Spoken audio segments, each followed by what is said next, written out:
I've just got back from a run and I'm ready to get stuck into coding for the day. Nurbeck, hello, welcome to the stream.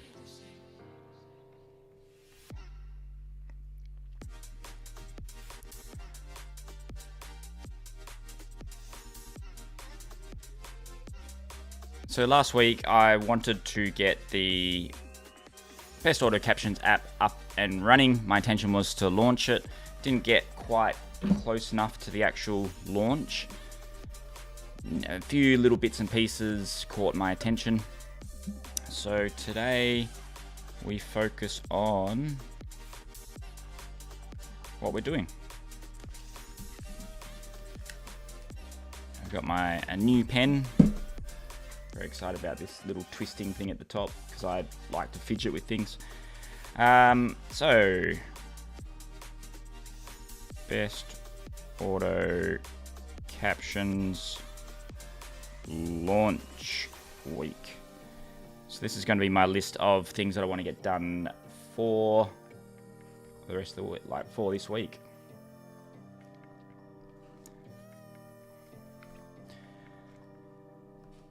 I have, so the project selection screen, we want to finalize that. Project creation, selection. On that screen, I want to,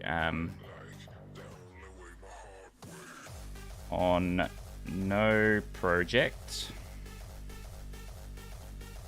show slider with previews.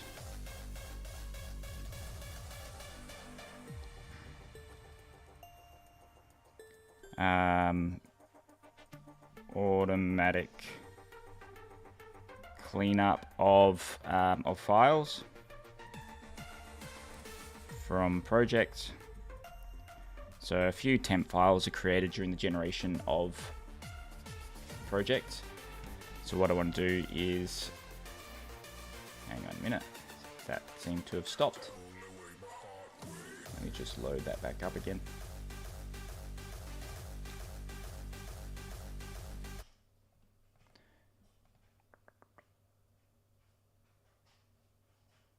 Live Auto Captions. Does that work? There we go. Now it's working. It's working on that screen.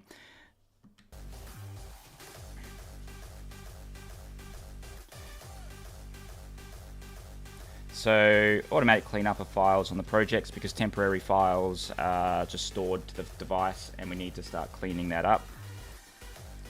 In the project itself, generate first few seconds of subtitles, then proceed to style selection. So then what I want to do is you can select a video and it will automatically generate the first couple of seconds, and then on this style selection screen I want to show a preview, so 2x2x2x2, a preview of each style that can be selected. Caption style screen. Preview video frame. and show caption as GIF. We'll generate a GIF. Then we select our project. Now I've got to. There's some issues happening when you import longer videos. The transcribing locks up the video. So work on longer video issues.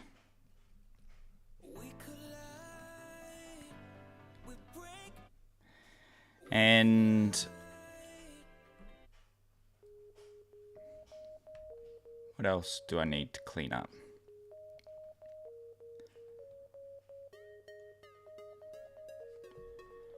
And then I think that's pretty much bringing it to a stage where it's ready to launch.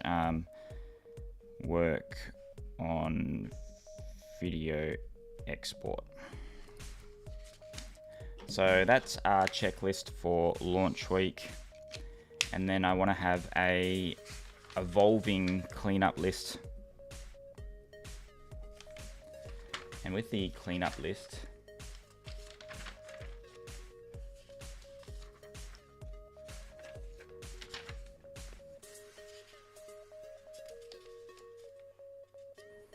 persistent projects, we need to put that in there.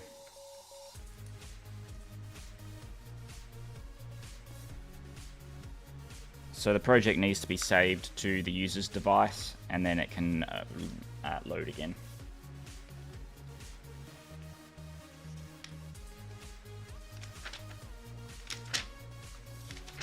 This is my scrappy list from last week.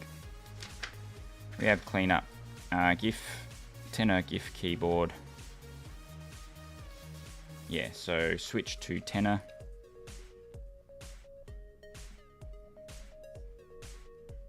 At the moment it's running on Giphy. Just double check it's not running on Giphy. And switch over to tenor. Save position and size of subtitle. We ended up doing that last week. Aspect ratios, that's a big one. Aspect ratios. That'll be in the export process, I think. Full screen animation, move caption goes weird. Moves with text. I think that was, so when we add an animation, that works fine there. But if we customize it, we can do that. But then if we go full screen,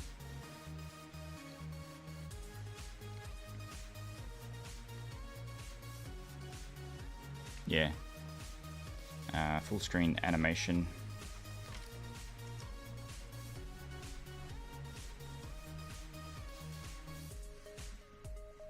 Full screen animation.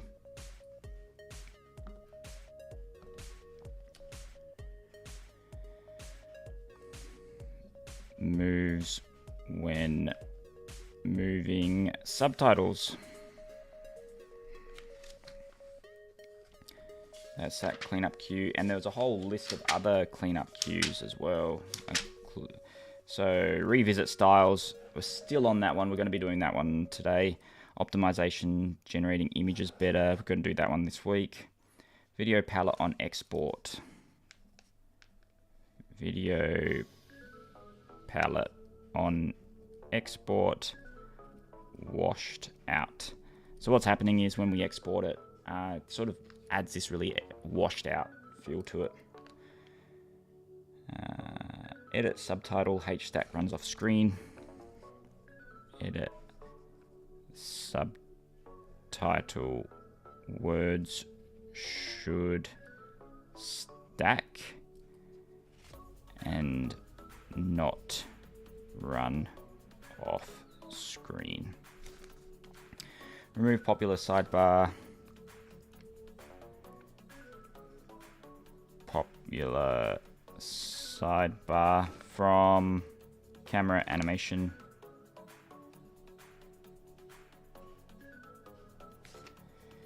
Accent color on, I think I've done that one.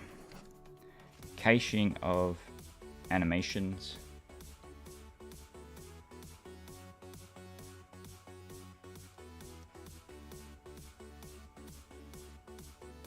Better clean out temp files, I've listed that one. render video quick, purple accent equals white.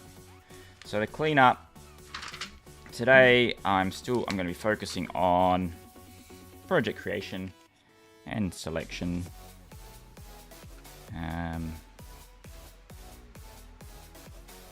Generate first few lines, first few seconds of the caption. That will show me the caption screen where I'll preview the first frame and the first few lines.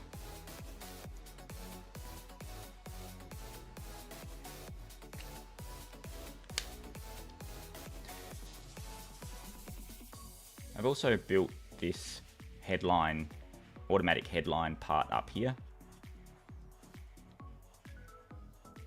So you can see at the top, those headlines are automatic. So it automatically adds headlines. I've used a word trigger to show you. So headlines up the top. There you go, there's the trigger.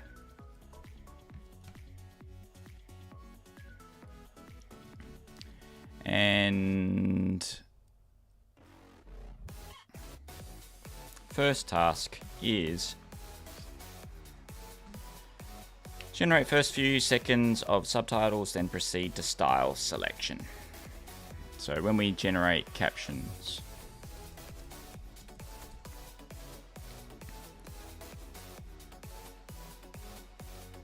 some redundant code here I can remove. When we generate the captions, it is create new project on completion. So I want to have a subtitle generator. Hello, Maxim. Welcome to the chat, to the stream. How's your week been?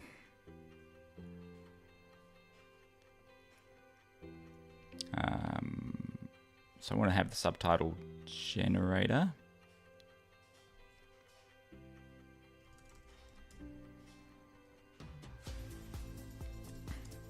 And we will render subtitle, render subtitles.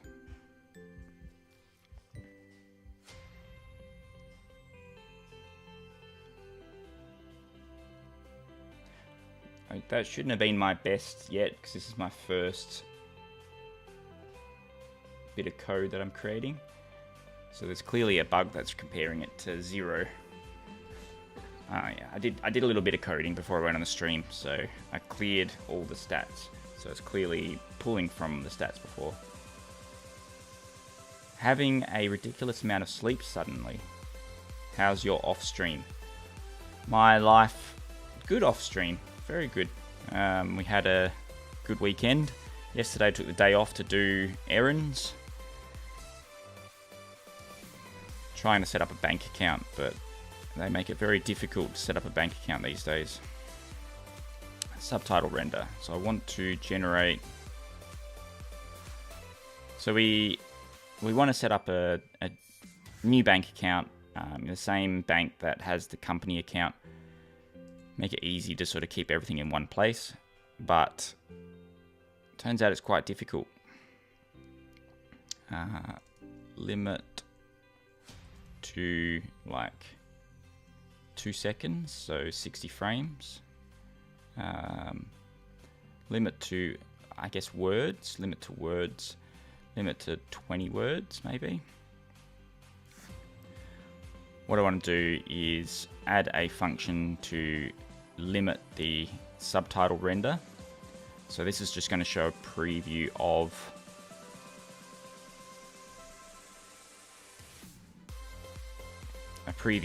the subtitles prior to selecting the style, and I don't want to render the whole video. So I just want to limit it.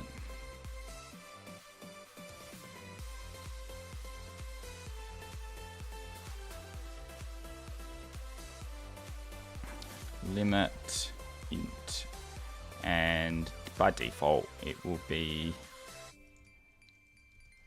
nil because we don't want to have a limit on it by default. And then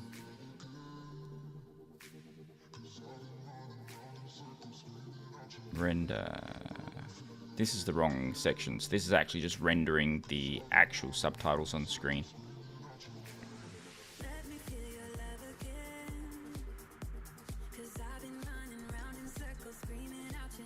Subtitle generator is where it's at.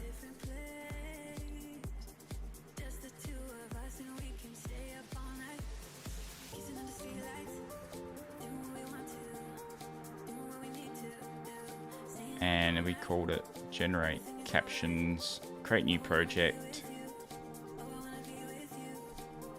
We will call that generate captions preview. Animation sequence is animation sequence. Words per group, pause threshold. We don't want to create the subtitle layers in this instance because they will be created on the next file. And generate, we'll do word limit, we might call it. Be nil. Hi Beepo, hello, welcome to the stream. Maxim progressed a bit on the scorekeeper. I saw that on Twitter, you tagged me in that. A lot of fun, should have started earlier, like a decade earlier.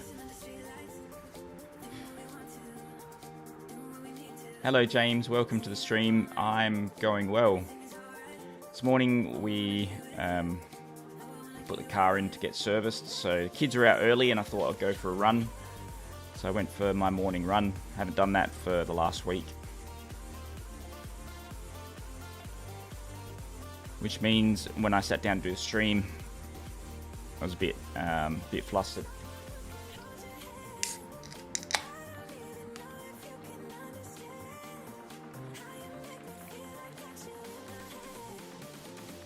My objective today is on this launch list. I also need to. So I'm working on the project selection screen. When there's no projects, I want to have like a nice slider that shows what the app can do. Got to work on automatic cleanup of files in the projects folder. And at the moment, I'm working on generating the first few records of subtitles, then proceed to style selection. So essentially, my vision is when you select a video, the next step will take you to a snapshot of what the video would look like with the caption styles overlaid, and then you select the style and it takes you to the project, and that's what I'm working on today. Hopefully I can get that done.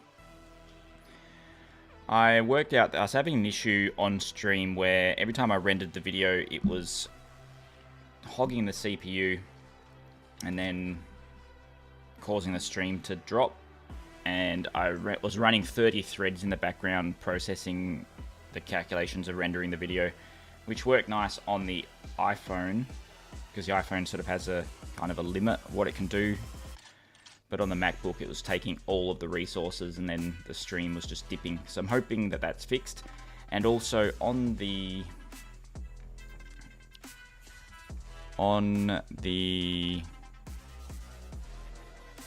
screen where it generates the captions, this is generating an MP4 file dynamically of the captions, and then it caches it on the local device so it doesn't have to generate it again. But I want to convert these to a GIF, and then that's going to overlay over top of a frame of the video. So that's the intention for today. I think I should be able to get there. And I've also added these automatic headlines. So these headlines at the top, it summarizes the captions and then gives a bit of an update what I'm doing in real time.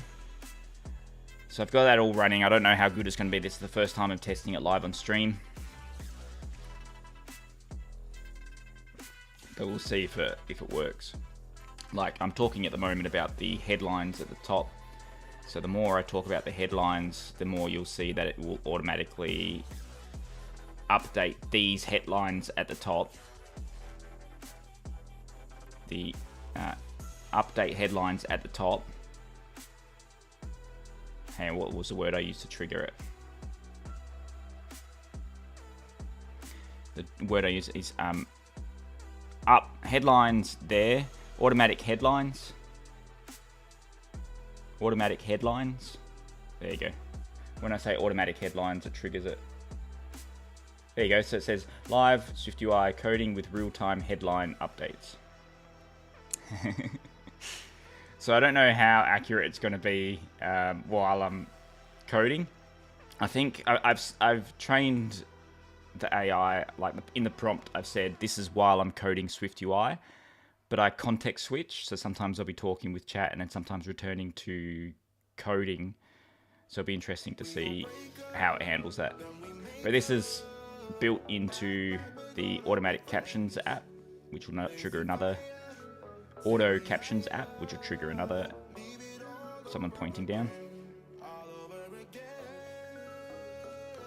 So I've got automatic headlines at the top. So I've got automatic headlines at the top. I've got the coding widget on the side. And I've got auto captions at the bottom.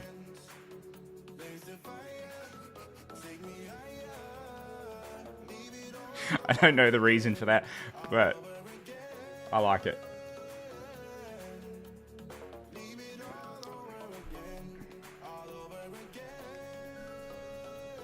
I should do one for that points to the simulator, actually.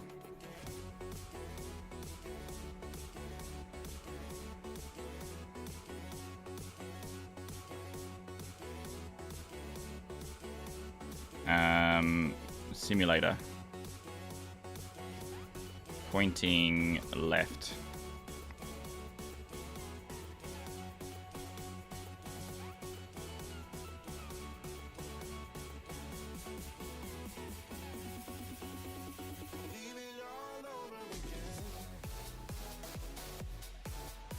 I reckon I like this one. Oh, is that?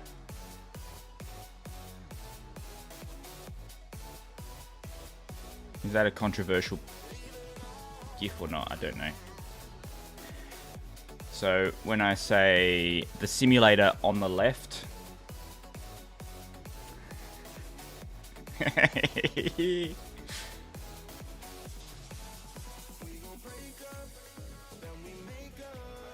yeah, the Automatic Captions app is for myself, and then also Julia's been trying to get it to work on a Windows machine, and I had the thought that there might be an easier way.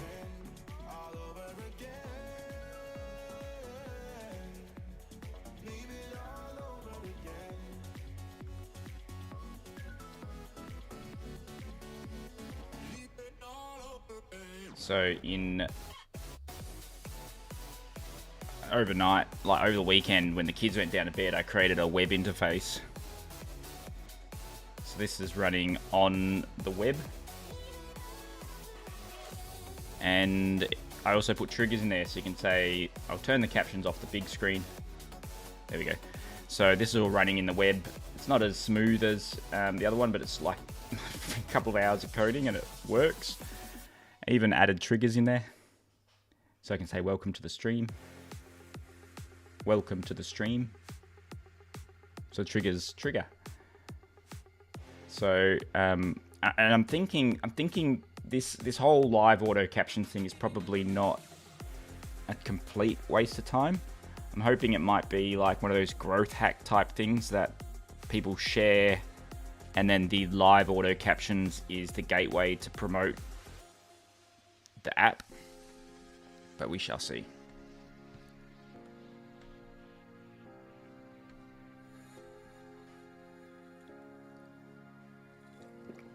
Oh yeah, so automatically provided the context for web interface for live auto captioning created in SwiftUI. Well, it wasn't created in SwiftUI.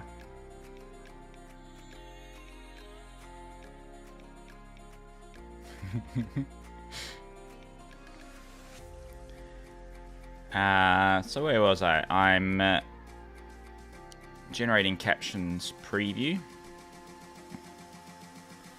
What I do need to do is I'm doing a lot of this grabbing the first video frame.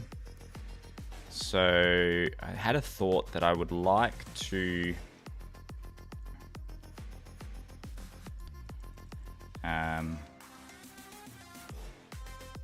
track, get track, and the type, get first track type, which will be, we've used type somewhere.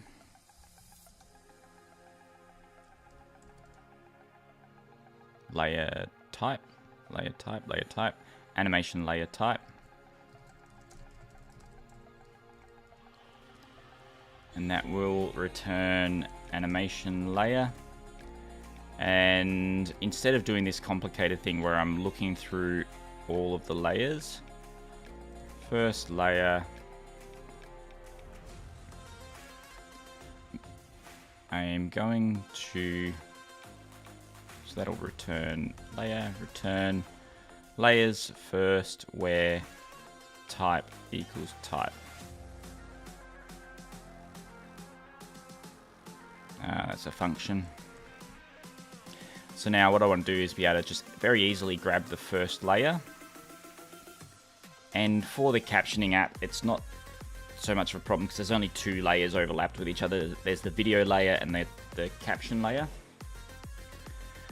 So I want to just grab the first one, but in the main app, the video editing app, I'm going to add some code in there so that I can put a timestamp, and then it will automatically know what video is showing in that timestamp. But for now, I think that works. First layer type, I'm going to make it so I don't have to keep typing in type. First layer screenshot. There we go. So instead of doing that complicated thing where I keep trying to find the layer each time, which I've written that code so many times, I was like, it's about time I did first layer instead. So we have first layer,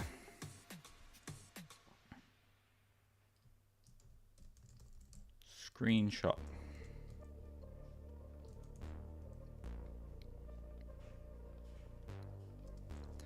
First layer, screenshot.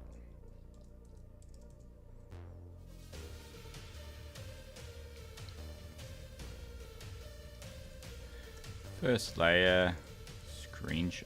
I've got that is a little bit more complicated, so we'll leave that one. First layer, screenshot.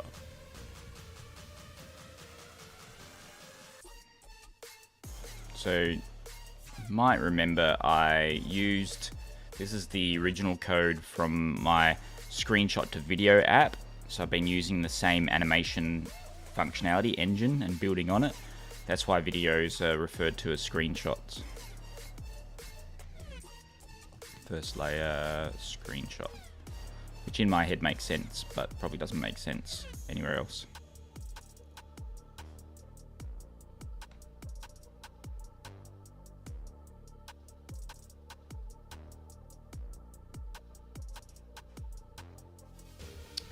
Julie, I hope you're doing well and had a good weekend. I did. I had a good weekend. We had all the kids over, so I've got 5 kids in total, and I have 2 of them live permanently with me, and then every second weekend my 3 eldest stay with us. So we had a busy house over the weekend. Maxim done a lot of errands at home. Got a couple of course for me scorekeeper, getting into indie fun. a couple of hours for my scorekeeper. Julia, great to see progress on the website version. It's working well so far.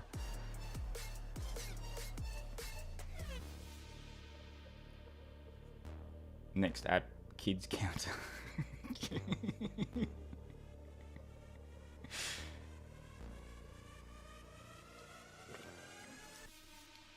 Yeah, honestly, lose track sometimes, don't I? Alright, so that works. Rebuilding, or just refactoring that part. Back to creating first few seconds.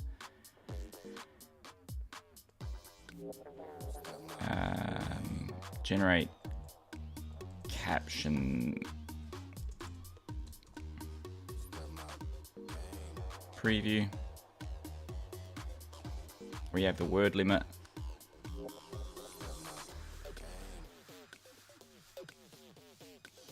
Word limit.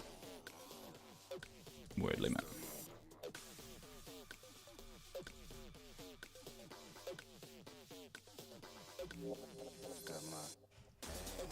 Building a SwiftUI app with real-time chat integration. I was wondering what would happen when I started talking to chat.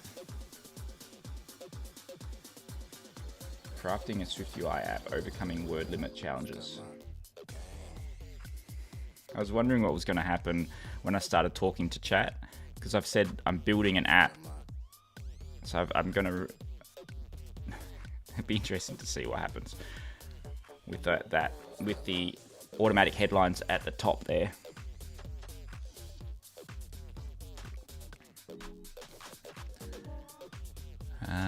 Analyze audio file. I want to have word limit.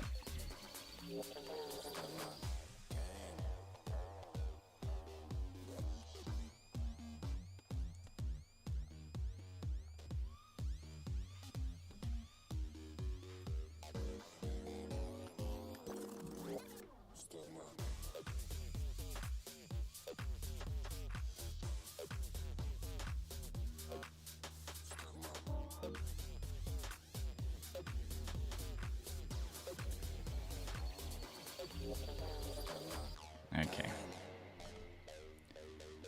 I want the recognition task to finalize when word limit is provided and number of words are reached. If word limit not provided, then keep functionality same.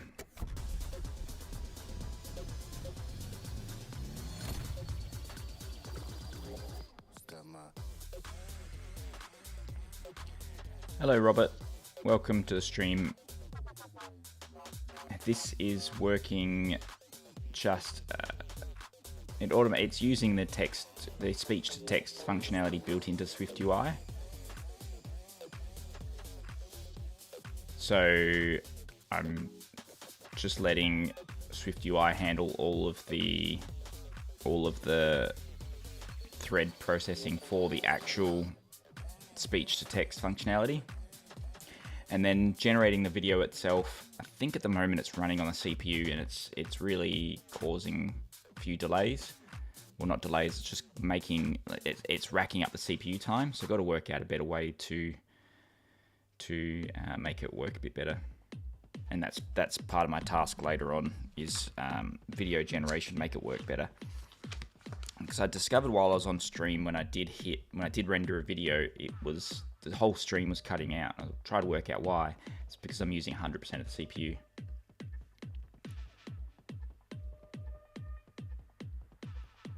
Maxim, I think after the second one, the oldest start taking care of the younger one, so it doesn't matter. But I imagine that your vacations organization would be fun. Yeah. The eldest is very mature for his age and takes care of his younger siblings very well. And we're in the process of trying to organize a holiday at the moment. we want to go to like the Gold Coast in Australia. The Gold Coast is like where all the theme parks are, and it's nice and sunny. I guess the comparison might be, I haven't been overseas, but comparison I think might be Florida, maybe. That real beachy lifestyle. So I'm trying to organize tickets for all the kids to come with us interstate to the Gold Coast, liaising with 2 households to work out time and availability, and then trying to book the only time they can go on holidays over school holidays, so over the Christmas break. And that's an expensive process. I originally put the dates in randomly. I just thought, okay, after Christmas, and we get back a week later, and the accommodation costs were like $16,000. I thought, oh, that's a bit expensive. And then I realized I had put New Year's Eve in there, so I removed New Year's Eve and it dropped down to $3,000. So New Year's Eve is an expensive time to be traveling to the Gold Coast, it seems.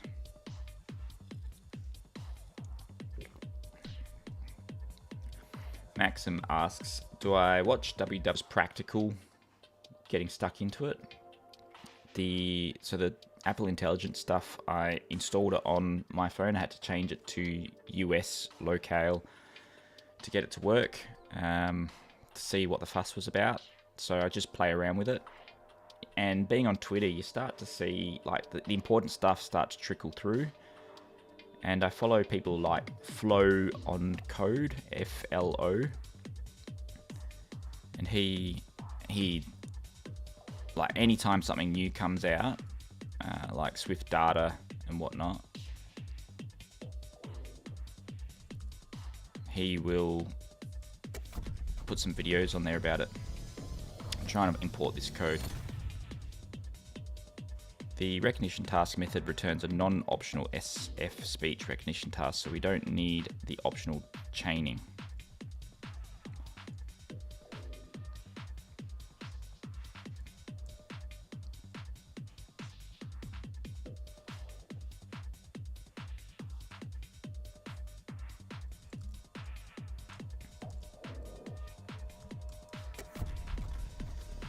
Hello Bones, welcome to the stream.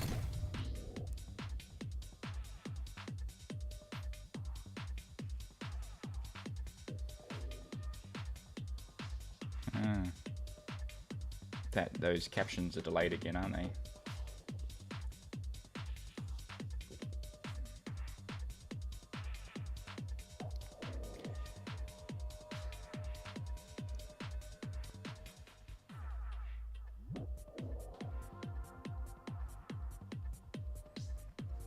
Coming up with an issue with the buffer on... no, it's not too delayed.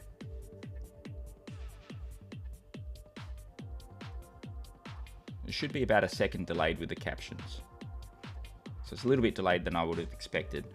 But what happens is the speech detection on video files seems to work okay because you know how the length of the file. But on live audio, it keeps, from the moment you start the speech to text to the moment you finish, it keeps a long buffer of everything you've said. So I'm finding it's just getting stuck, like when I've streamed for a while. So now this buffer is 39 minutes long. And the only thing that I could work out to try to stop that was just to restart the speech recognition.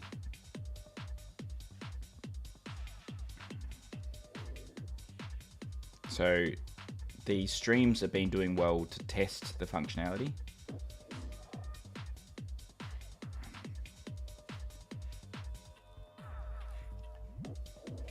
But it's definitely laggy. Why is my CPU getting killed again? My CPU is getting killed from local speech recognition. So I can see it on the captions, it's that buffer is just running so long. And then I added a mechanism to restart the speech recognition component after like X number of time. but the sometimes words got stuck. So now I'm paginating it. So I'm trying to go through the segments page by page instead of processing the whole buffer.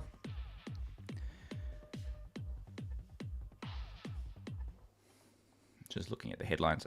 So I'm going to not today. I keep getting distracted with this project.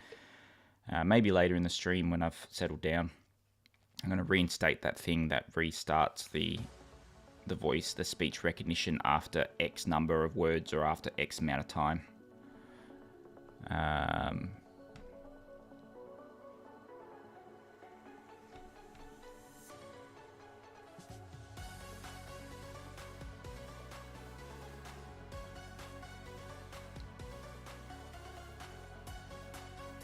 So I'm turning the captions off.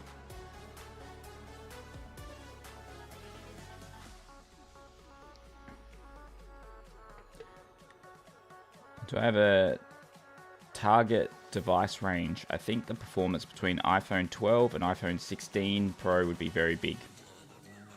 I have my old phone. Funny you should mention those exact devices. So I've got a iPhone 12 mini and an iPhone 15. So they're the devices I test on, which gives a good comparison. I think anything older than that is not going to be all that great. Like I think by the time, if you haven't upgraded to an iPhone 12, you probably don't want to be doing CPU intensive stuff like video processing.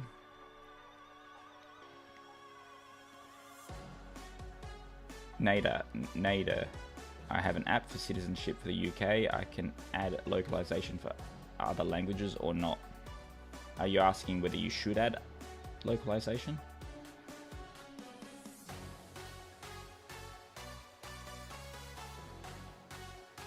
Some people like watching people stuffing themselves on TikTok. We love watching Adam like real G's and G dudettes. Thank you, Angela.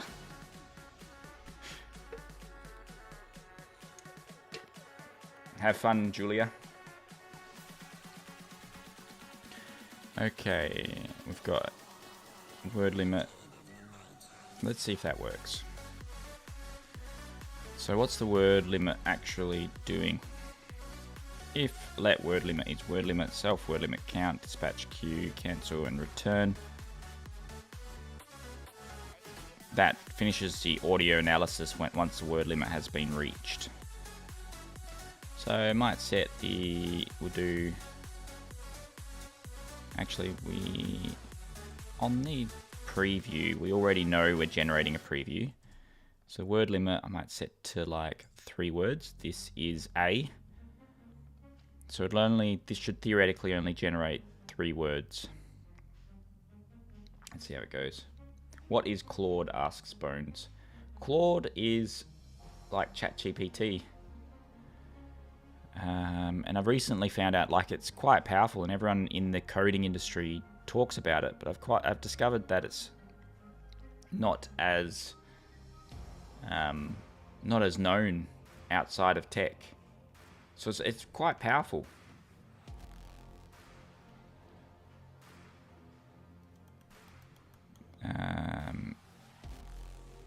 So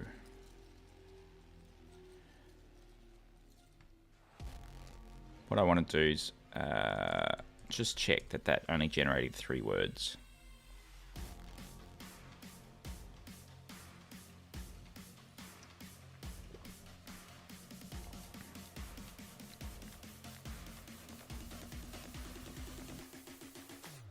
Oh, I'm not even triggering that.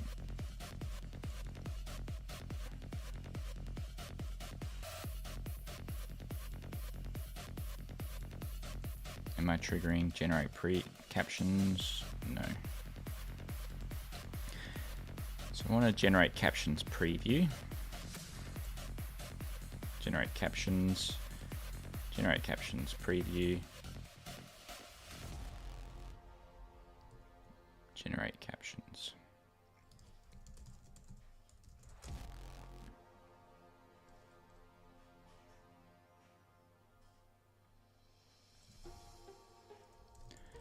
Animation sequence, animation sequence.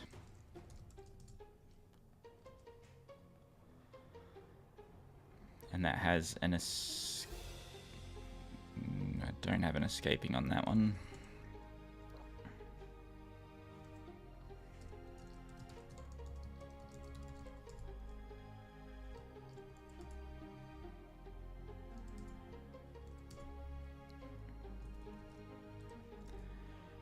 So it should generate captions preview.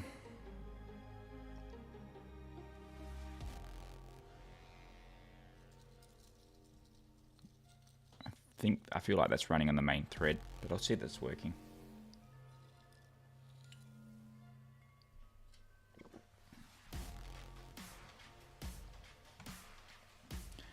All right.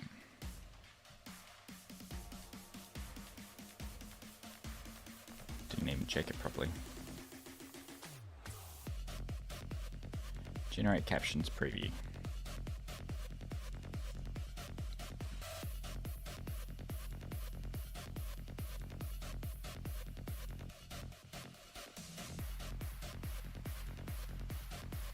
Okay, so I'm triggering it at the wrong stage, aren't I? Generate captions preview. So we're on the style selection. I don't want it there. I want it on the generate captions.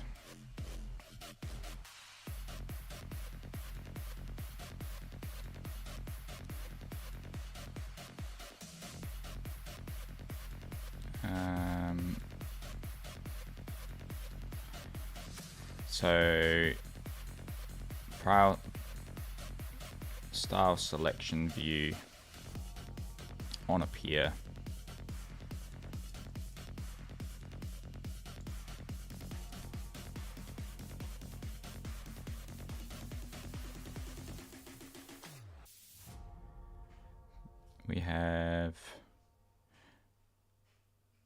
We're not passing the animation sequence to here,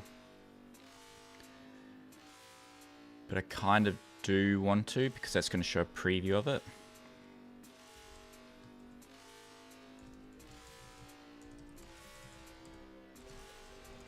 Animation sequence. And this is the select preset style view. Animation sequence, but am I saving the animation sequence anywhere?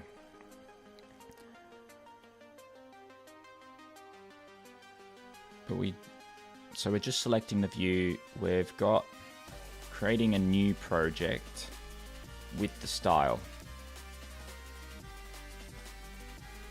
And we're not saving the animation sequence. So I'm not actually generating the animation sequence until I select the style.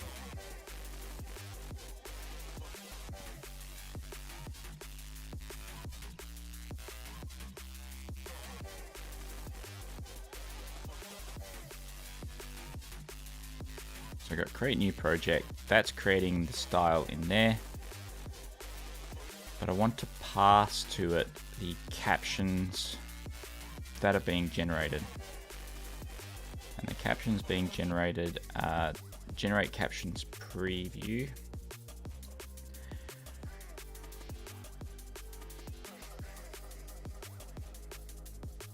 So I'm going to just step through this. We're creating a new project. We generate captions. Once we've generated captions, we have the selected photo details. Selected photo details is what stores the image at the moment. We haven't created the animation yet. So selected photo details will be selected photo details.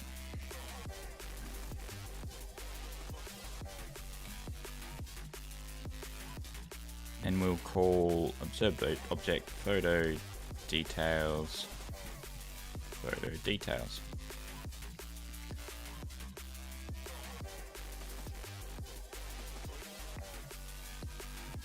Then we don't actually need to call on the animation layer because we know photo details has a URL.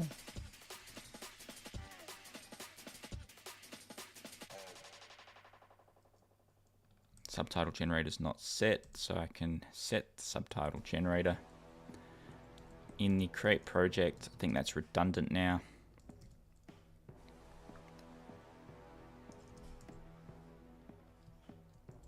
Doesn't conform to observable object.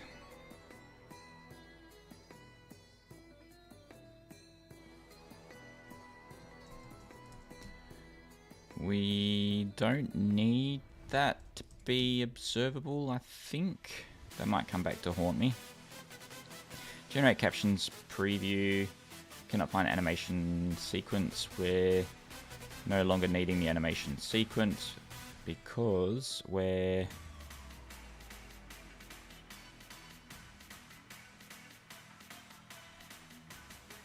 but I do want to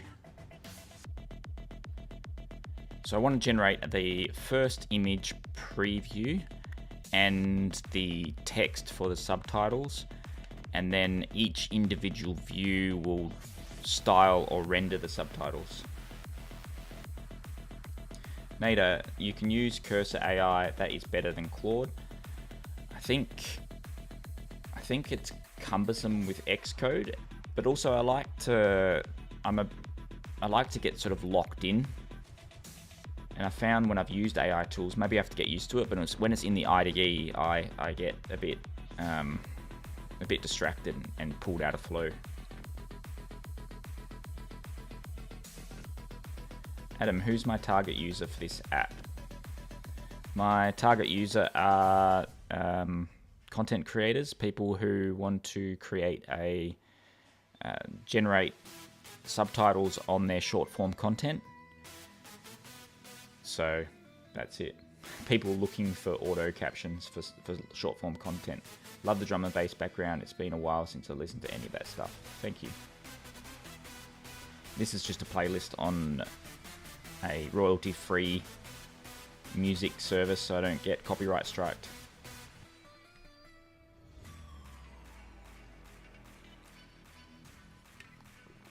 Generate captions preview.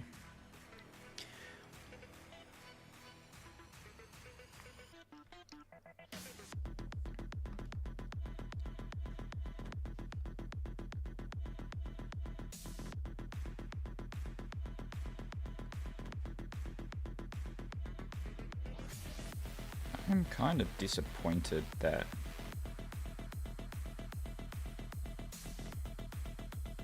live auto captions wasn't working. Greater than equal 100. Restart. So I kind of want to see if just restarting that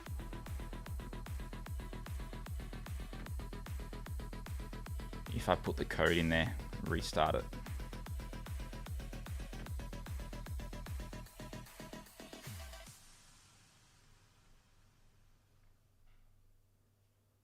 Restart speech recognition.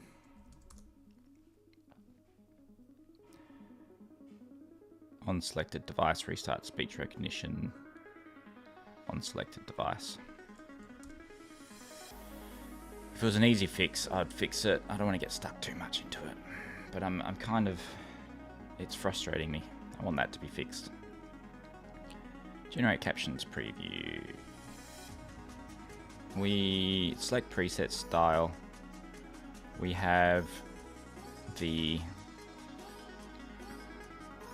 generate captions preview. So we've now got the photo details. We've got a subtitle generator being called. Now we want to have like a base variable state object, animation sequence, animation sequence.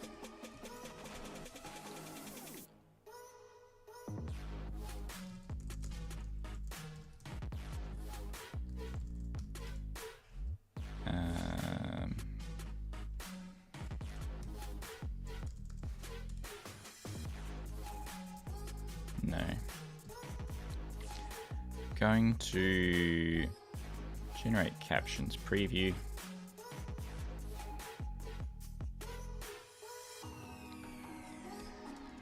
Animation sequence equals animation sequence. We've got duration, width.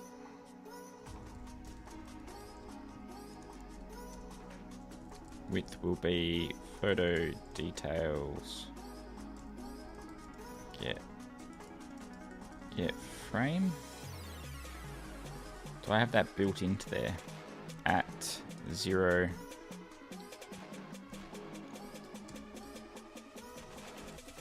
First video frame.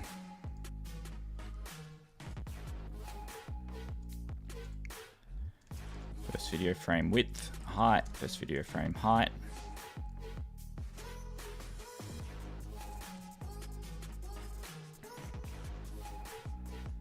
So I'm setting up the animation sequence.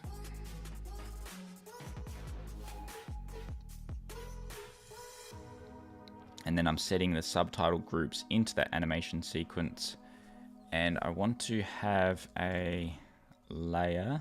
Layers, the animation layer will be type screenshot. Width will be first frame width. Height will be first video frame height. Video URL will be URL.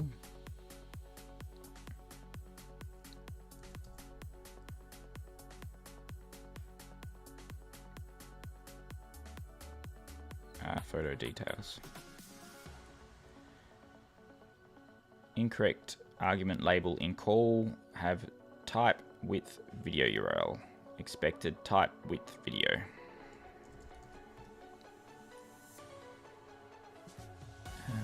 Dot URL. URL.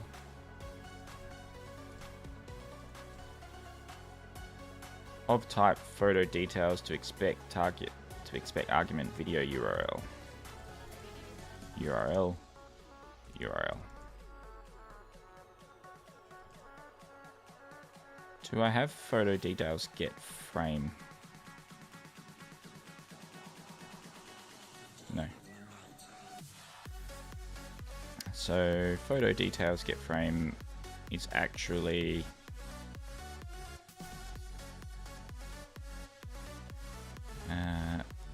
video URL equals video URL URL. First video frame, video URL, get frame.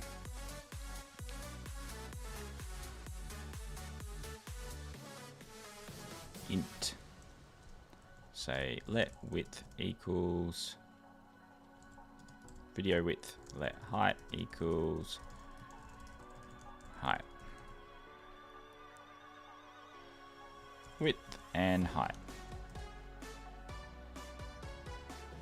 Cannot convert value int to expected CG float. And then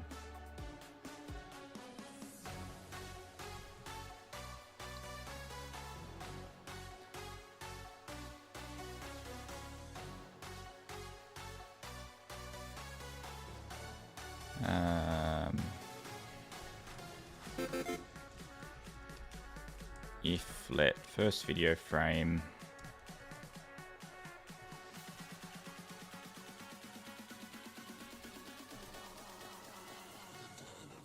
cannot find URL in scope.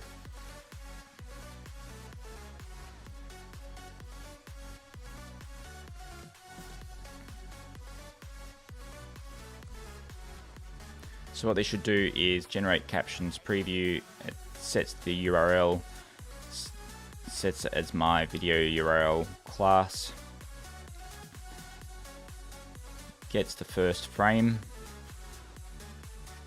sets the width, sets the height, creates an animation sequence with width and height sets the first layer as screenshot layer with the width, and the video, it's only setting the width because the aspect ratio is set in the animation sequence. Aspect ratio is currently set to exact, I believe. Then request speech authorization if needed. We analyze the file, maximum word limit 3, generate subtitles, we're specifying the words per group and the pause threshold. And then we have animation sequence, setting the subtitles in there. We have is generating subtitles.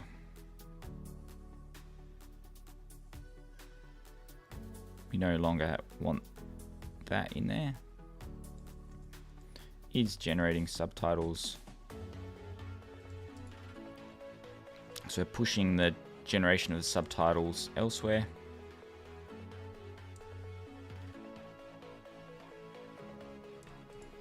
Let's see if it works.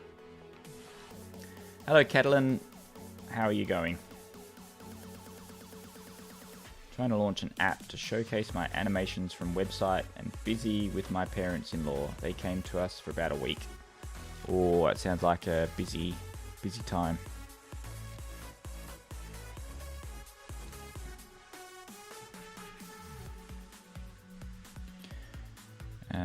This is an optional, which is now, so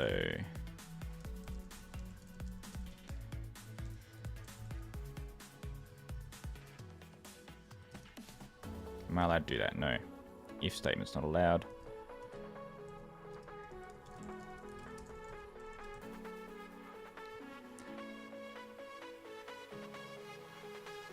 Don't think that would ever not be selected because it only works when we do select a photo. We shall see.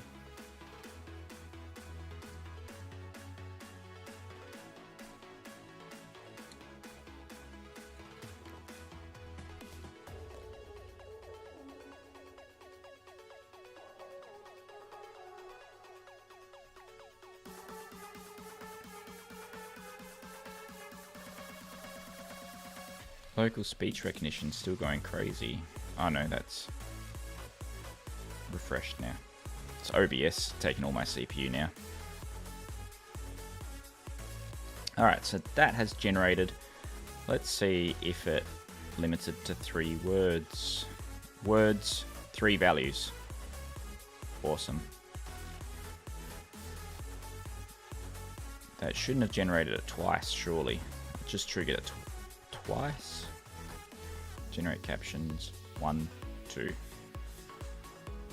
Why would that be generating twice? Are we only calling it once? We're only calling it once and that's generating it twice.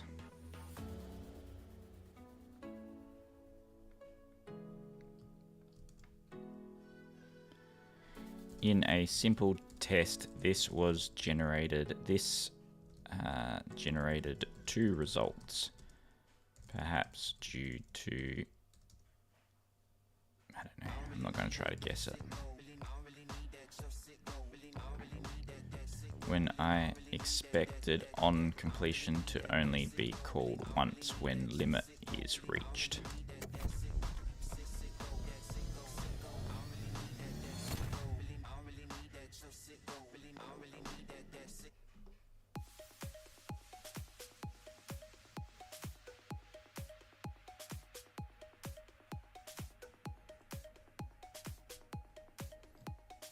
Analyze audio file.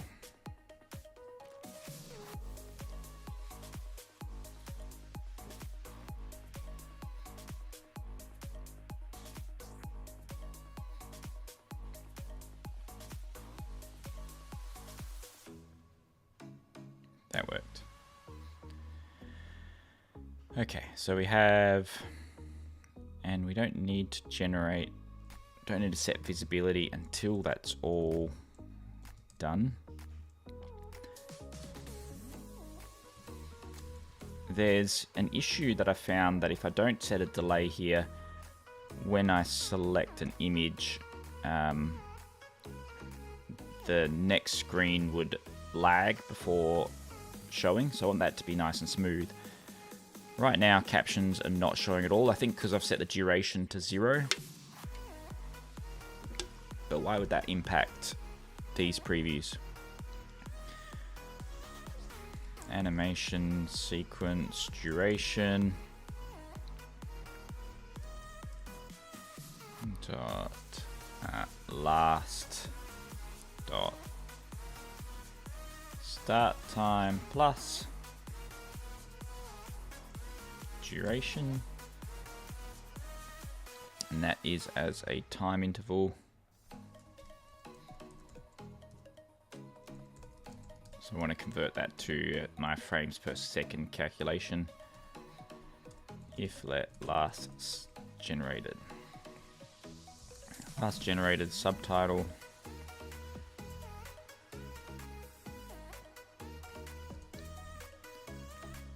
last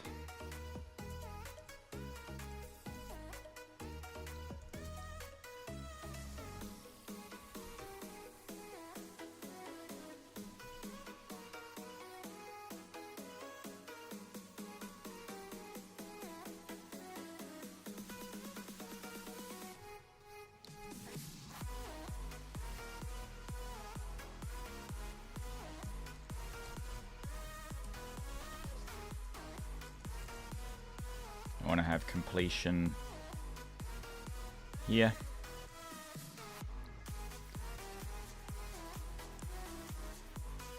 I think it's running on the same thread now, but in future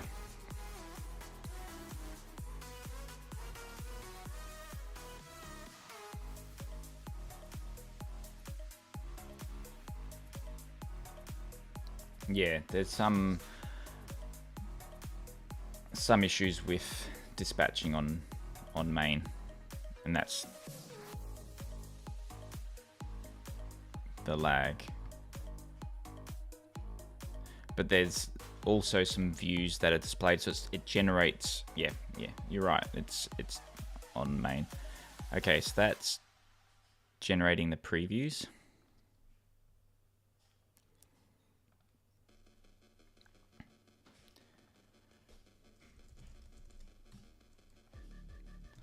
But the is visible even, so global.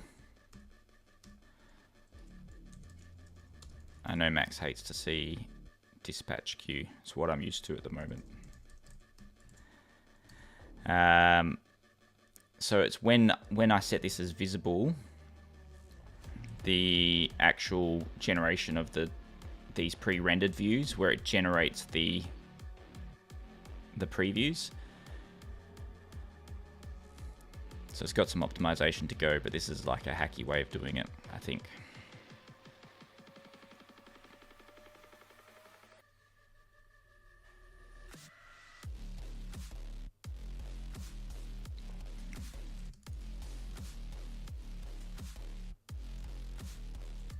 And then I'll update the animation sequence there, and I'll put that one on main.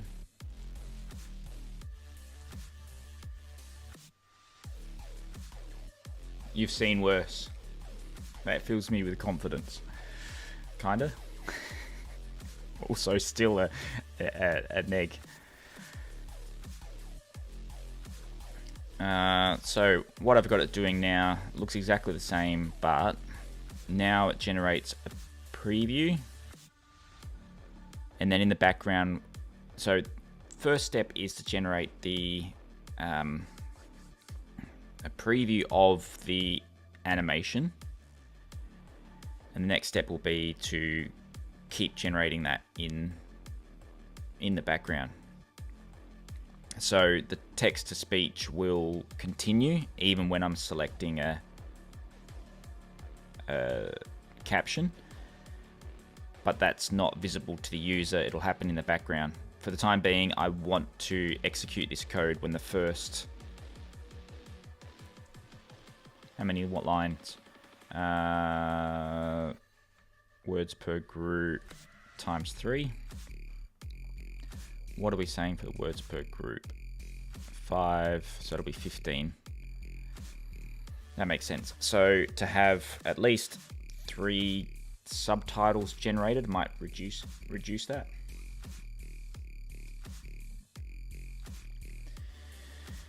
And then sometimes when you generate a video, it might not even have speech recognized until like 30 seconds in. So I don't want to render empty space.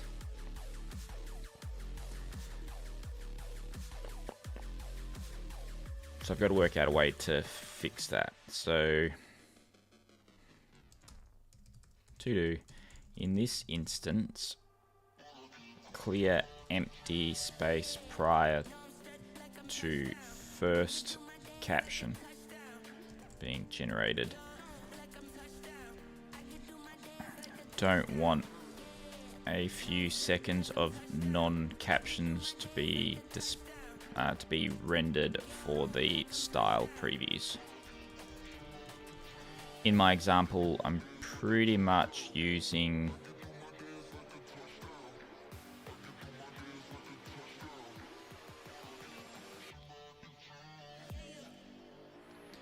I notice it's creating a glitch there, but I feel like that's because I don't know. Haven't seen that before, so that's something to do with the code that I've created.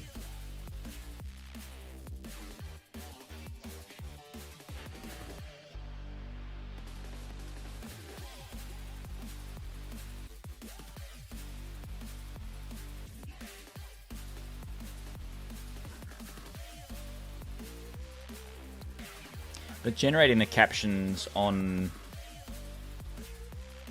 Oh, you don't see the simulator. Thank you. Thanks for the heads up.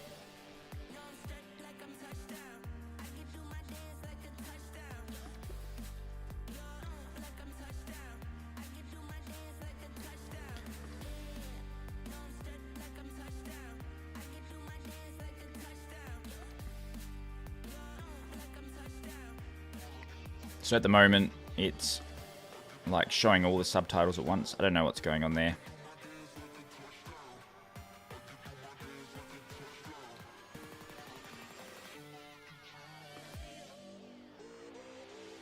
There's a slight glitch.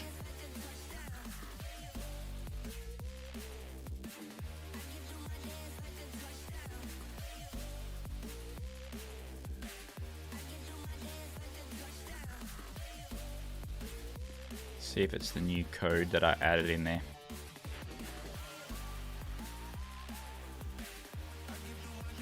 Because the only real difference that I've done to that code is analyzing the file.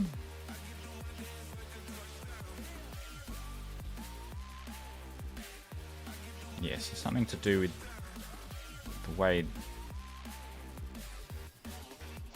that was analyzing.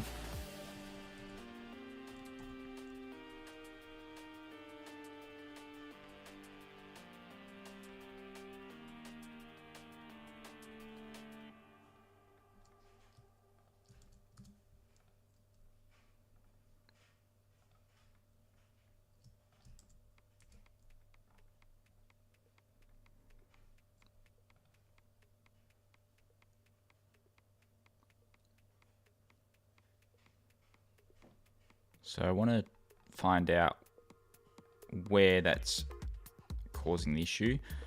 On completion, on completion, on completion. Let's see if that works. So on completion, word timestamps, that triggers once, and then no more triggers. But it's doing that weird, I don't know if you see it on stream, but there's a weird glitch where all the captions are shown all at once for 1 split second. So word timestamps, self-word timestamps. Word timestamps, we have 21 values. This is a duck. Say hello to the duck. Should be 9. So number 9 is the last one, but then we're doubling up. Start time and duration. Start time and duration. Why is that doubling up?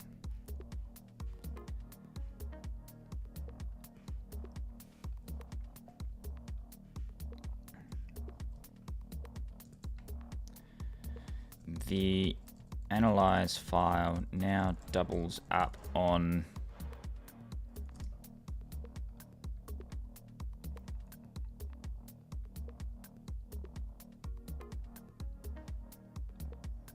it was hitting the word limit,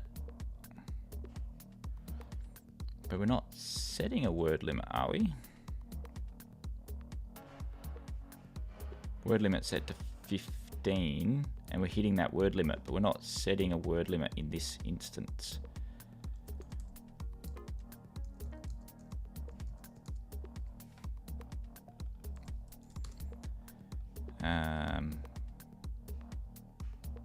No, we are setting a word limit there, but that is still doubling up. So no word limit is set up when I do generate it. So it is the final one. Word timestamps should be 9, and we've got 53.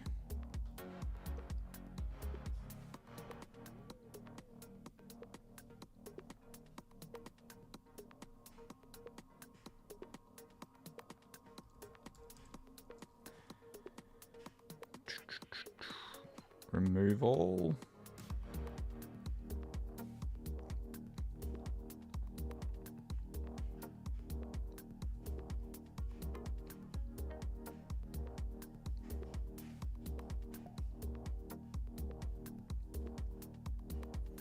Have a good night, Maxim. Thanks for the heads up about the simulator.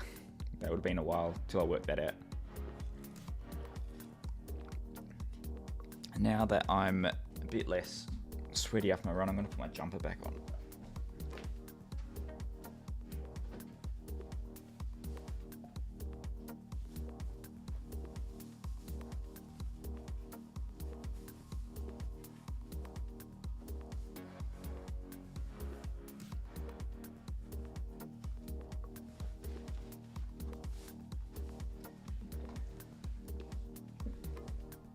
I wouldn't mind putting my headset on either.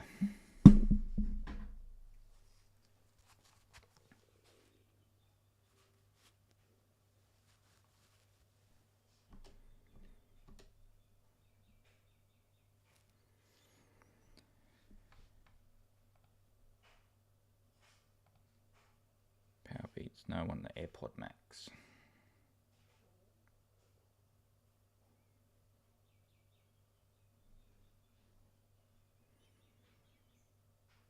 Not connecting. So something's happening where this isn't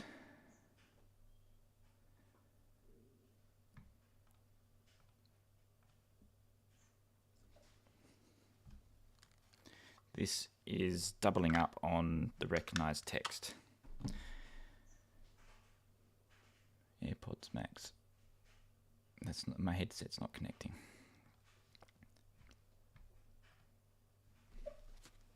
Take it off. Put it on. Connect.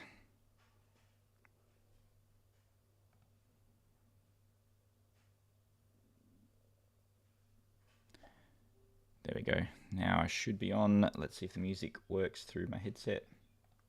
There we go. Now I feel at home.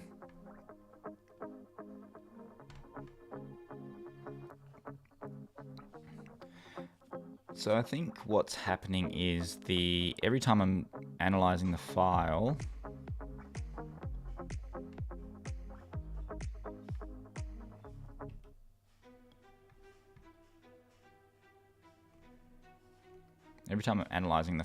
I'm adding to the words, it seems. So like if I don't analyze the file here, now the issue with my headset is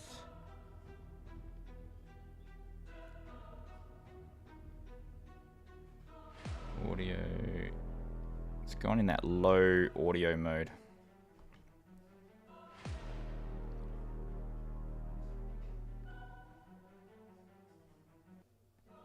There we are. That muffled mode when you have captions. When you have not captions. When you're like talking through the phone.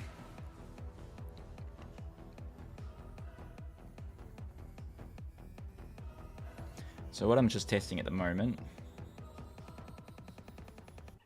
Microphone. Angela says microphone. Is the microphone okay?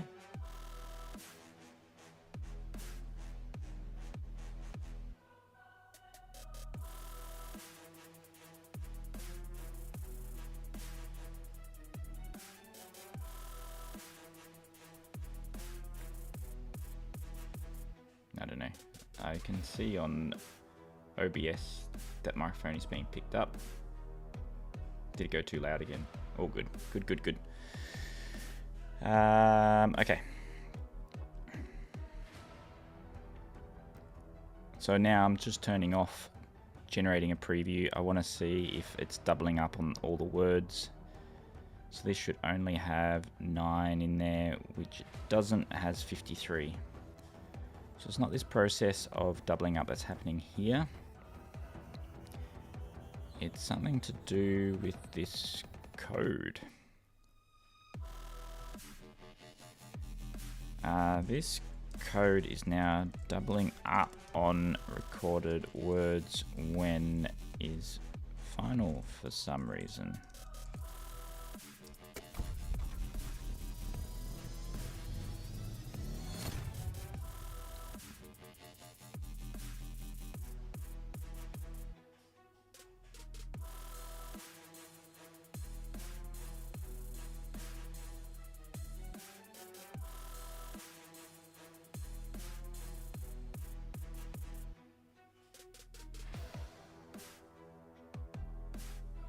Clear word timestamps before processing any result to prevent duplicates. Only process partial results if we have a word limit. Process final results independently of partial results. Maintain the completion flag to prevent multiple callbacks. So we set the... So let's see.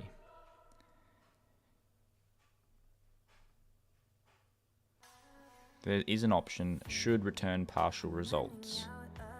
And word limit equals nil. That'll be false, otherwise it'll be true. Is there a better way to do that?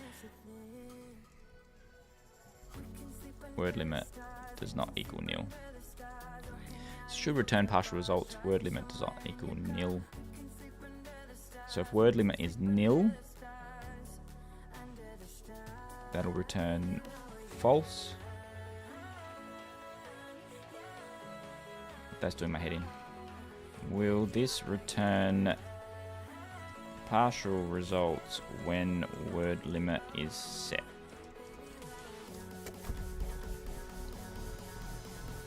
Yes.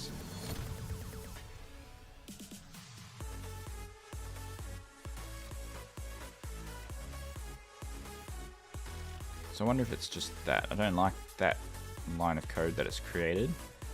Just going to restore it back to what we had. Because I think what it's doing is just doubling up on that, on those results.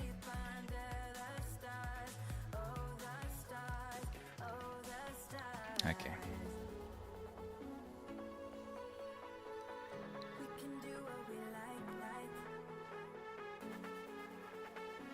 Great, that works. So what was happening was when the speech analyzer reports on partial results, and then every time that it was reporting, it was logging it as a caption. When I don't have a word limit set, I just want to analyze the whole audio. When I do have a word limit set, it just limits to the current ones, the selection. Fixed. Next up. Well, I'm one step closer to showing a preview. of each of these captions.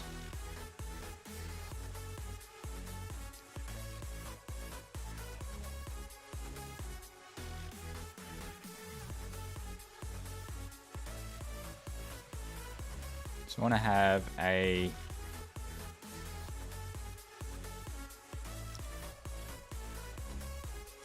select preset style preview view. We have the basis of a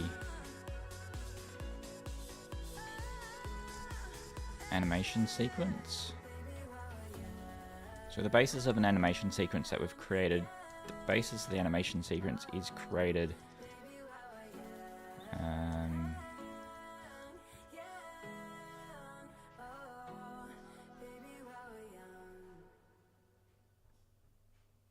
not in the create project flow. So we have select style view, opens up here. We've got the basis of the animation sequence there. Instead of animation, this is the part that I'll be doing. Animation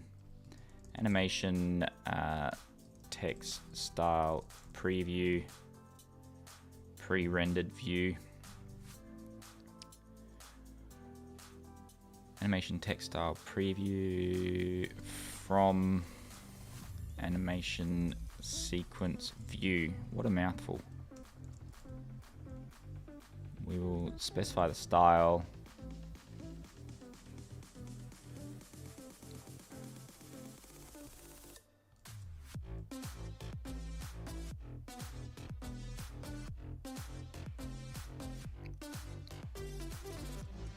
At the moment it's 100 high because it's just the caption, but I want to play around with that.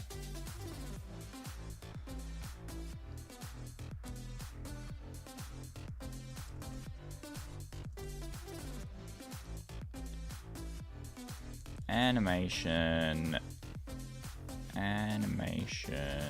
preview view. Animation style preview view.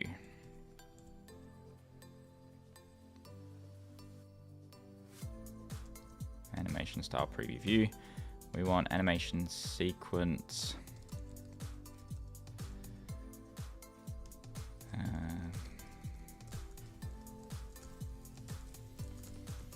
animation sequence and style.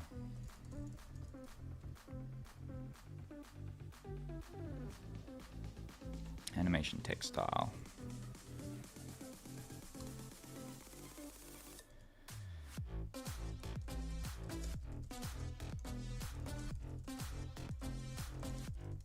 Animation sequence. Did I do a copy mechanism? No. Because what I want to do is create a duplicate of it.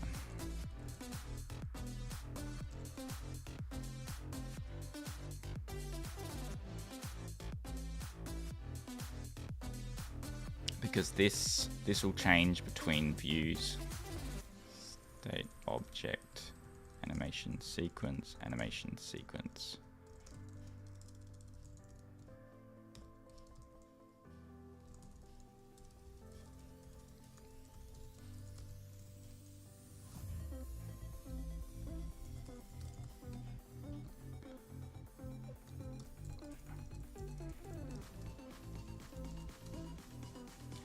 Animation sequence, and we've already started the groundwork creating that.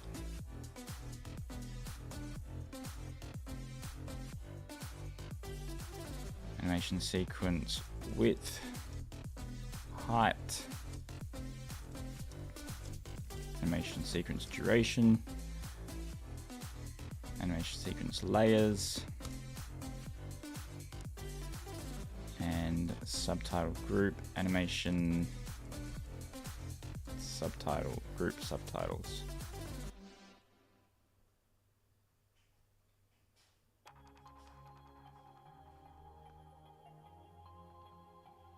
Why is that a get only?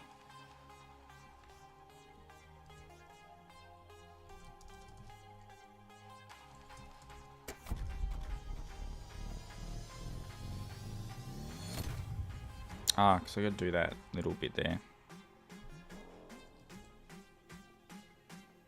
Cannot assign type animation sequences type state object wrapped value.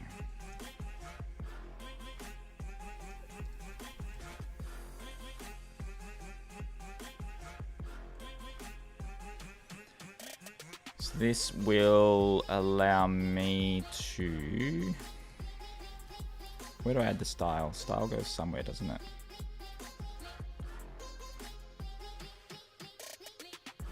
On the subtitle style.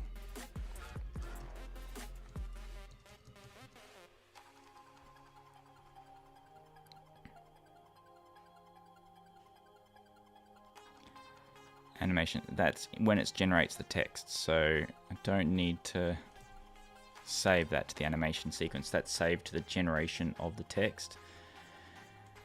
Okie dokie. And we want a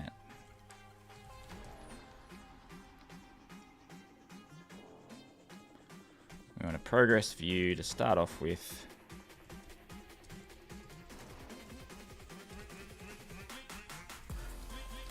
And I'm going to have this limited to just the one.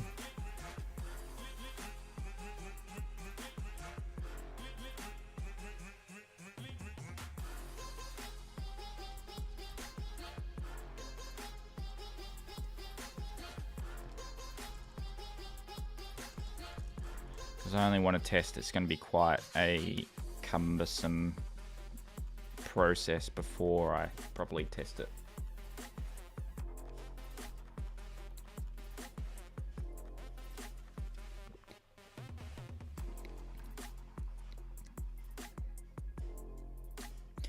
So I've created the animation sequence. I'm passing the animation sequence through. I'm setting the style. And now I want to animation sequence, create video frames per second. It will be 10. Performance mode will be true. Completion. What does it return on completion? Result in. If successful, it returns a URL.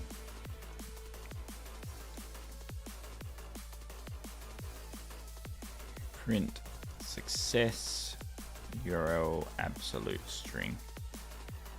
First thing first, let's see if it generates. No, it's not going to generate anything because I haven't generated. Well, it will generate something, but it's not going to generate with the captions yet because I haven't actually built the captions into it.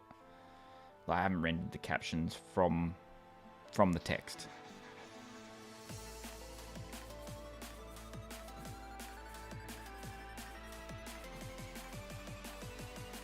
It's not even going to compile.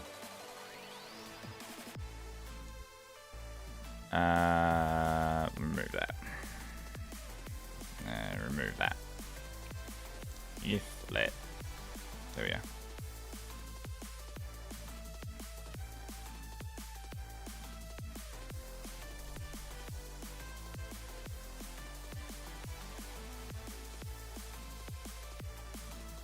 It's 11:11. Caption.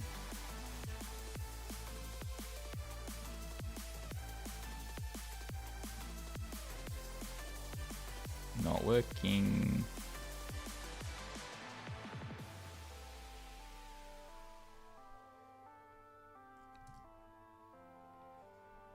Generate. Create video.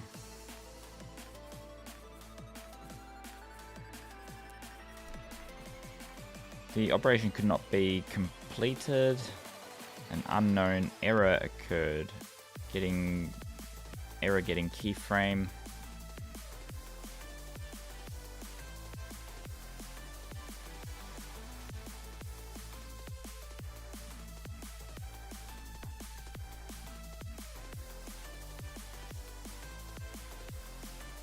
animation sequence, storage object, wrapped value. Let me see if the layers are being pushed across. Current value, layer 0 is video URL set.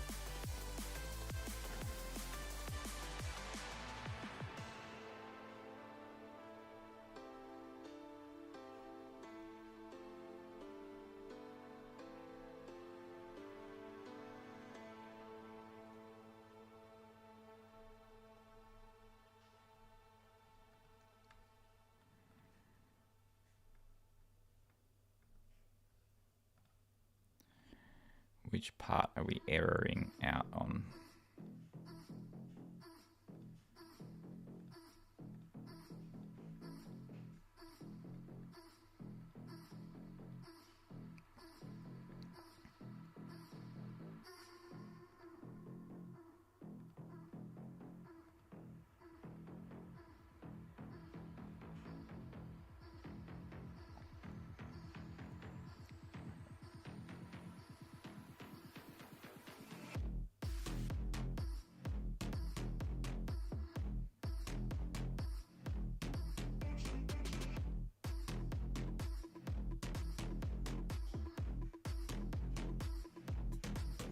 Seems to be generating.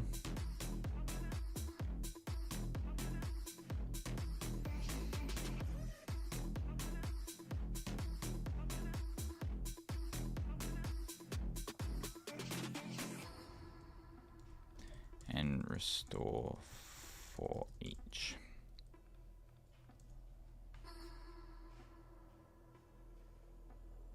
It's 11:11 on November the 11th for you. In Australia, it's currently the 12th.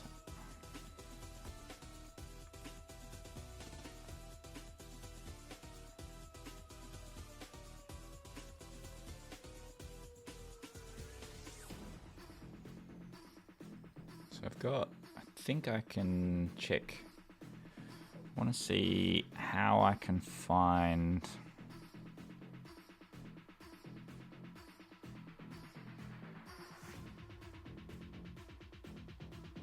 whether it's saved like any data. So bundle application is 6.3 data application.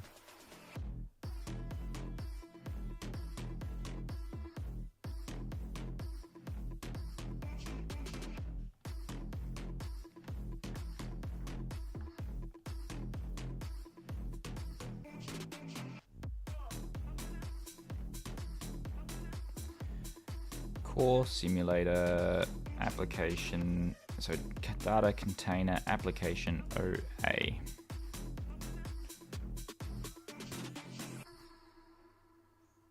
Data application OA temp best auto captions.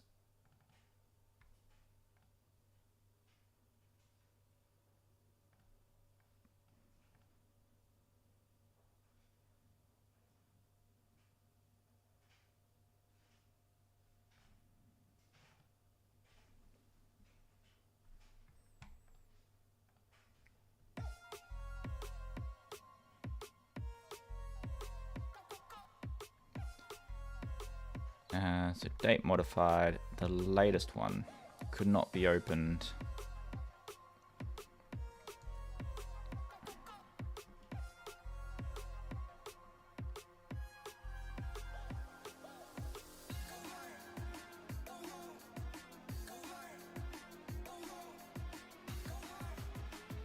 So it's really not, hasn't generated any video.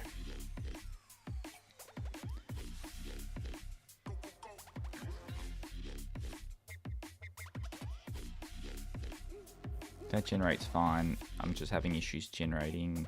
It's not doing anything. It's generating a broken file.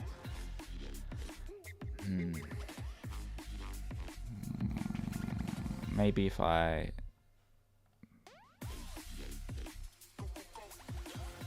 So I do need to generate the captions. We need to render captions. So I want the subtitle render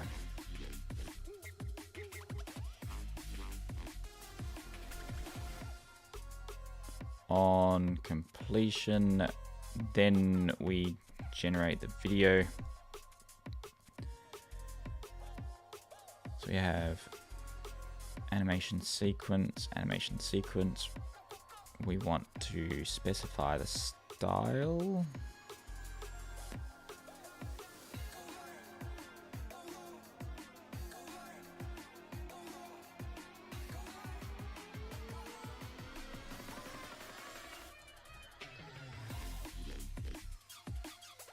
Is in grouped subtitle. Group titles. Dot copy. I didn't make a copy sequence for that one.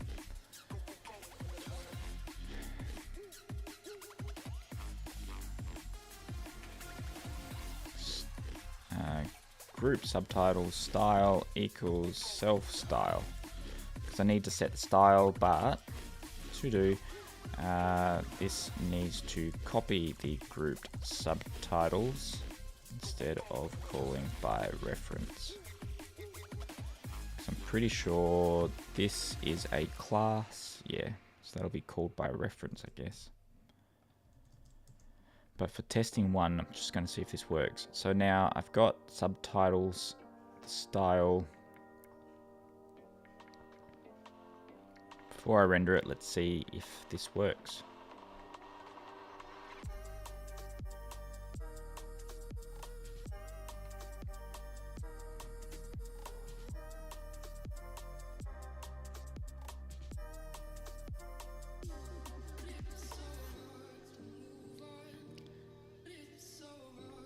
Self, animation sequence, object, wrapped value.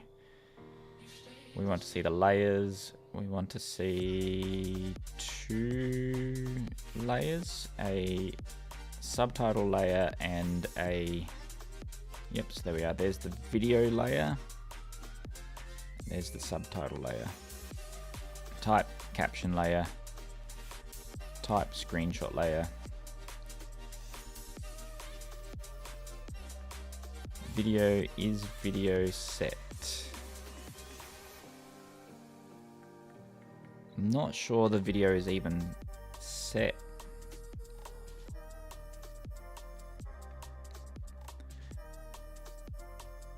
So in this part where we're generating the layer,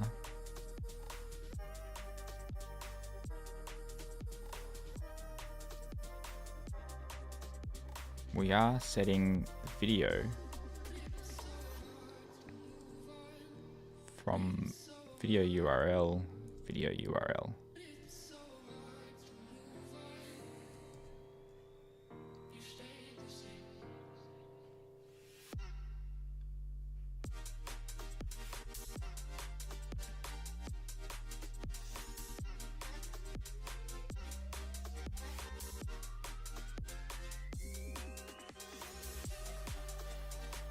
So that is setting the value of the video URL.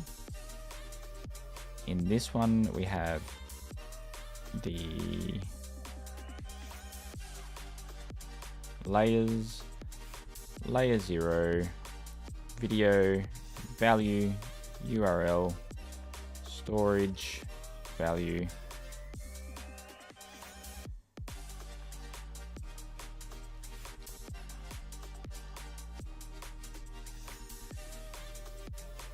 containers, application, containers, so it's devices, data,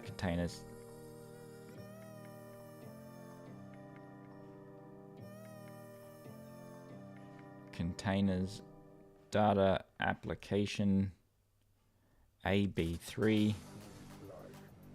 documents, image 0007.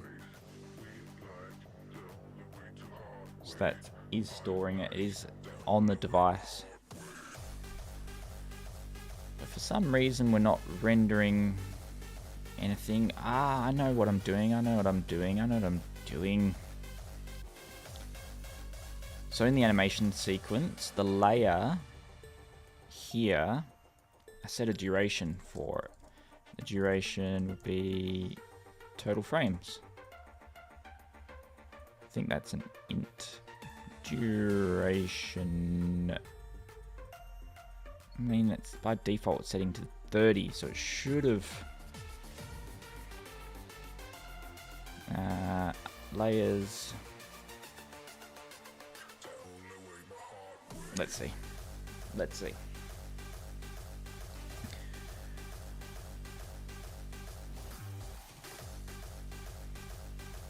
Video URL is set. Total frames is set. Are you creating a video?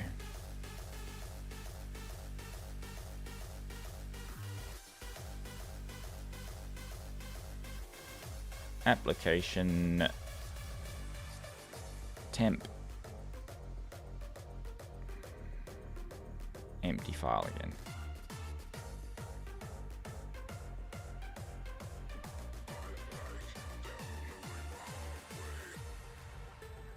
What am I missing? When I'm creating an animation, usually, what settings do I set?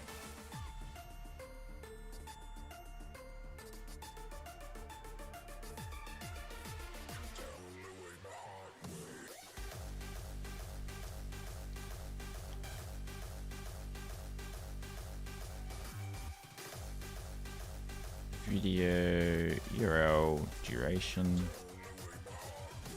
No.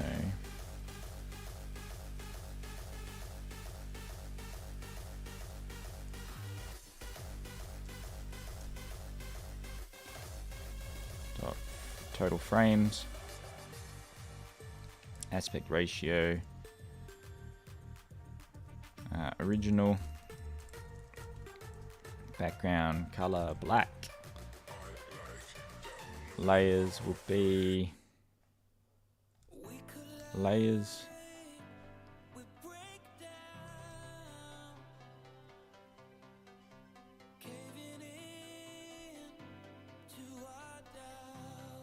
And layers we're calling from here. Animation layer. What am I setting on the animation layer field that I'm not setting elsewhere? Animation layer. Keyframes. I'm not setting any keyframes. I shouldn't expect that to cause too much of an issue. Timestamp starts at 0. Hidden is false. Hello Hassan, welcome to the stream. I haven't played with the new GitHub Copilot plugin for Xcode. I think someone mentioned it before, and I was going to look at it because I have Copilot. Like I've got a subscription to it that I use did check out in VS Code.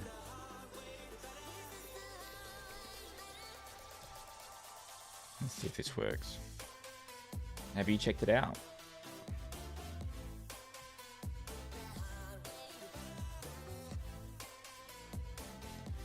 Generate.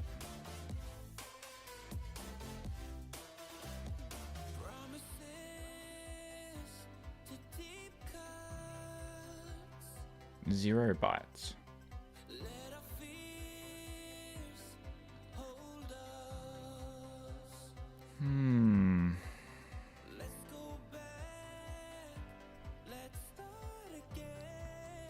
Let's see what exactly is being called on completion.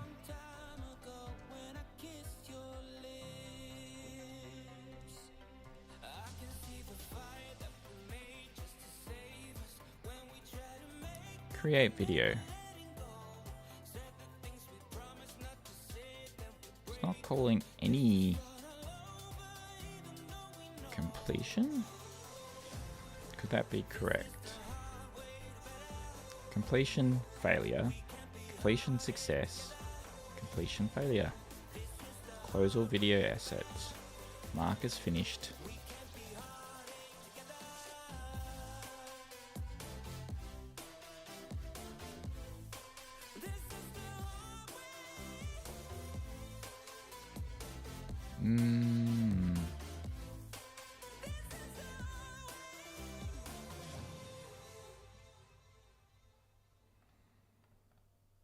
It's not doing a whole lot in there.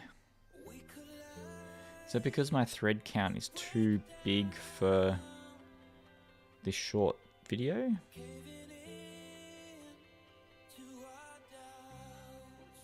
Because it is calling... Like, we get this far. Start writing the video. We know where we start writing the video because the file is on there. Went too far, didn't I? It's possible this is an actual issue with the video rendering thing at the moment, because I did make some changes. So let me see if it even renders any video. So we know this is not working.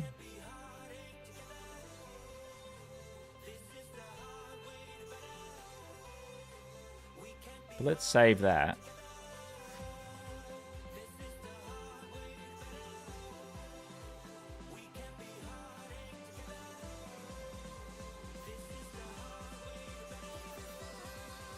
That's stepping through. Save video. That'll be stored in photos, so I can actually just load up photos here. Yeah. So it's not in the process of generating the video. Only thing I can think of is not enough threads. But would that have an issue?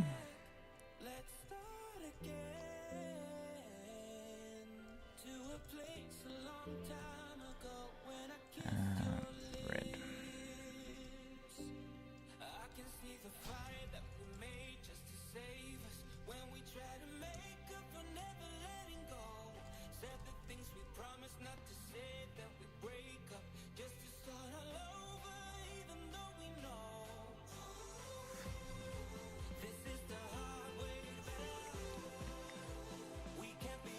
If I make just one thread, will that fix it? I don't know.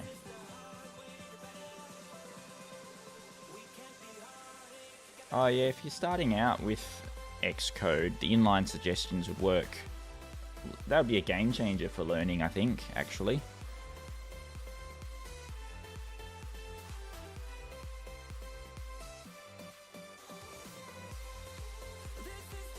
I think that just generated it. No, still got an error there.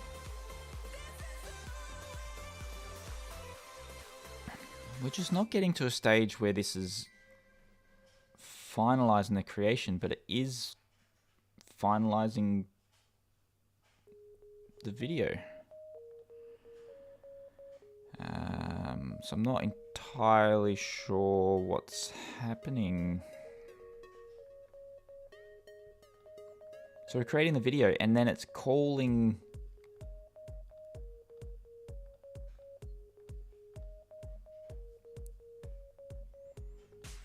Is it calling?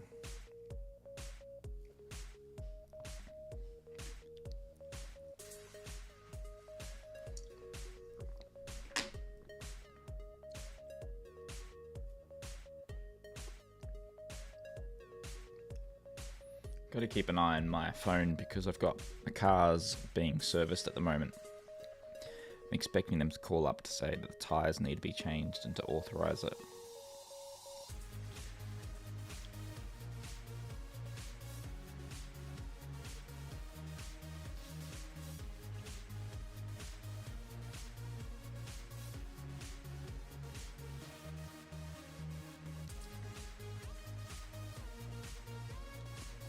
Instead of trying to rebuild this for the time being, I'm going to allow it to be set directly. That's not ideal, but I need it to work first.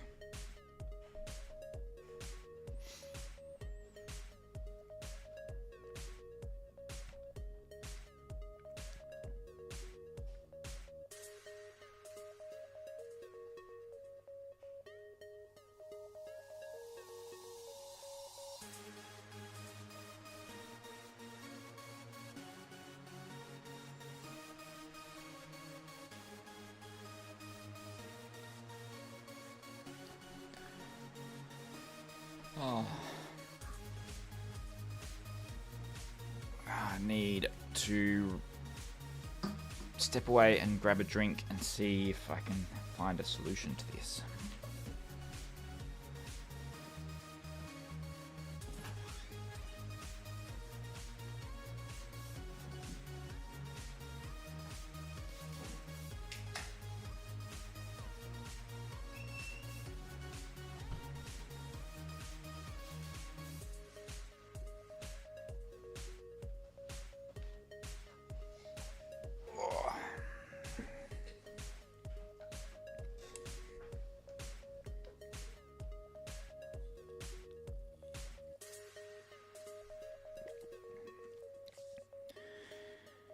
We create the animation sequence. We're adding the layers, adding the subtitle layer, and then we create the video, and creating the video is not working as expected. It never actually does it.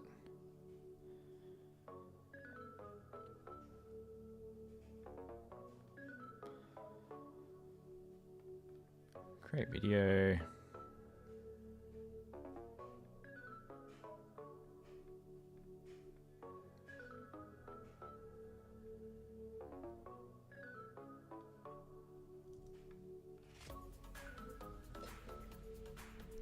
Okay, so it's ready for frame. Steps through each of the frames. And then the group never notifies on completion. So the group never triggers this part.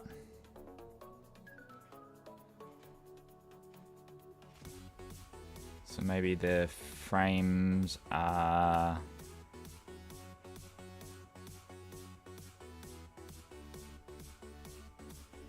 max frames 100. Interval is 3.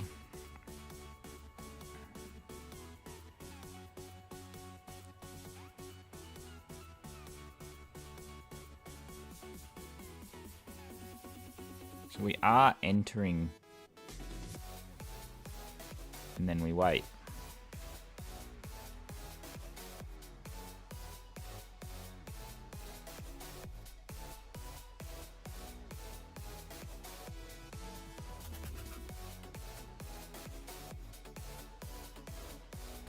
Go into here. We've got 3 threads we're running on.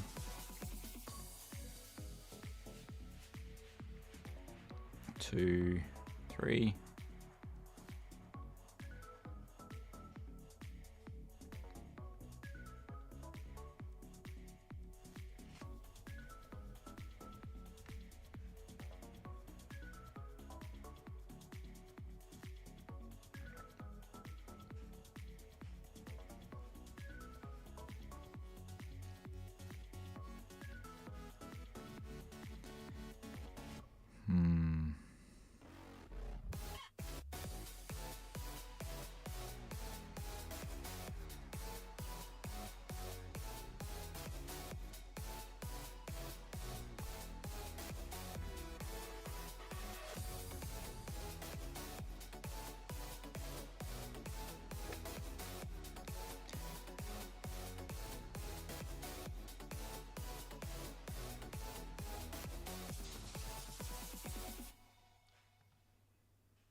Is it writing to it?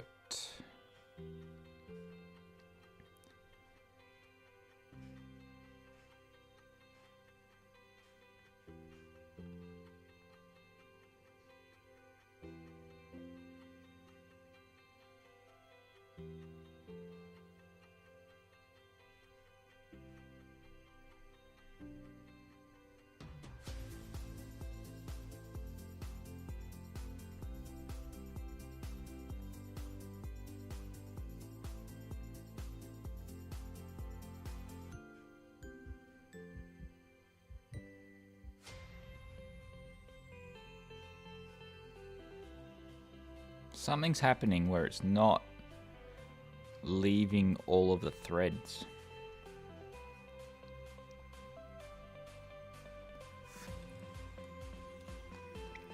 Can't work out why.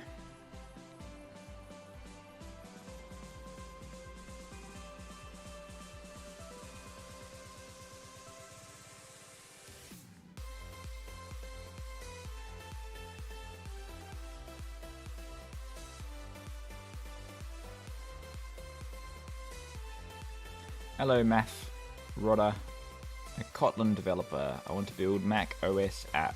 Where should I start learning from? Can Kotlin, is there any hybrid tools out there that you can do Kotlin in Mac? Hang on, I think it's the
Let me feel your love again, 'cause I've been running round in circles, screaming out your name. Take me to a different place, just the two of us, and we can stay up all night, kissing under streetlights, doing what we want to, doing what we need to do, staying up all night, everything is alright. Hello Zed. It's going well. Kotlin is multi-platform, so I think you probably need to work out a way to compile it with Xcode, and then you'll be able to get it working on Mac OS.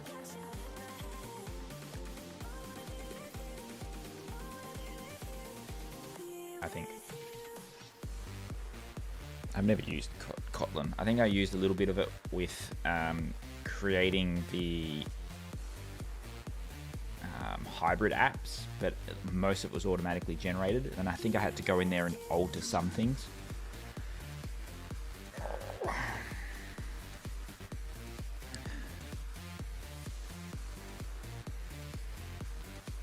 Duration, width, height, aspect ratio, background color. Let's go with trying to get this to show a preview of my current project. Not working as expected. So I'm going to start a different path. We have this animation text style preview, and in there I've set up a project, I think.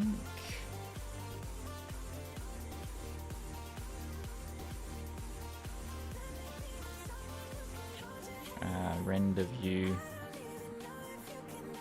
We have the animation sequence here. So, I'm going to go down the path of copying this code. Maybe I'm missing something. Duration, the duration is set to seconds, 2 frames. Let's set the duration to 60 frames. 1.22 frames, so it's set to 2 seconds. Going to keep it simple. Going to keep it the same as before. Keep it simple. Video will be video URL. Keyframes, animation keyframe, duration. We have grouped subtitles. That's the thing we're not setting just yet. We are, aren't we? Hang on. We are generate captions.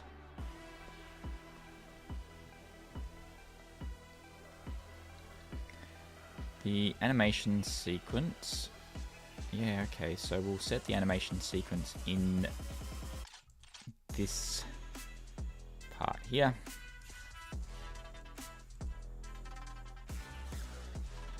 Grouped subtitles. Items is grouped subtitles.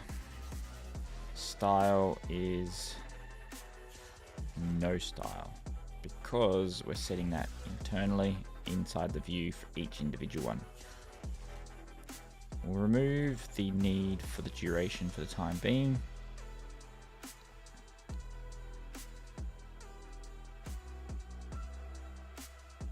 And then we are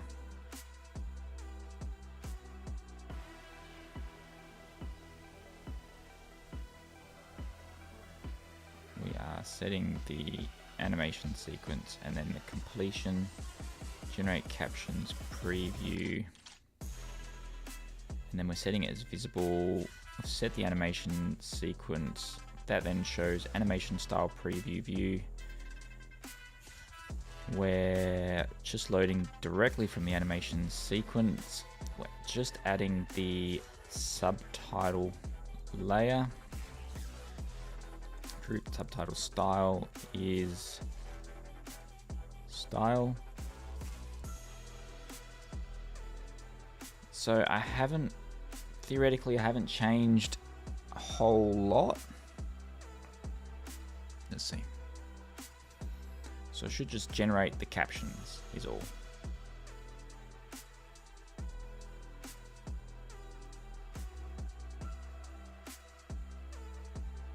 No.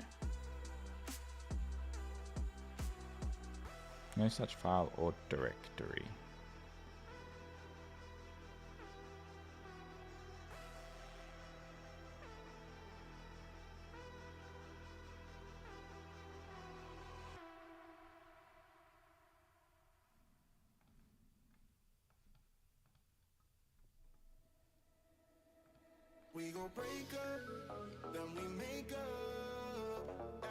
This is doing my heading.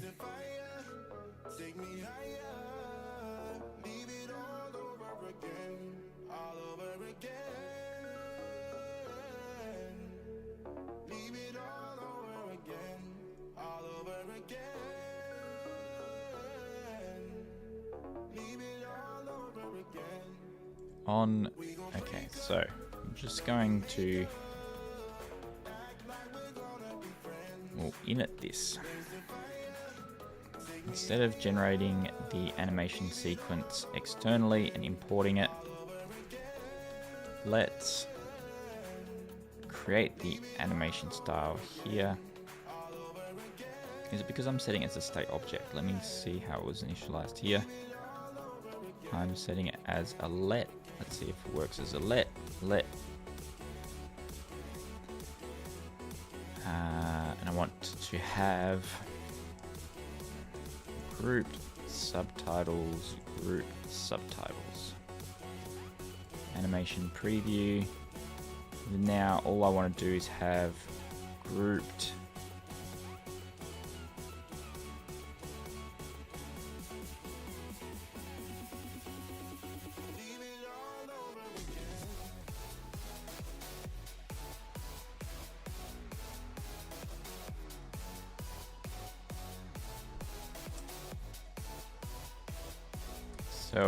grouped subtitles equals generated subtitles.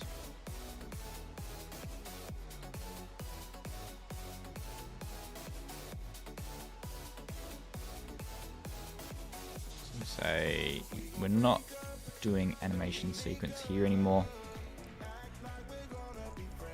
Grouped subtitles, grouped subtitles.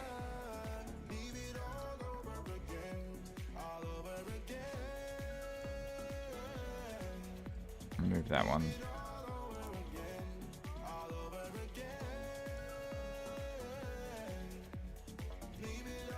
And we want the animation style preview view. Grouped subtitles.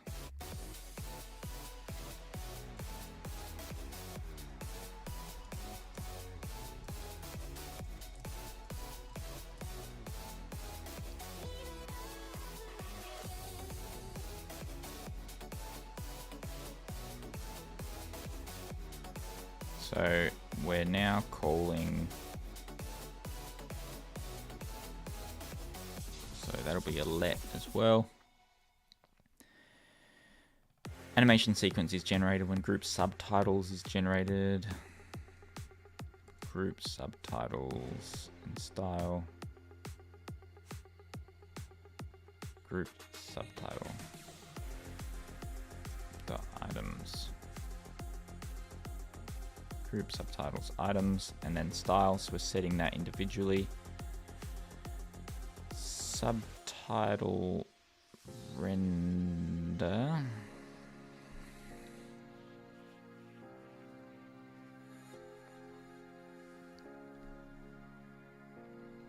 Let so subtitle render. We do have it called there, so we will put that one there. So in that set subtitle render. Animation sequence. We can remove that, set that one.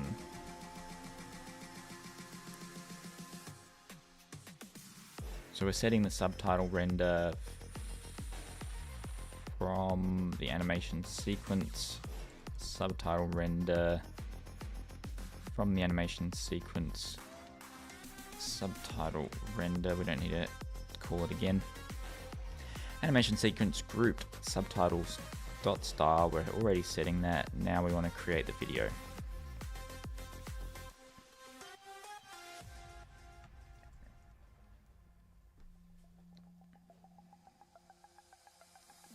Build fail.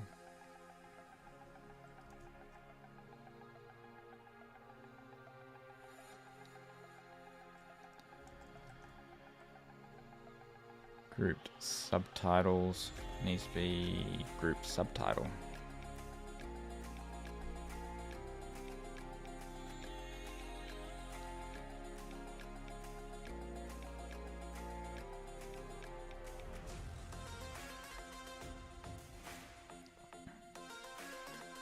Group subtitles returns group subtitle.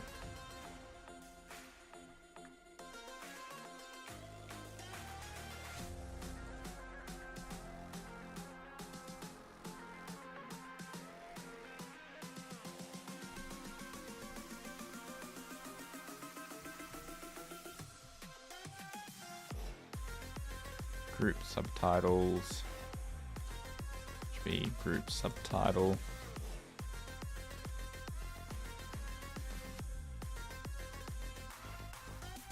There we are.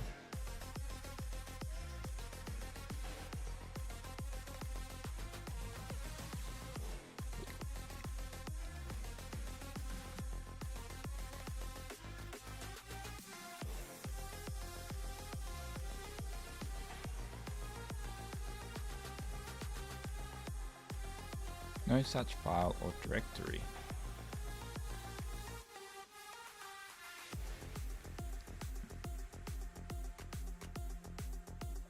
But I can, it's literally trying to write to it.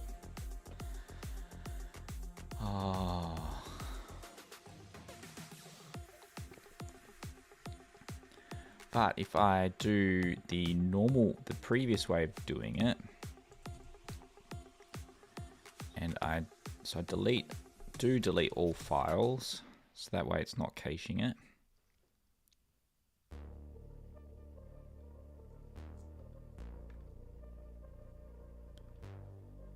When I do this,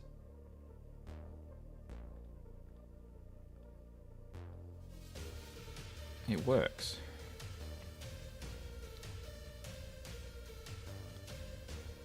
But when I want to, when I'm just setting it up again and it's not working.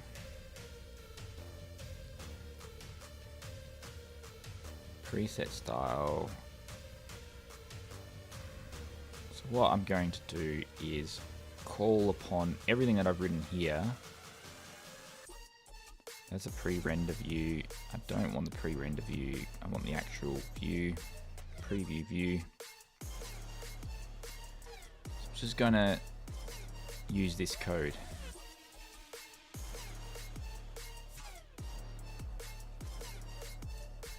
Animation style preview view. Animation style preview view.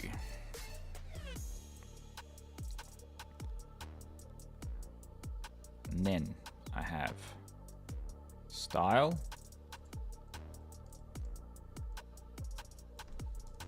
single words, false. So now all I'm doing is copying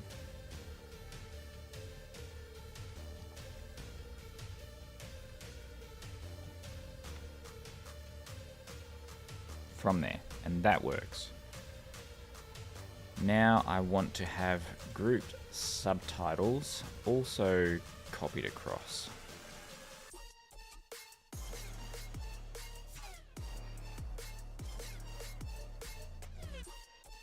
Grouped subtitles, if not selected, then no group subtitles. That is before style, grouped subtitles, subtitle, grouped subtitle.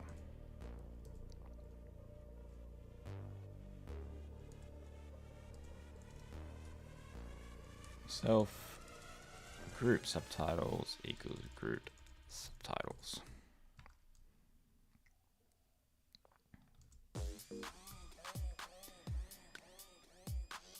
And then this can replace the grouped subtitles that I've created here as subtitle groups.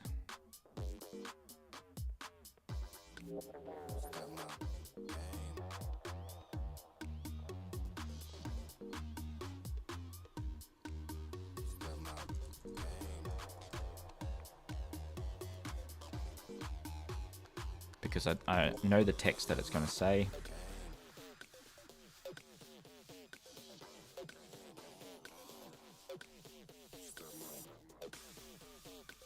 So now this should say, this is a duck, I think. No. Showed it all in one split second again.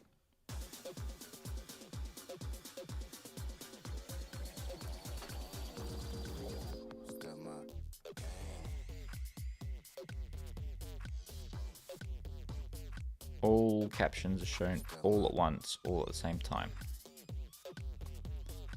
This is the issue that I was coming up with earlier when I set the... At least it's a new error. At least it's a new error. This is the issue that I came up against earlier when I was setting the word limit.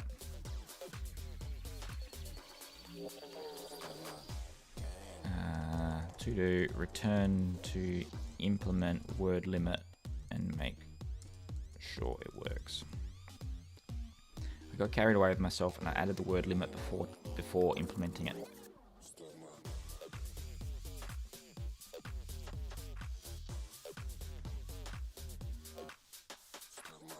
So that is now generating it as expected. That's a step in the right direction. So it's not word limiting it as such, it's only showing 1 second of generated captions. So at the moment, the preview is generating the entire text of the, what do you call it, the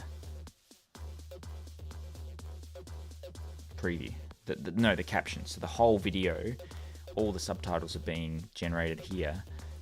All I need is the first one, because I want that to show a preview of what it would look like in each style.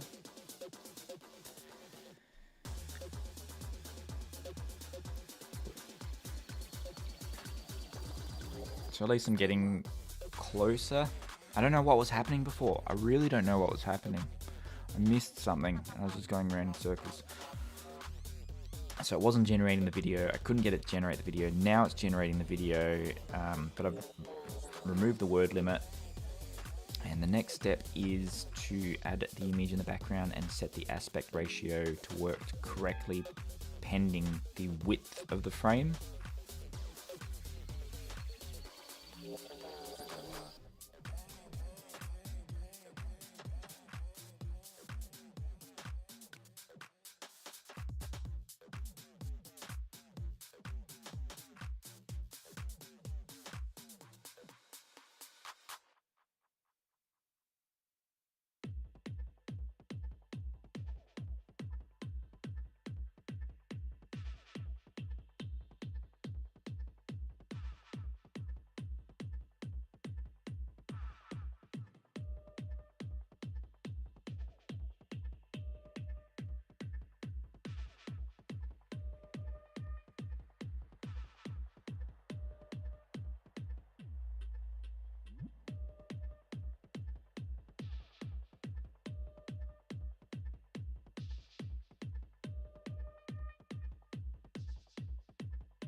I think I'm needing a break from this project.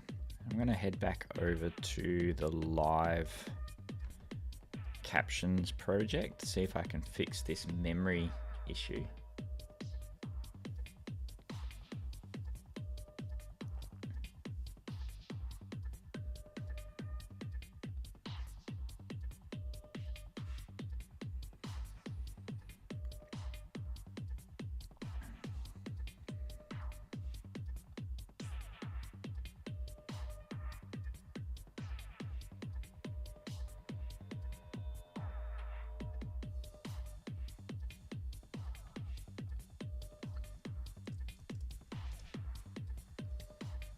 So I had a bit of code that I created that rebooted the recording sections after current word.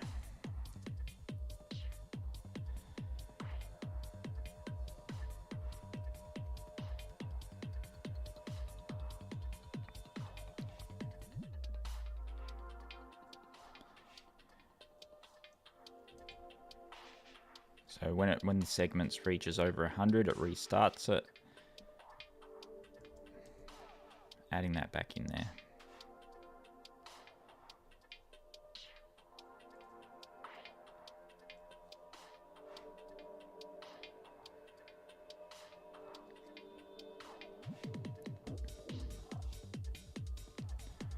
This is the development version. This is the backup version. That code is the same. So I'm going to close the backup version and I'm going to run this version.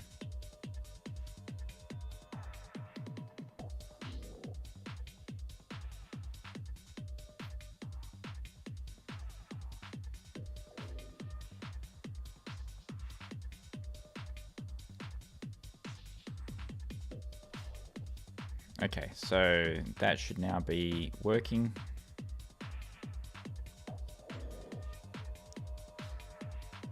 And and then every 100 segments it will reboot the entire stream of text. So we're currently at 22, 25. It sort of adds 1 word per stream. But I want to see if this reboots it before I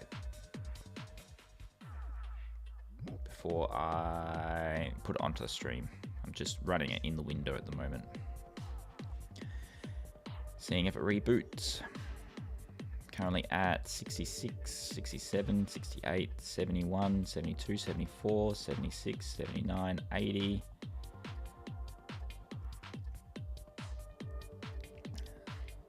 85, 86, 87. I want it to get to 100. Nearly there. We're at 99. There's 100. So that worked. It's not taking up all of the resources, which is good.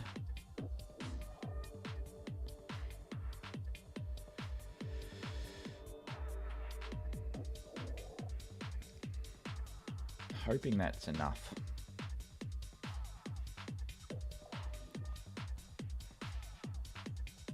This project with the captions live on stream is a fun one, but this bug has been plaguing me, and I found the issue to it, but the solution seems to be a bit more challenging than I anticipated. Because the speech to text will continue the stream of text from the moment you start the stream. So if I'm an hour into recording, it reprocesses that entire hour of text into the app. And that's why I'm trying to restart it after the segments reach 100. And I added some pagination in there to limit how much text is actually being thrown into my app, but it seems that the actual speech recognition processor runs independently and just keeps running in the background regardless if I'm processing that data or not. And I've also added these live headlines, these headlines at the top,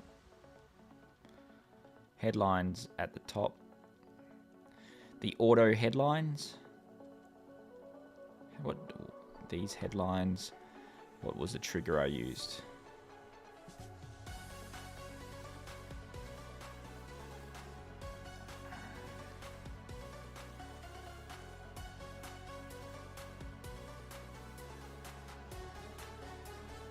These headlines, those headlines. So these headlines at the top are automatically updated, and I like the way that they are working. It's just this processing and memory.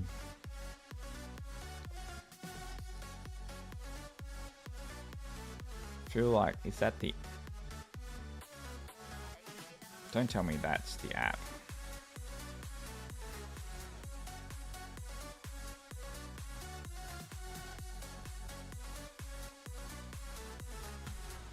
Is that my coding challenge app?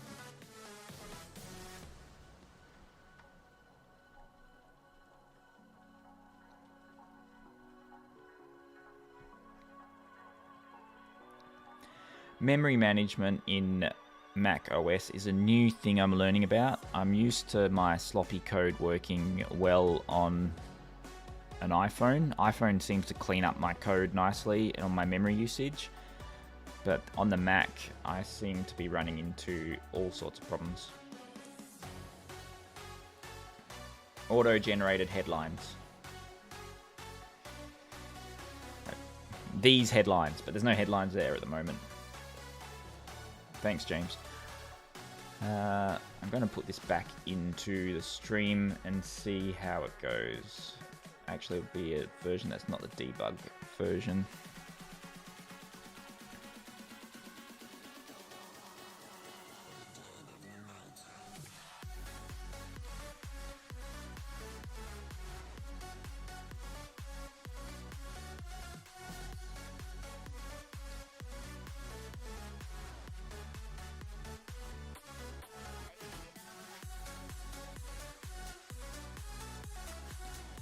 Going to run this version.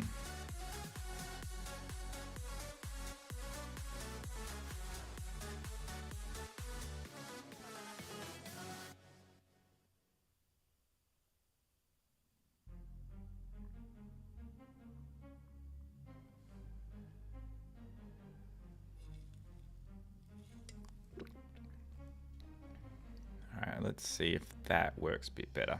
So, oh, I've just made a... Which one was it? That one or that one?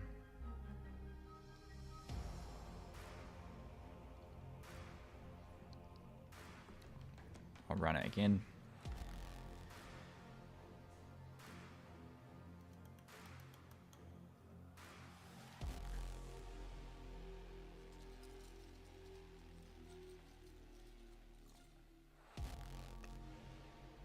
So instead of running the debug version, I'm going to run the version the release version.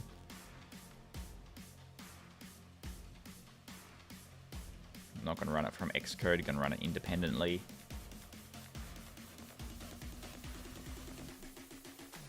I'm going to pause the audio while I'm playing with OBS because sometimes I blast everyone's ears.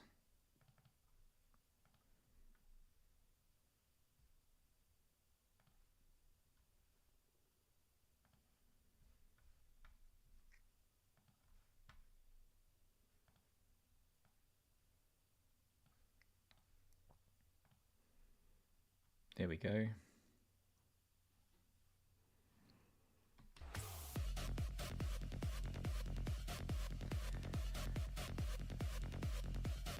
Hopefully that works. Let's see.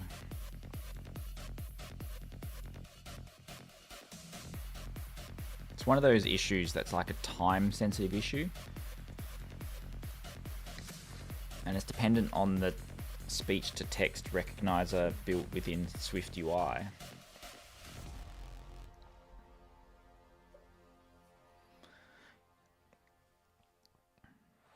I got a missed call, 1 minute.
This is my new Be Right Back screen. It looks like I'm coding, but it was actually recorded earlier. So that was car nearly ready to be picked up.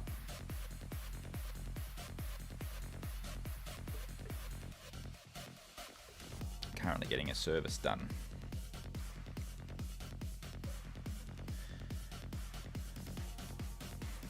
Back to best auto captions.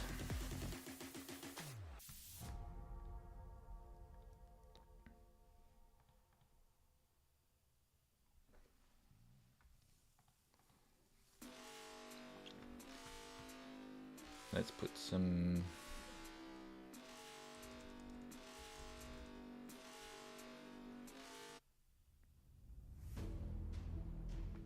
different music on. All right, refreshed. I've taken a break from this. Now I'm returning. So we have got the first lot of captions generated with the style of the preview. I want to add the first frame as the background image. All I need to do is specify the image. So we will have a preview image, will be a CG image.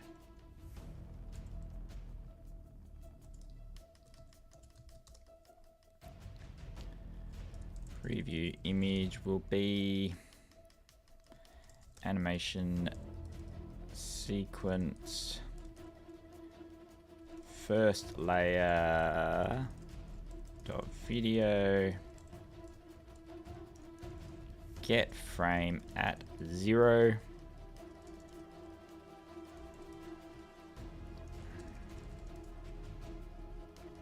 Cannot find animation sequence.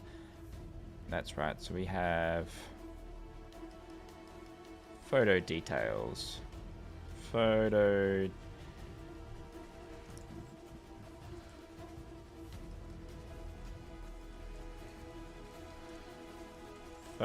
details, photo details.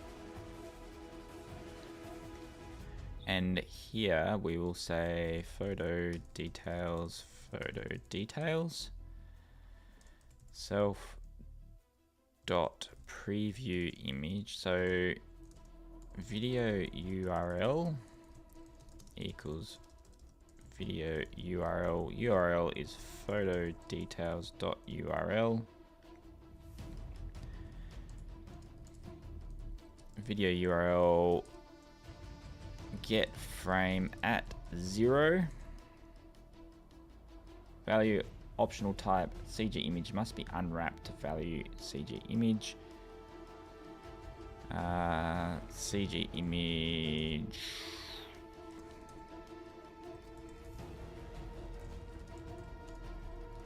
Private value.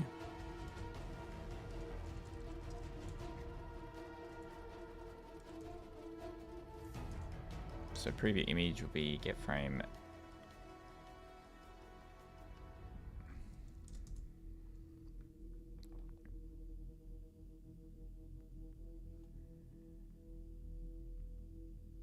What if I force it?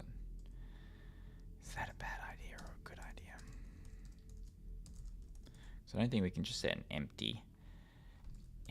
Have I created that already? Empty CG, create empty CG image. I've already got something to do that.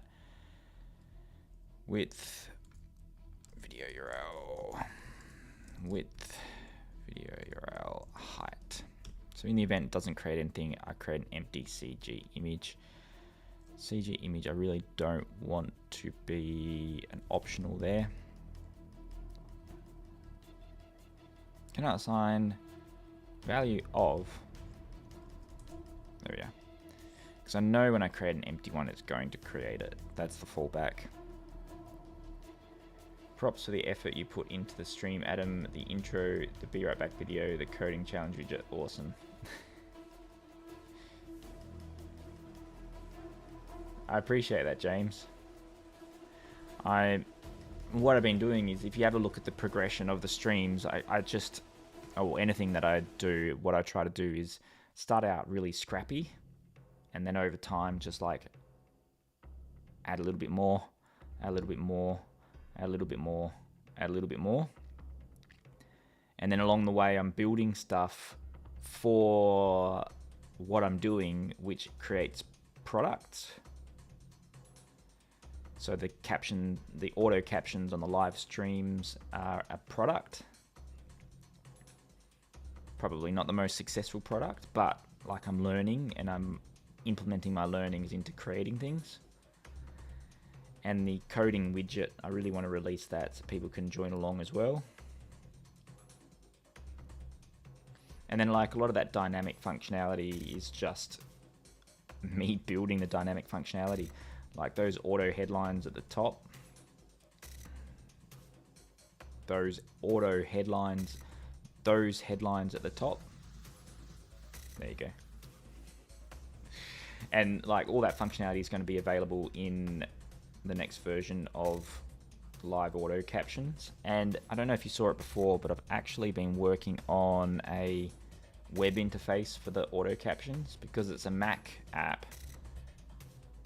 Like, I don't know why I built it on Mac. I think because I wanted to build it in SwiftUI and it was a project that I built for myself. But then when releasing it, it's like, oh yeah, most people streaming are probably on Windows.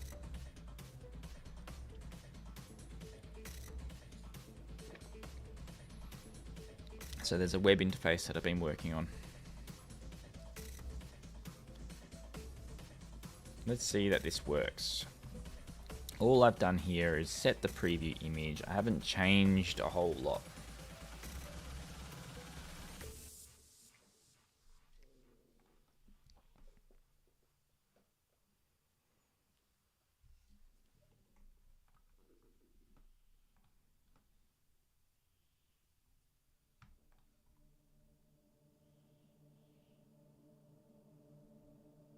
So I haven't changed a whole lot. Now what I want to do is set that as the layer in the background. So instead of the UI image,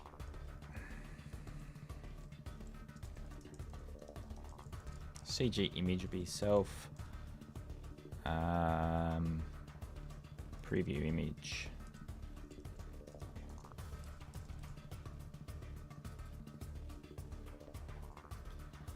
I think in the animation layer I did set it so I could have a CG image. No, it's always, the image is always set as a UI image. So do CG image, self preview image.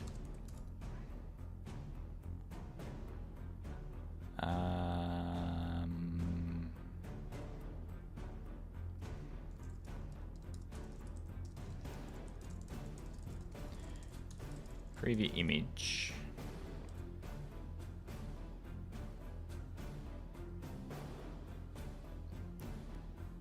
Self.animation sequence may only be initialized once. There we are. How far have I got with the web stuff?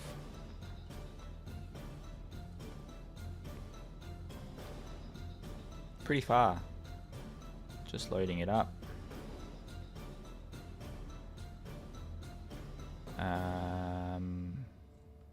App.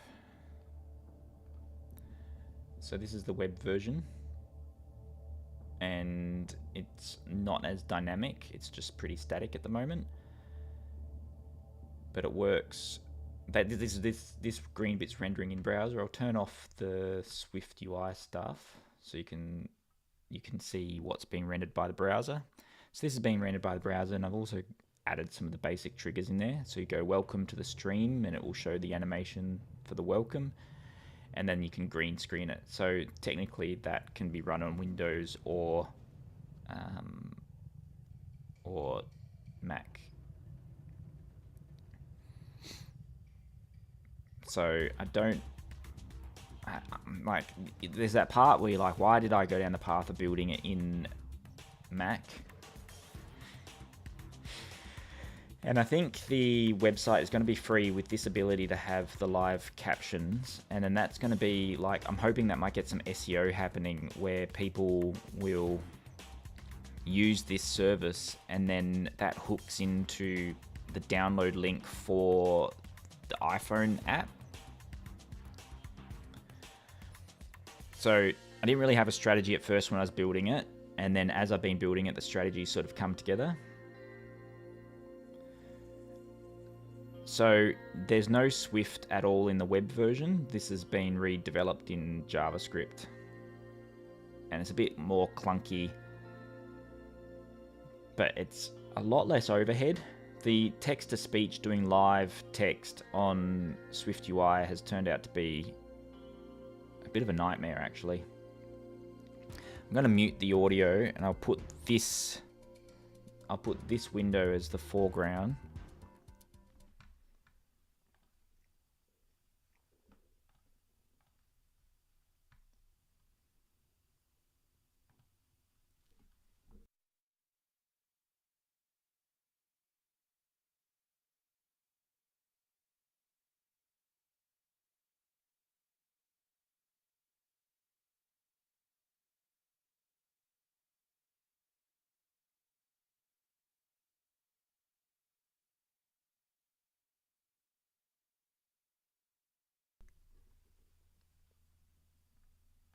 So I've added that as the foreground. Has that decided not to work now? Is that working? Now it's working.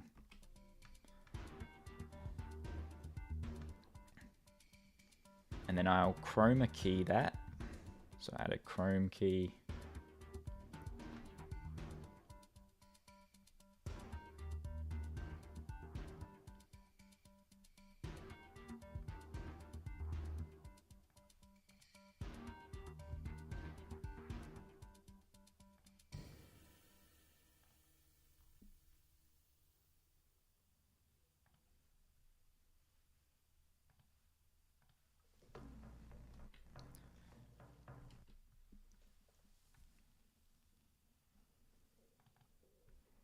That color key should, there we go. So I've removed so I've chroma keyed that now. The text, so I'll refresh. Now the chroma key is working there. And I'll make that full screen.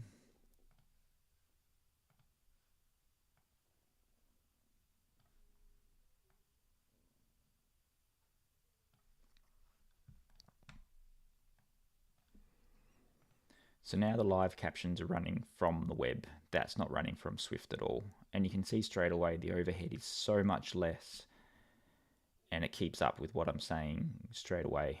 It uses barely any RAM.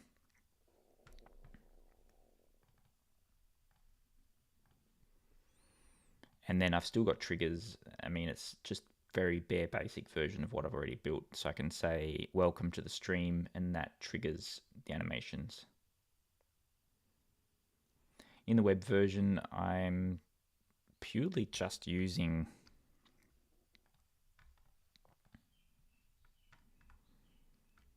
I don't know, I asked ChatGPT to build it, to be honest. Speech.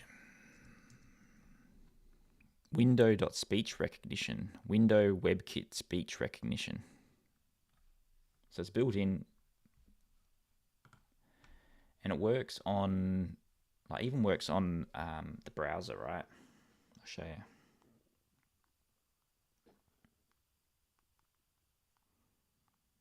And I didn't even know that was possible.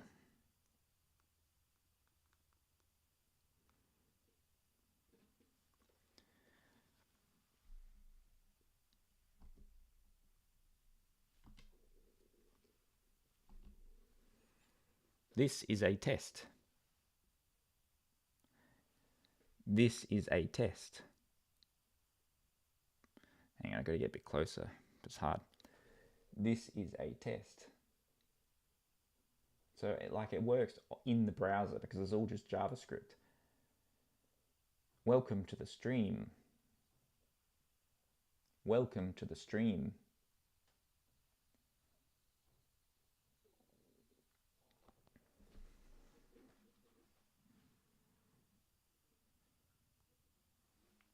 So I had that moment where I was like, maybe it should have been a web version from the beginning, because that's cross-platform. but I got my head stuck in this idea that I'm building an app because it was going to be a standalone product. But the more that I think about it, the more I realize it's just a lead generator for the main app.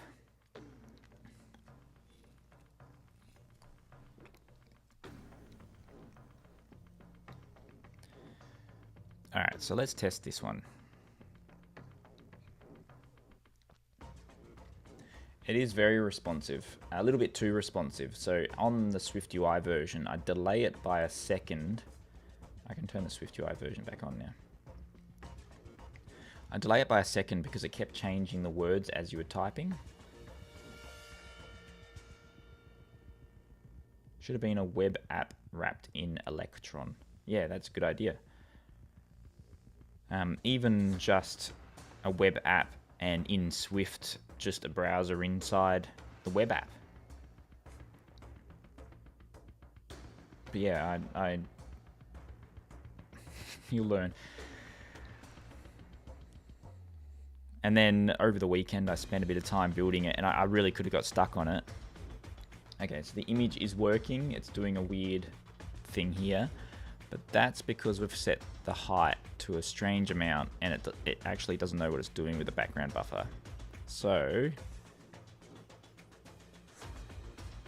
let's say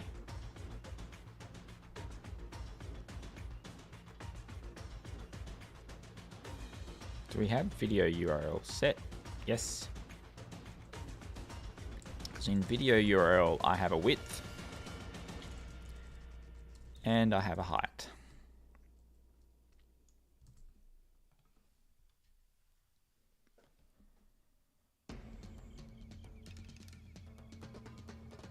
Well, James, the idea of having it as like a growth hack, a web, a lead map funnel, didn't really occur to me until I was well into the development of it. So, as a Mac app, when I saw the numbers, the amount of people downloading it, and the feedback I got from people that actually stream are, well, who streams on the Mac? I'm like, well, I'm in a bubble. Everyone that I know streams on a Mac, but nobody else does.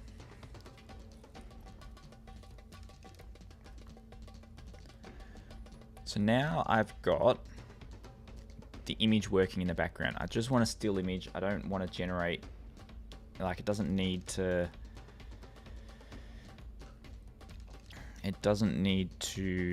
have a lot of overhead for previewing it. And now, and I don't know why it wasn't generating the video before. Frustrated me.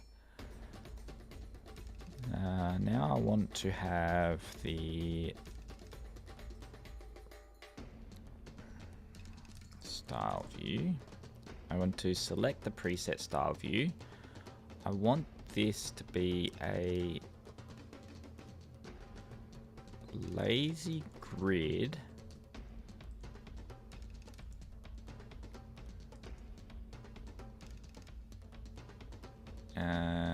Columns, I want 2 columns.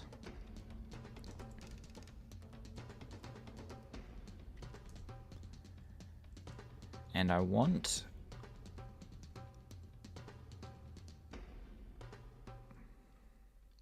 now I reckon I got a bit of,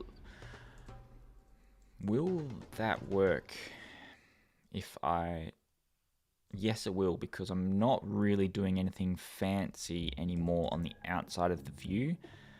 I'm only rendering on the inside of the view. So I want this to have 2 columns side by side, each style to be individually generated with the duck in the background. It's not going to resize it the way that we want to resize it.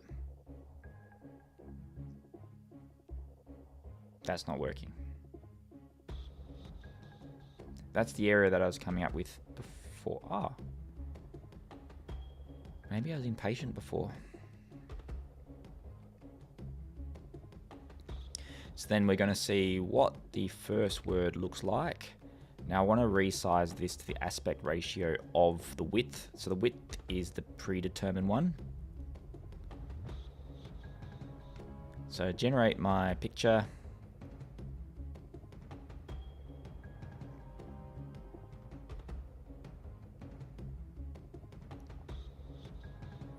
on mobile wrapper in .NET. I haven't seen .NET in a very long time.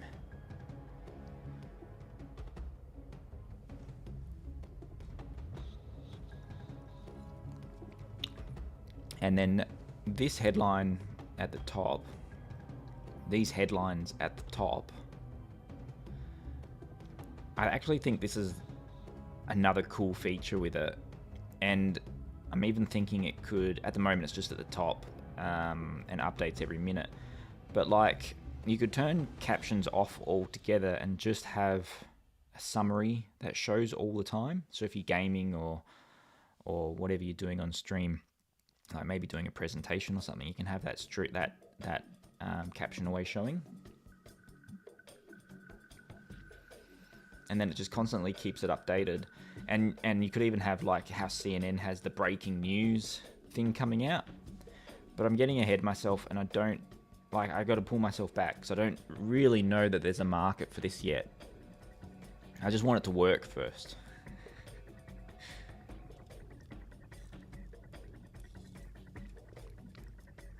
Because you can spend a lot of time following your curiosity, and it can lead you down the wrong path. I like to make sure that I have some curiosity, I put it out there, see if there's any interest in it, and if there's interest in it, then add the extra features that I want to build into it.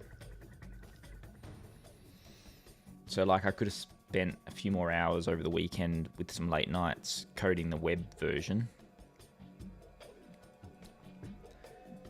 which I'll probably be doing, let's be honest.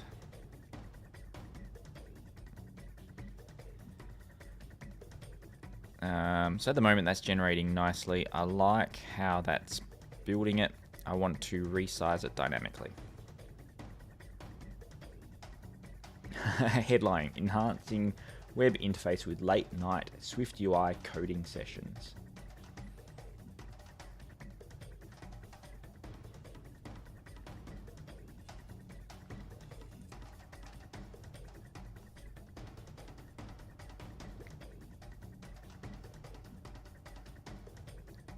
But interestingly, like, I think it grabs more attention. I do think more people stumble across the stream when there's captions popping up on screen and animations and stuff.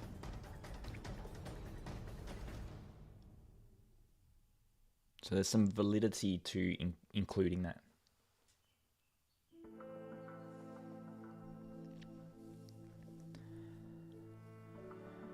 All right, we can remove that. Now we want the height. We're setting the height here, but I would like to know rectangle background, foreground. Foreground color, clear, on appear. Geometry, reader, proxy, in self.width equals proxy.size.width. Do we have a width set? No. Width, CG float, nil.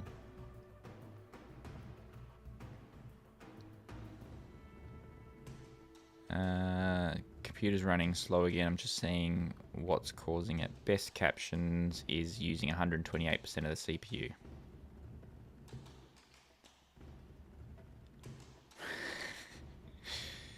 That's a shame.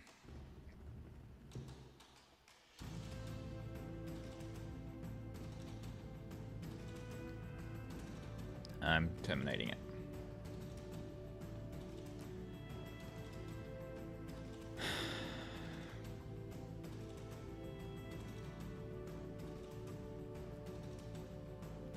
I'm at a crossroad with that app.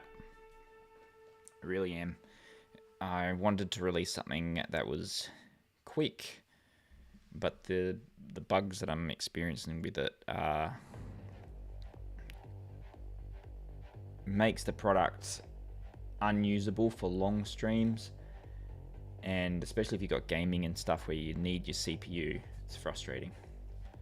The web version seems like a viable path. Do I rebuild it for the web and then just put it inside of a web frame for the app? These are the questions, but not the questions for right now.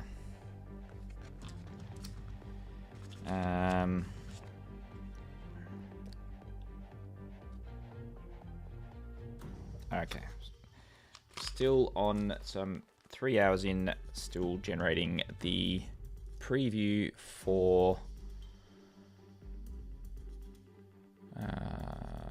selecting styles.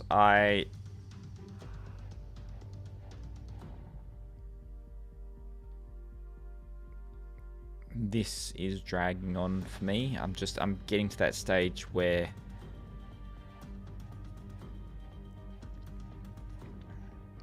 so it's generating the previews. It takes a while to generate those previews. I think because it's generating all of the captions, isn't it? And I would like it to not generate all of the captions. I think that's what's happening. So some optimization that needs to go there. For the time being, I want to set the width. I'm setting the width here. So frame needs to be photo. So frame needs to be width times height ratio, or maybe just height. And then we have private variable height CG float if width does not equal nil, else return nil.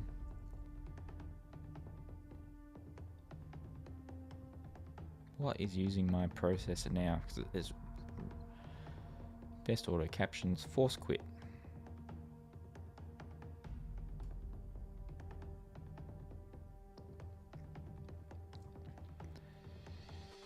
Definitely felt it. It was using a lot of the CPU.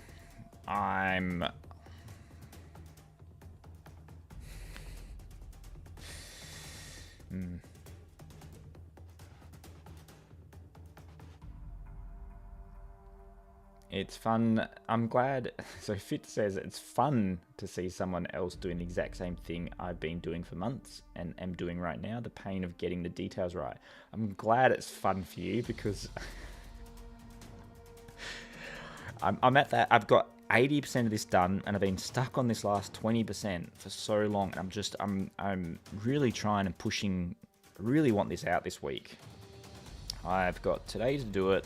Tomorrow I'm recording content for my channel, and then I've only got Thursday, Friday. So I've got today and 2 more days. That includes setting up the icon, setting up the watermarks, setting up the App Store listing, and that's going to be a whole day on Friday.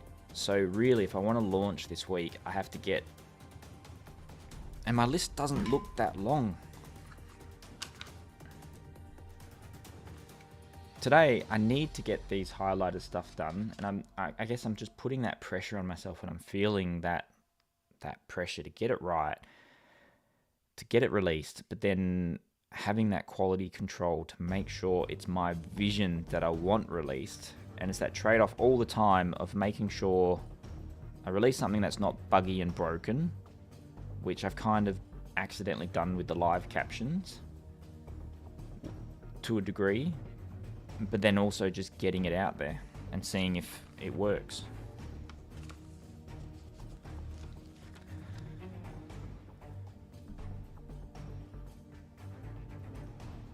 Wait until you get to the last 10%. This Auto Captions app has been probably the biggest app that I've created in years, and it was a lot more challenging than I thought it was going to be. Okay, so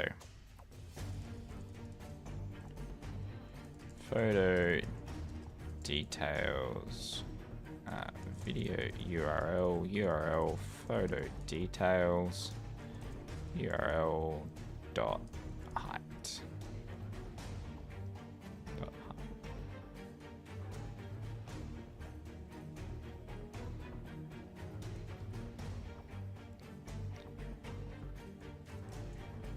width. Video height, video width. ChatGPT or Claude, you can help me.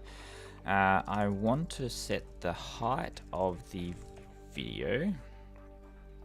Okay, so the self.width frame is fixed. I want to set the height to the same aspect ratio as the video.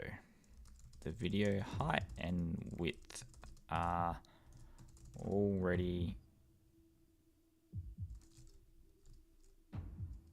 set.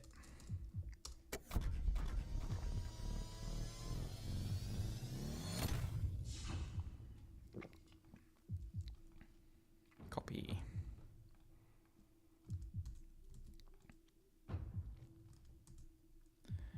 Aspect ratio width, return width times aspect ratio. So theoretically, that will now show the full frame of the duck.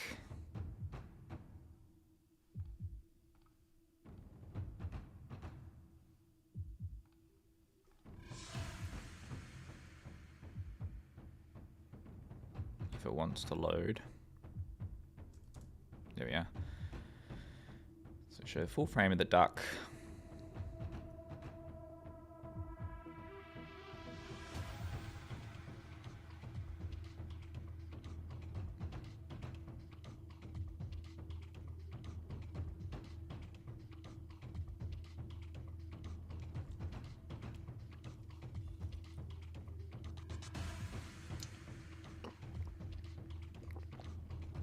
Which it did not.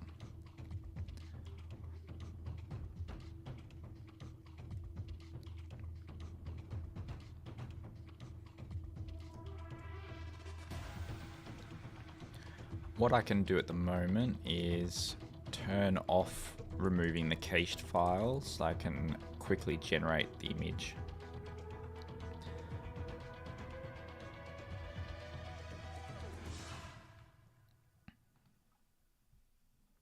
I want to see what this is actually returning. Width is not a number. So video width and video height are video URL equals video URL.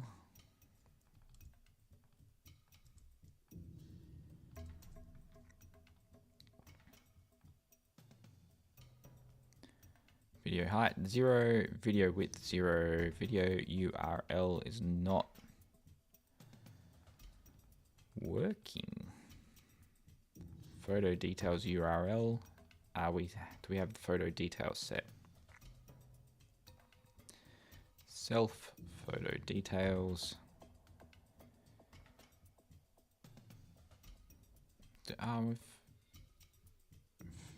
Photo URL.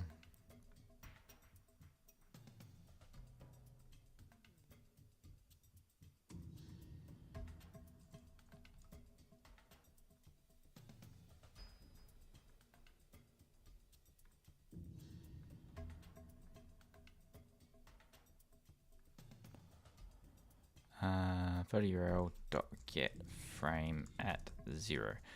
We're already doing that, right?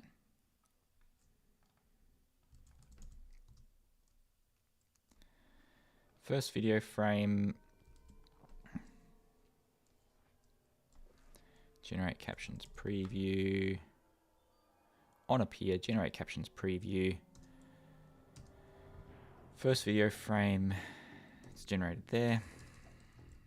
If let first video frame equals first video frame. And then I'll have state private variable first video frame CG image on appear.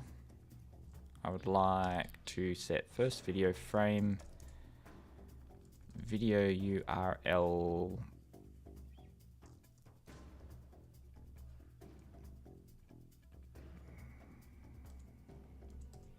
after we generate the captions, before we generate the captions, in that process, we'll set video URL. We set first video frame in that process. We get the frame. Now we know we've got the video frame, first video frame width, first video frame height.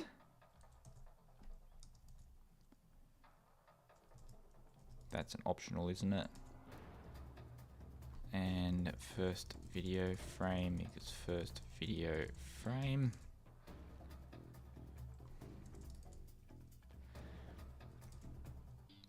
So now it won't return nil, hopefully.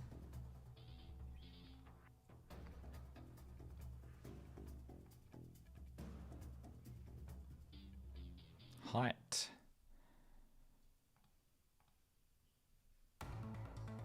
Is returning nil here. So first video frame is self.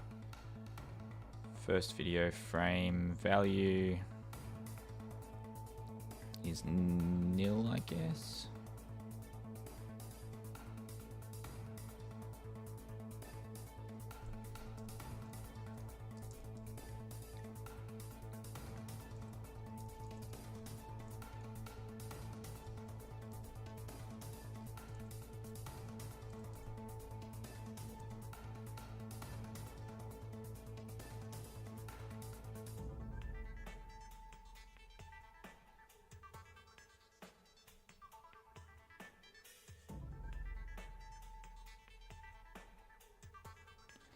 Is visible is true. Is visible is true is only shown after generate captions.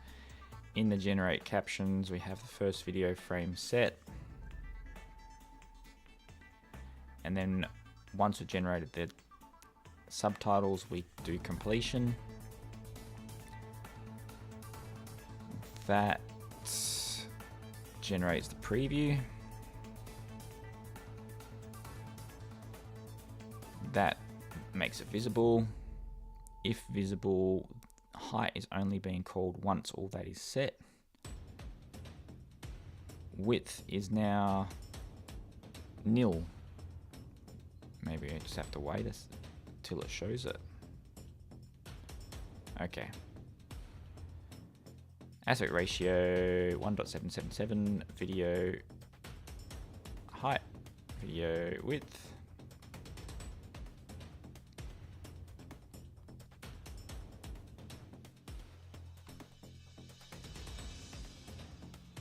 Whoa, whoa.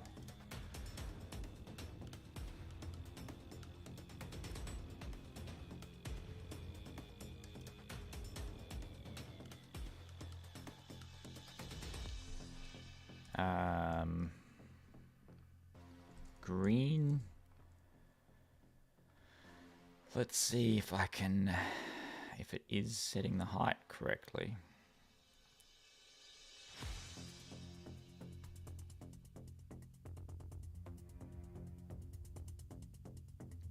It's not even setting the height the way that I would expect.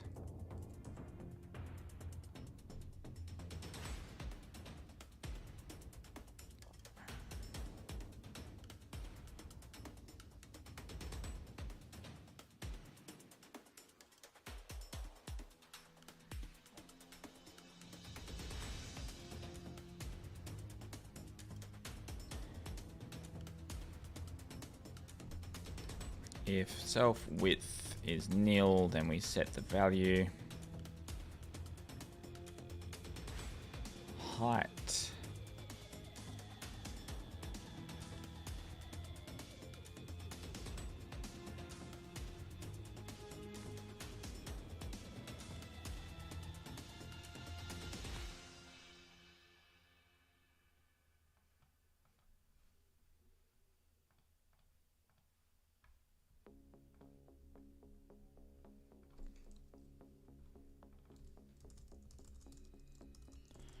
Return height.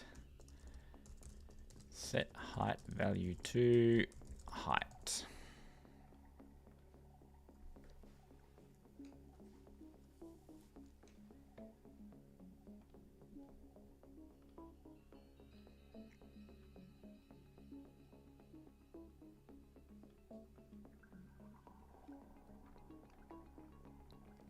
Set height value to 303. Let's just set it fixed. 313. Oh, I've got a mask there. That's overriding it. But that should also be, I mean, that's relative to it. So I'm setting the height. Okay, so I've set the height to 313.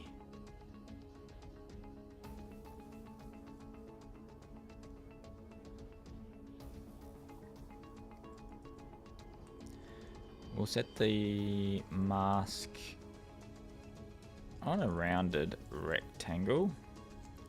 Corner radius 8 or 10. Then I reckon there's something going on in here where I'm setting the height. So if I say height,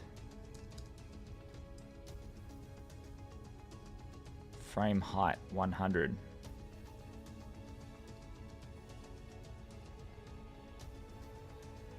So I'm doing a lot of heights by 100 here, aren't I?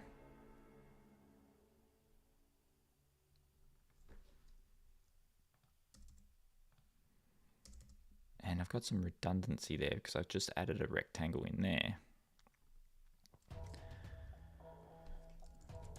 Height, height, height, height, height.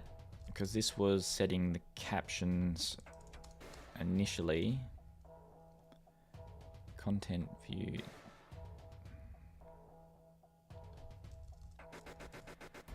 And now I'm setting the height in here. So although I was setting the height of the preview, it wasn't listening to it because I had it 100 inside the view. Now I have it working.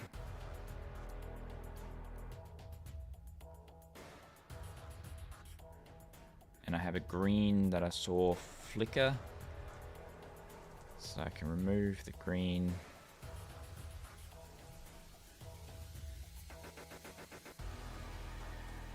Background color clear. I want this to be a Z stack because what I'm going to do is I see there's a flicker when it restarts the video.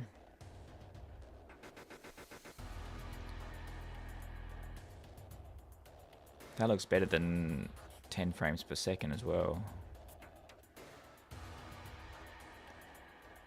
I want it to be rendered at 10 frames per second, not 30 frames per second, because it's really just an example of what it's going to look like.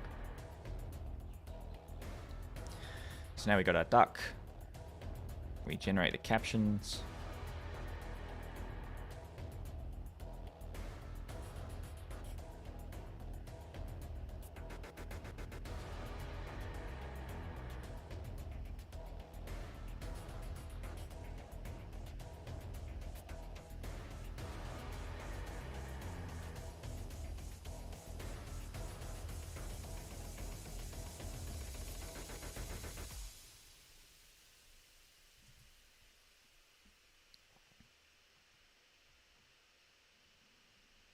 And we select it.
It's kind of working the way that I want it to work. Bit of optimization to go. Make it speed up a bit. It's too slow loading the previews. And then I want that background to be, like I said, I want that to be image, and image will be first video frame, resizable. Got it up here, resizable.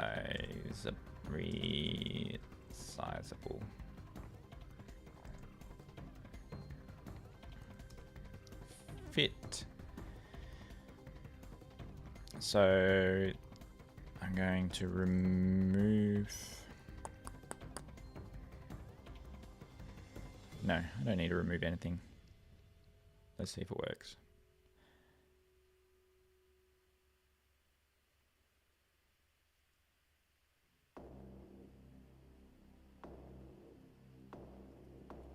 That's not going to work. Build failed, took too long.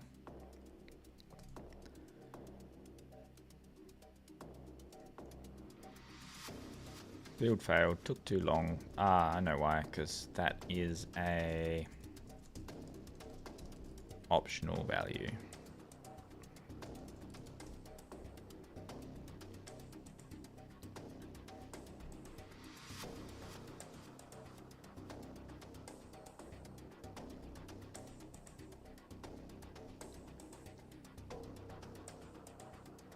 Still taking too long.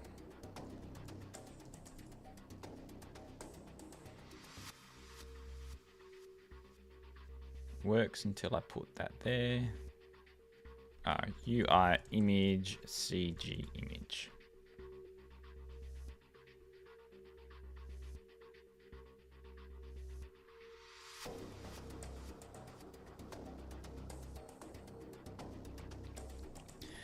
UI image is a UI image of a CG image, the CG image.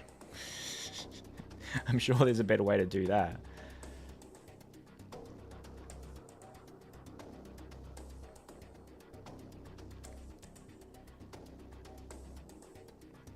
So on the loop, because we already know the frame that it starts off with, we don't have to have that flicker when it restarts the animation. We have, let's set up one that's different aspect ratio and see what happens. Hey.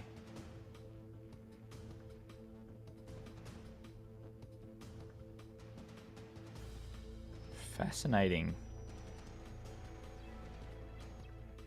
It defaulted to the previous project. Let's do this one. Generate captions.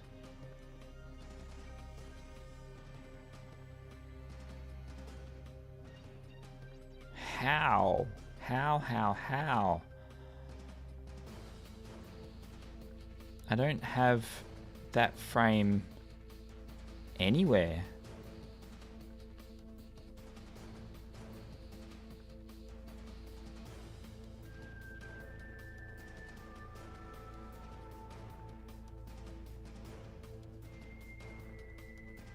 Oh, of course, I'm caching it.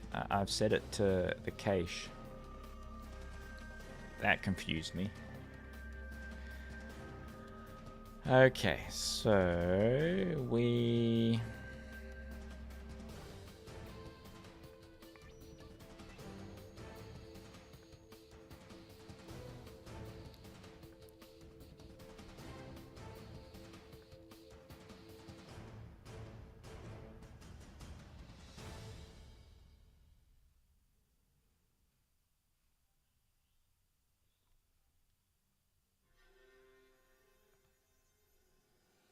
Yeah, so it's, this is caching it. And it's caching because previously it was just the style. So what I'll do is I'll cache, I'll set the URL as the photo video URL to absolute string.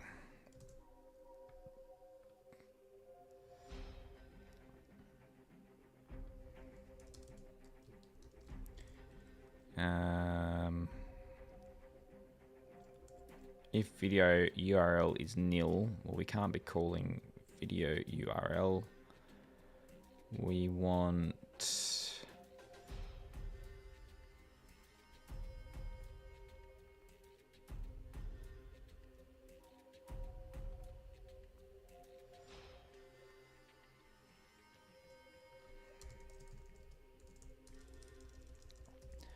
photo details,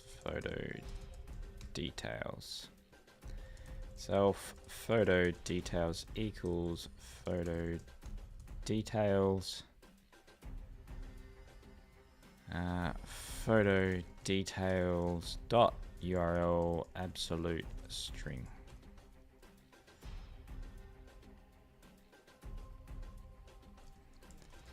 Otherwise it'll be empty, and then that way it'll save the cached file name. Now that's going to be a very long, silly file name.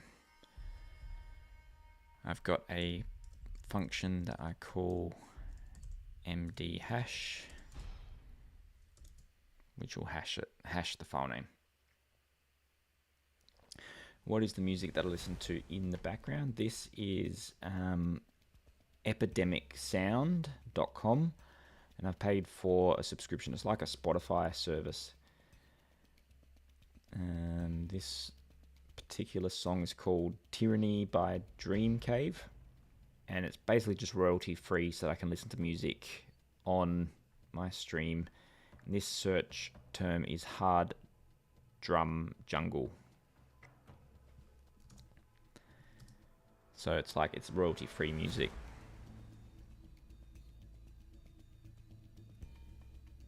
Simulator. Alright, so this will show my face instead of the previous one.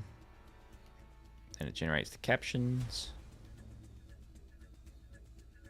Then it generates the captions.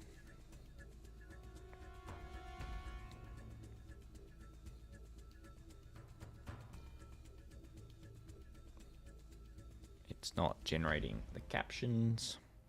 Oh, there we are. I can see it generating it. So the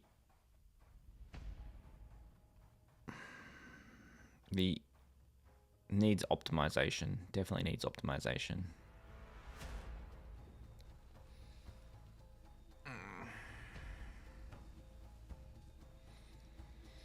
So previously what I was doing,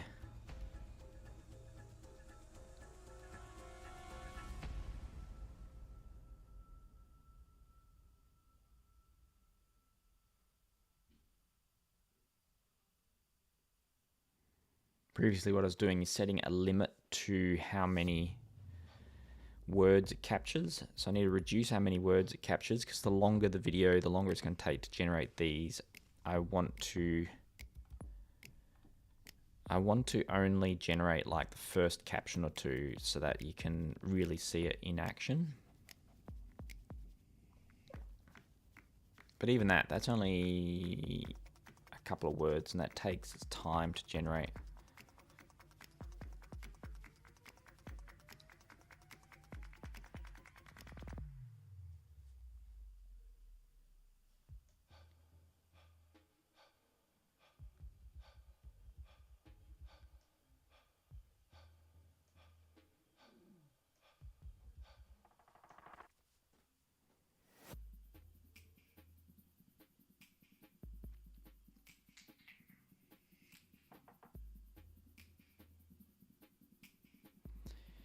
Do I like the height as it is, or do I prefer the height as it was with like cropping to the middle of the style?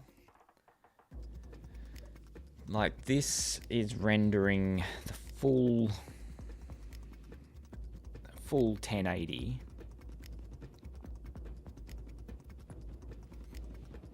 Maybe that's one way to optimize it, reduce the size of it.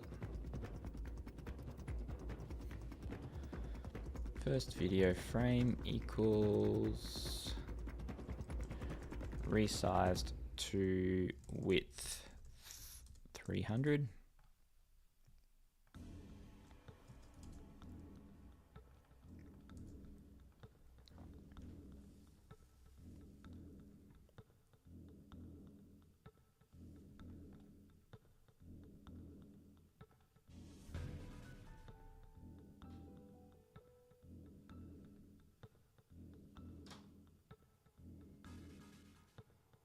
Still takes its time.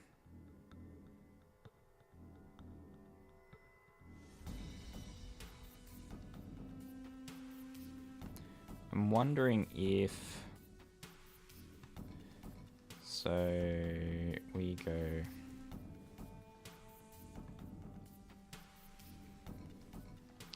I'm wondering if that is actually having any impact on the size of the video being generated.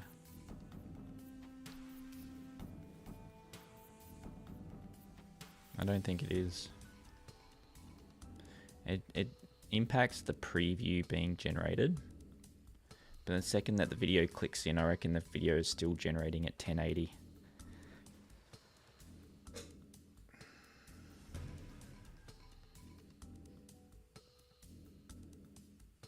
Yes, that's definitely cleaning up to 1080.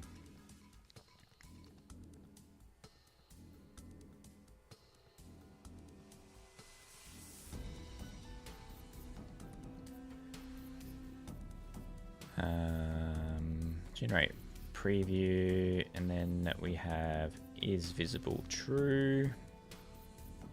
When it's visible, we have the photo details here. Instead of photo details, we will have first video frame.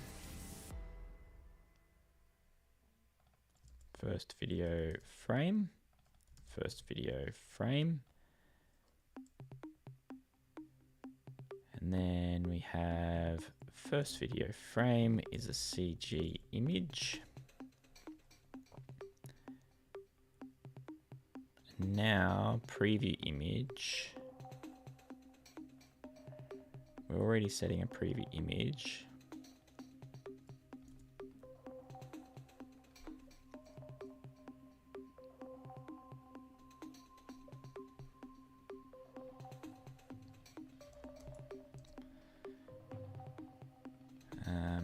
First video frame, place all. First video frame, CG image. First video frame is first video frame. So there's no need for us to actually call the video in here, I hope. I don't even know if this will compile.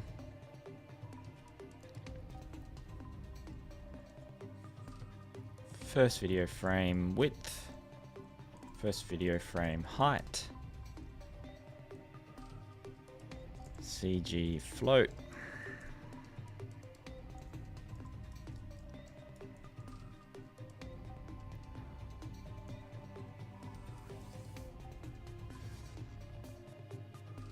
because now we're setting the width and the height to the first video frame.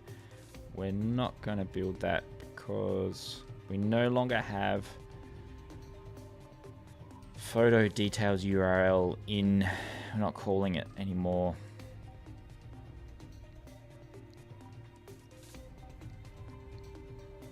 Can we just do first video frame dot hash value? Maybe.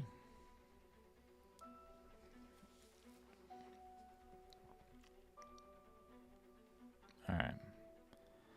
Now I want to see this in low quality, and when the video starts, look at that, that loaded much quicker. Just reducing, we didn't need to render it at full 1080 pixels.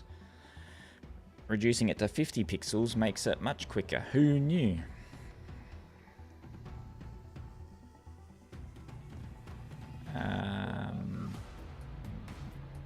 Where did I set that now? Select preset style. Resize to width of 350. That's a reasonable size.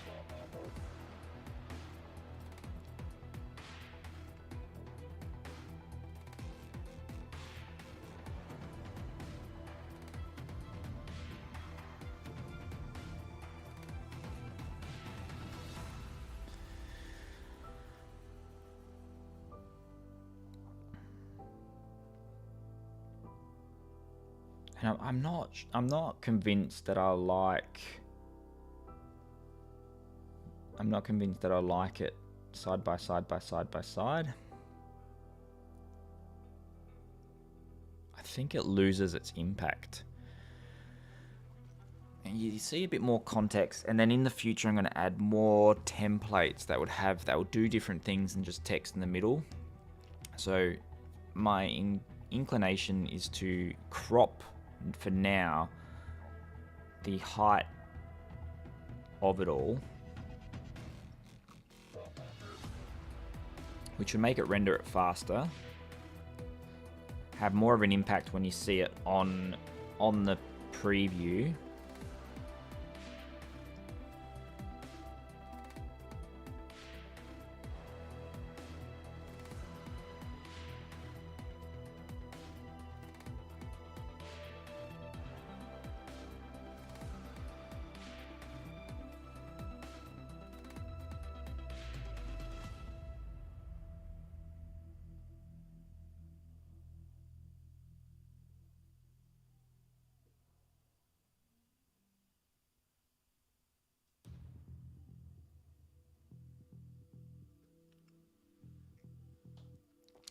I'm just visualizing it, just running through it in my head.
So that there, like, it is my vision. That's what let me bring it back up. That was my vision. Having the image full size, frame there, caption in the middle.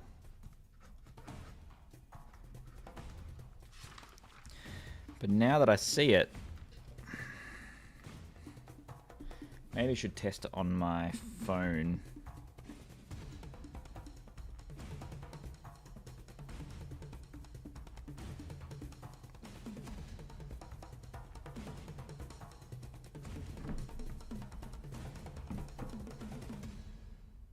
Those captions are stuck up there. Let me turn that off.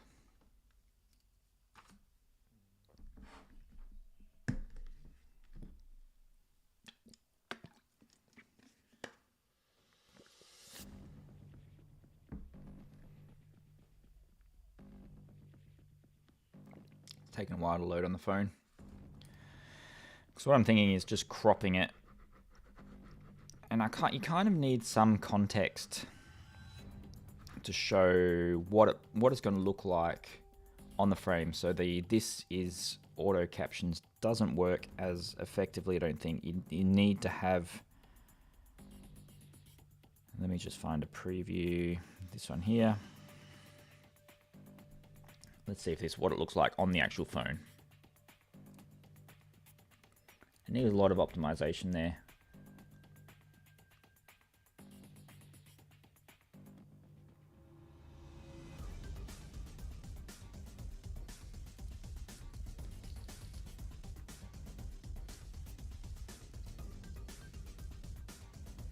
Like if I'm setting it up for the first time, I'm not waiting around for that.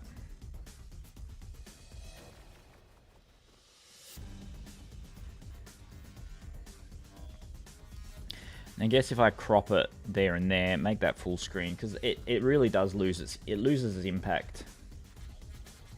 I'm not happy with it. That's what I know that's what I wanted, but I'm not happy with it.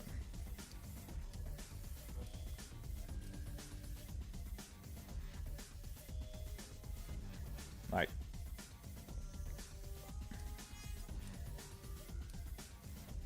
generate captions.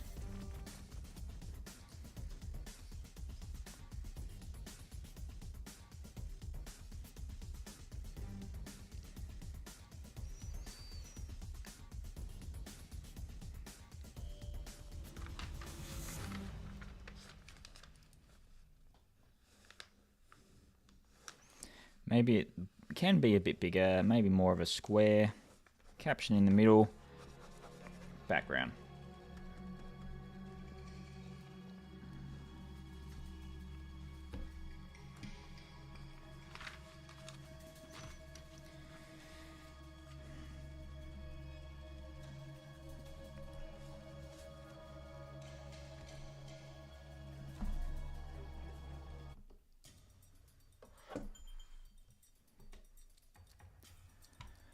Which means I can crop a CG rectangle.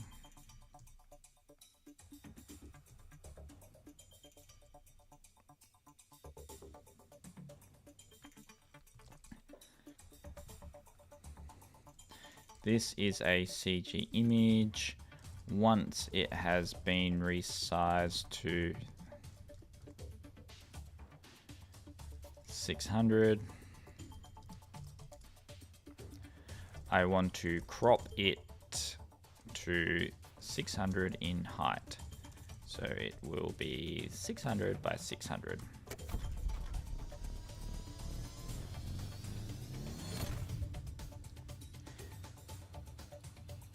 That's a good point, James. Especially something so CPU intensive.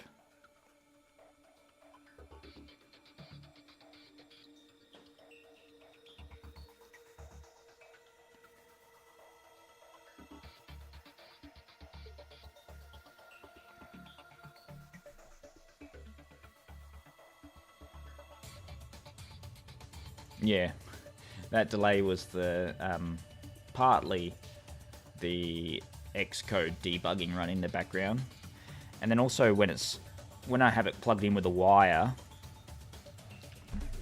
the debugging is a bit more responsive. I forgot about that. Thanks, James. That would have sent me down a rabbit hole. All right, so crop to square.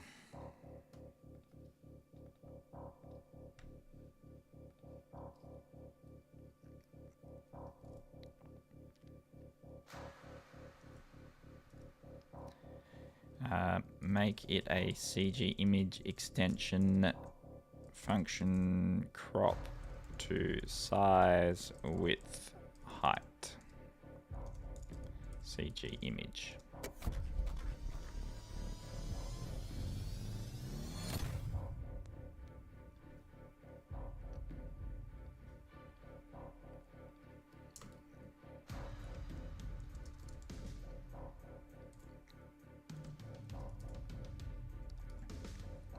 Crop to size, width 600, height 600.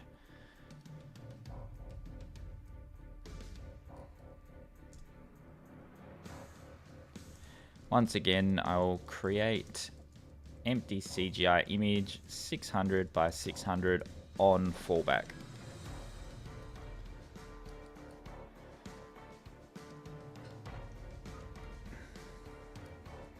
Running on the phone, don't want to run the phone, want to run on the simulator. So this will be still 2 columns by 2 columns. But I'm just making sure I got the size right.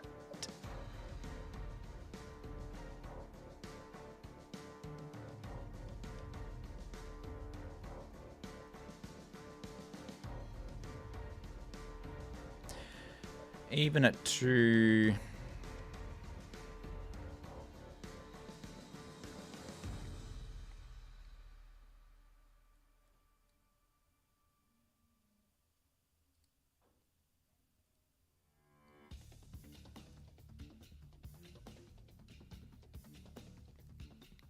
bit more impactful.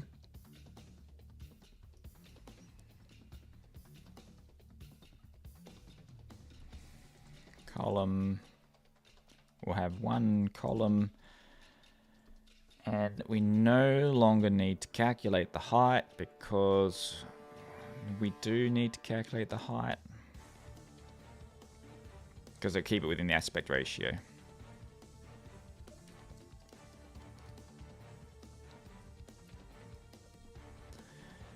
The optimizations I'm going to put onto the cleanup queue.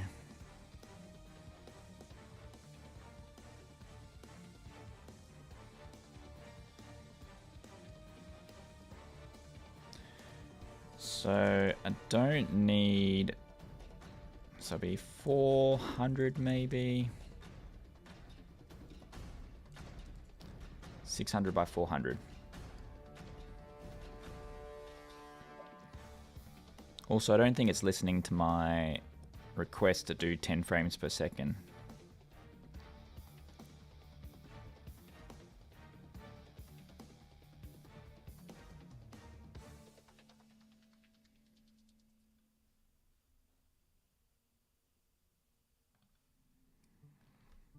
$300.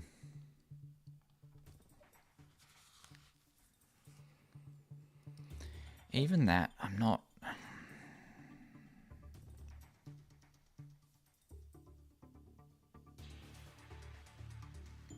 So I don't think it's. So I've got the duck's beak on the side there.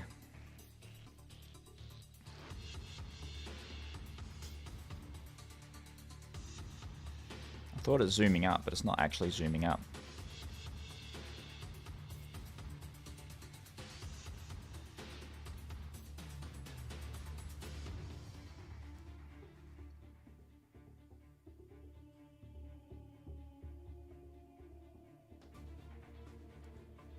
Even that, I'm not 100% convinced I like. I'm fickle.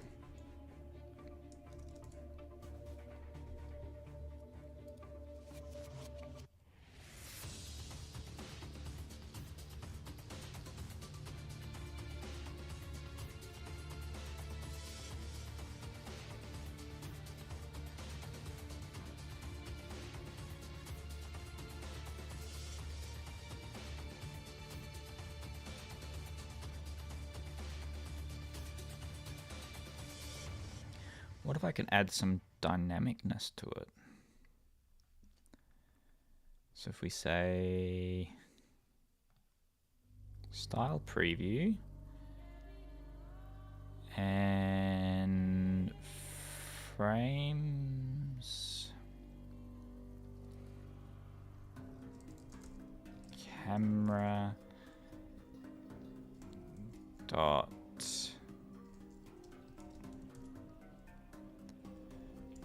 generate, what did I call it? Camera.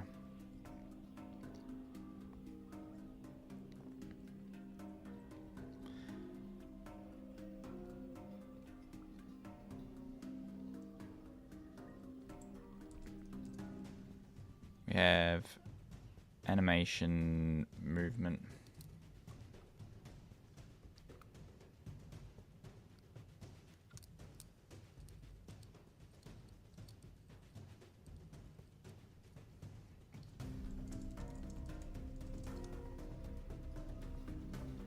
Video animation easing, and then we have generate keyframes.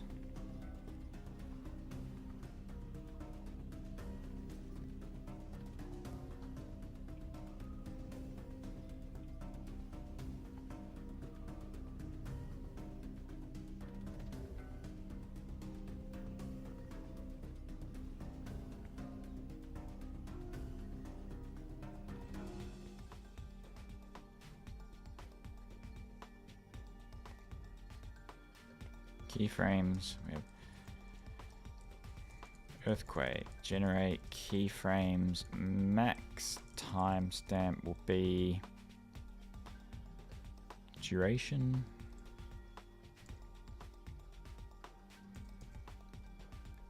What this does is this will make the animation behind it an earthquake.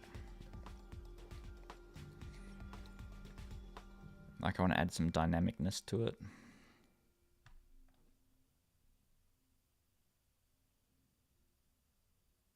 Didn't do it.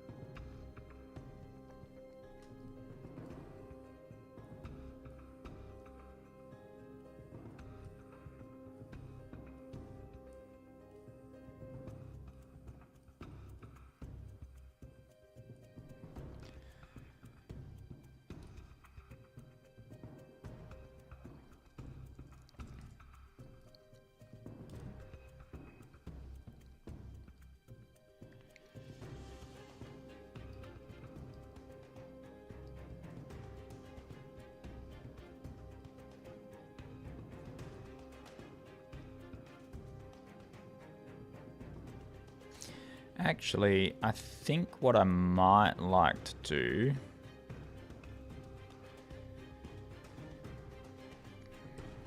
is add an animation layer .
I want this to be sort of semi-transparent. So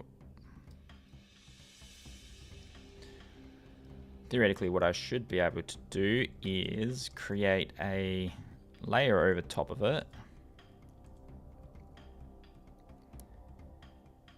And And the image will be transparent, will be animation style preview transparent.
Then it's going to be, we ended up resizing it.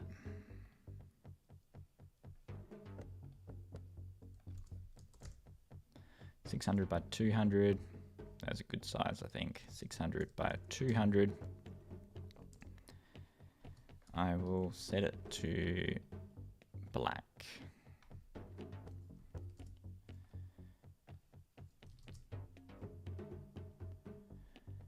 And we called that one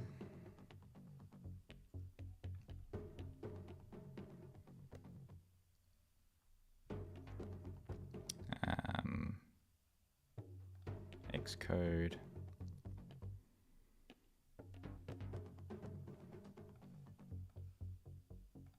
animation style preview transparent. So desktop animation preview style transparent.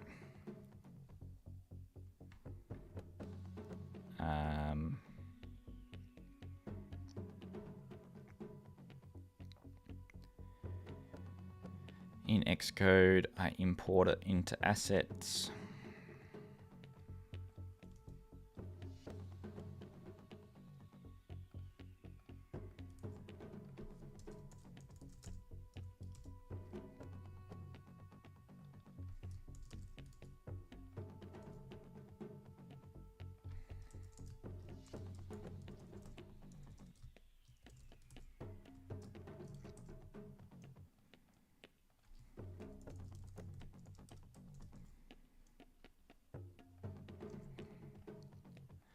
How to convert image to UI image.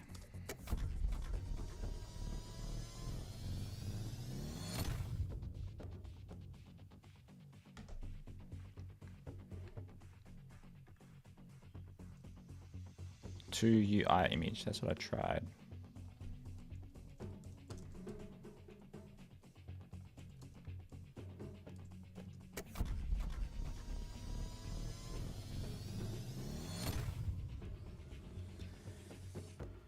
Extension image.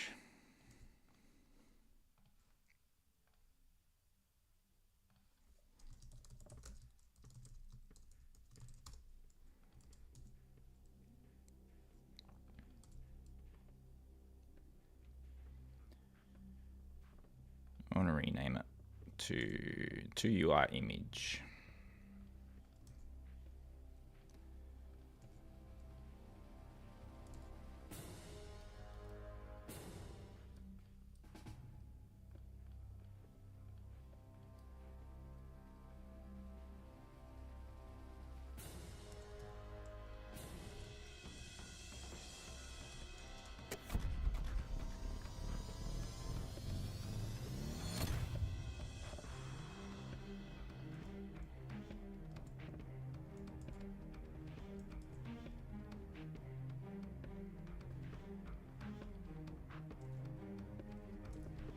It can't be an async request. Just make an extension that converts image to UI image.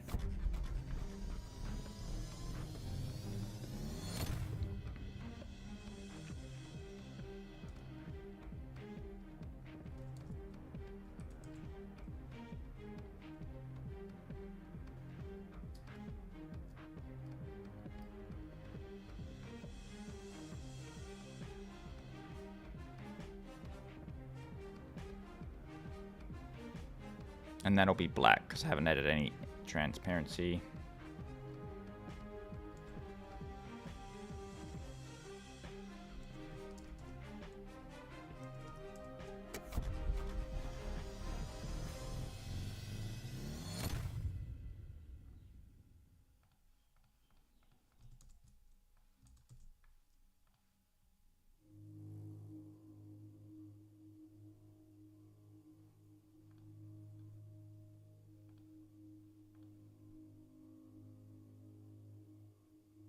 When the video loads, it should show black.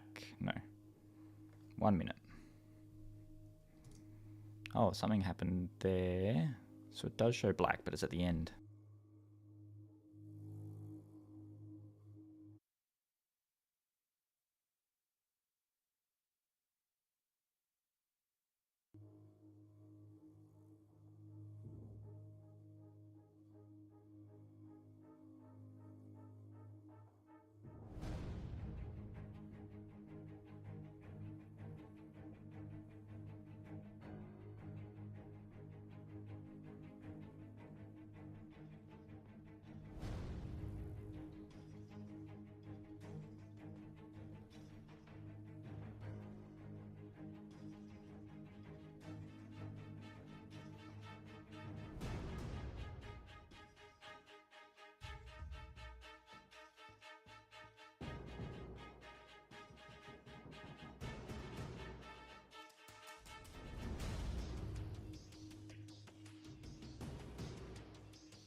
Kids are home. What I'm thinking is changing this, because I'm at a moment to sort of reflect on the direction I'm going with it.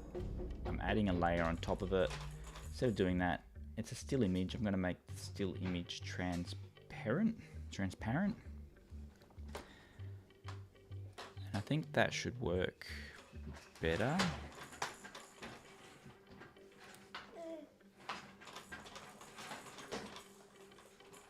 So that's really not working the way it should be working.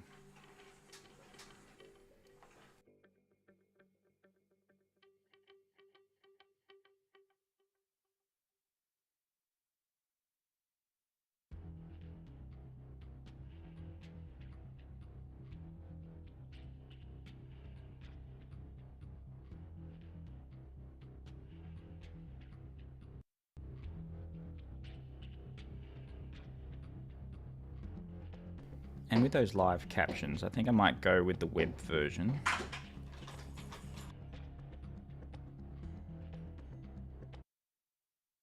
So I might set that up now just to test it, but I'll turn the audio off first so I don't hurt everyone's ears.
It's got that same issue that I had before. Microphone.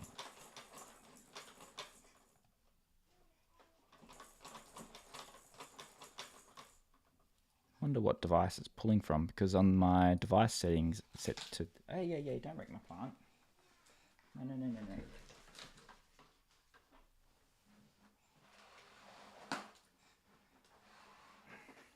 There's a baby next to me. I'm cautious about turning the audio back on. I'm very sorry. Prepare your ears.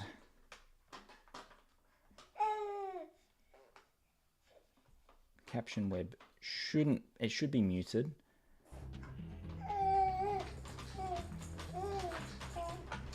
Hopefully I didn't blast anyone's ears. So this is now running through the web. This is not running through SwiftUI anymore. Much more responsive, works a bit better, less dynamic.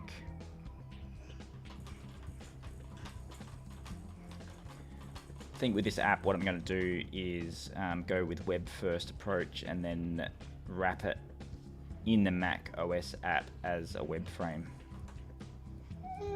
That seems to be the best way to go about it, but I feel like I'm just going around in circles with a lot of this stuff at the moment. Hello, Caden. Don't mind my baby in the background.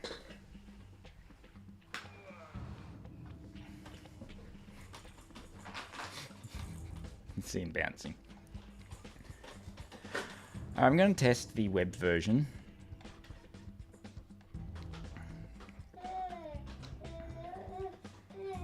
See how it goes.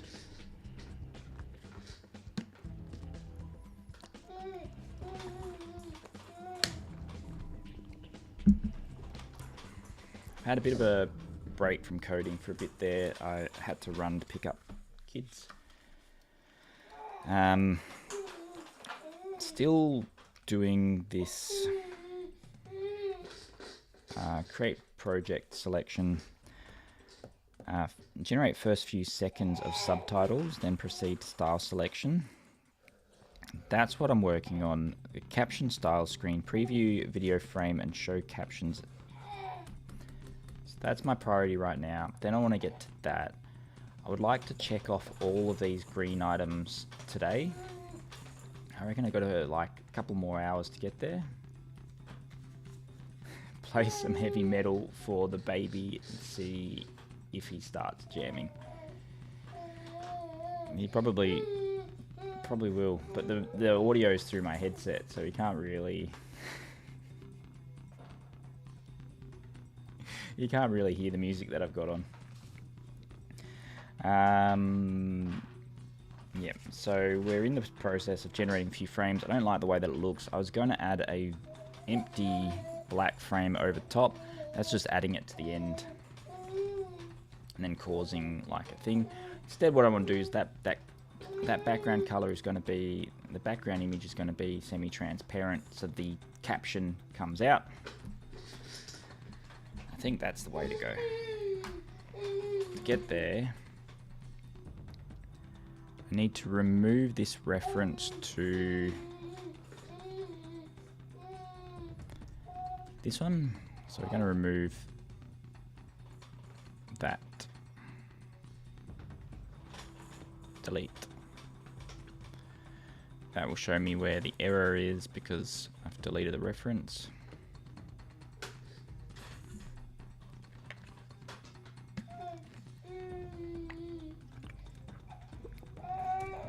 I'll remove that layer. You sound tired, mister.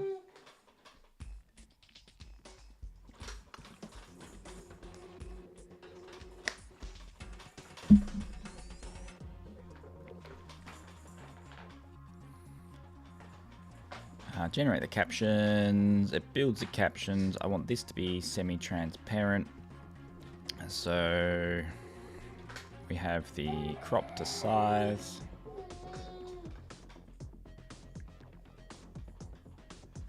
I have a transparent CG, create transparent. I feel like it's defaulting to my headset.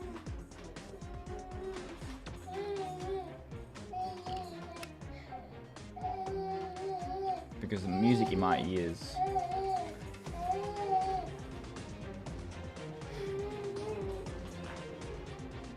He's having fun, don't worry.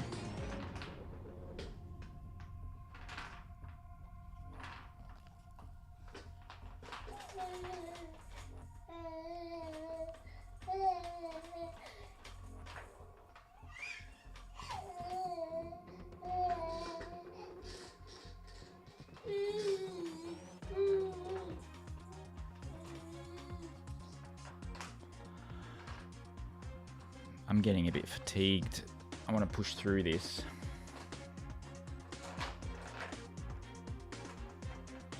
But I want to work on the live auto captions and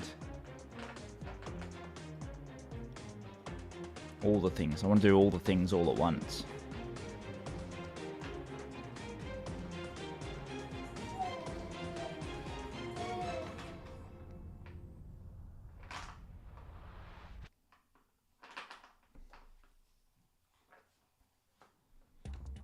Create transparent CG image. That creates transparent. I do have like an opacity value that I've been using. Where would I find it? extension CG context. I think I've got a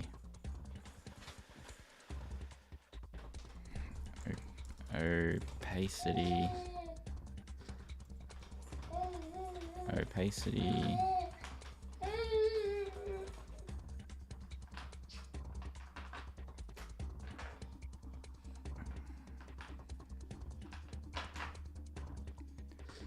Thought I had it, but clearly I don't. Opacity.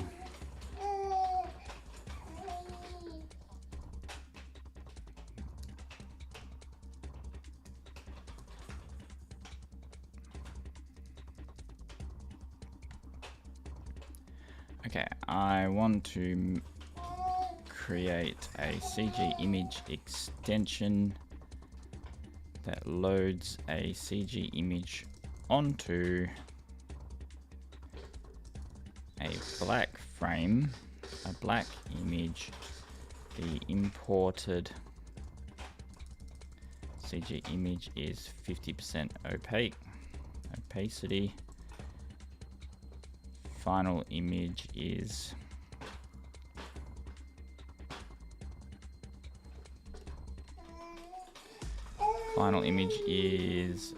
same width and height as CG image imported.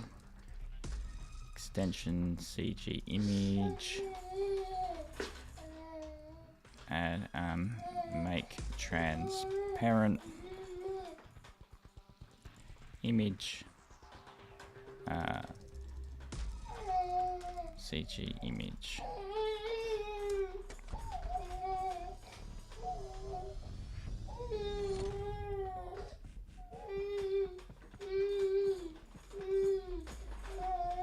Allow me to set opacity value.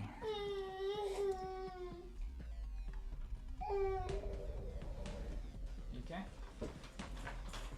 Still playing.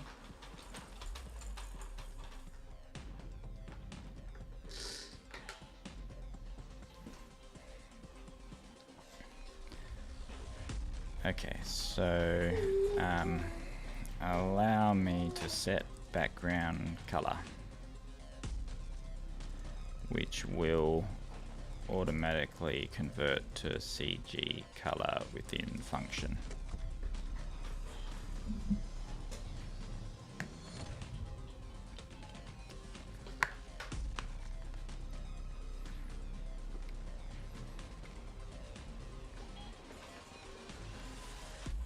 Make transparent.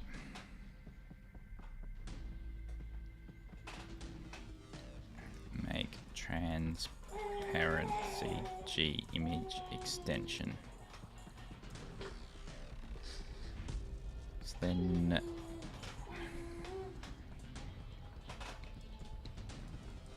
make transparent opacity 0.5. Background color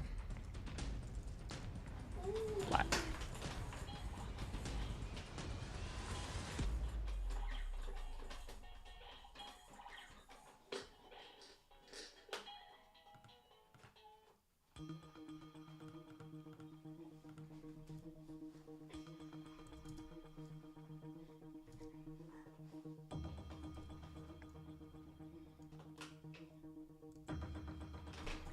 Color.black.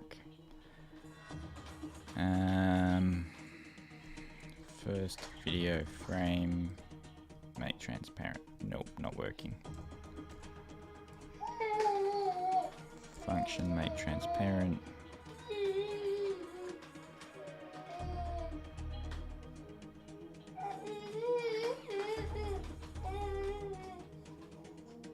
Get frame is returning a CG image. And then it's not. Import SwiftUI. There we go. Color.black.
So what it's going to do now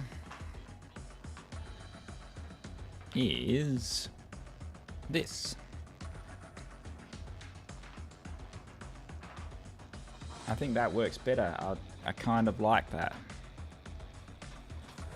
Let me create a new project. Let me import an actual image.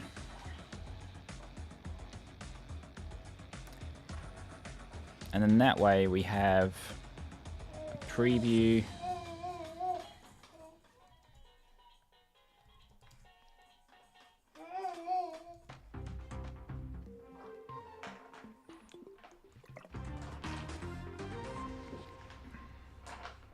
I might make it that grey color.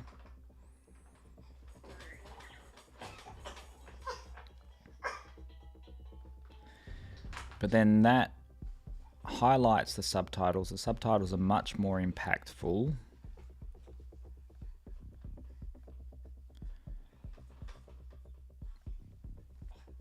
It grabs the first set of captions, gives you an idea what it's going to look like. The height could probably be updated to 300. Let's set this as let width 600, height 300, height width.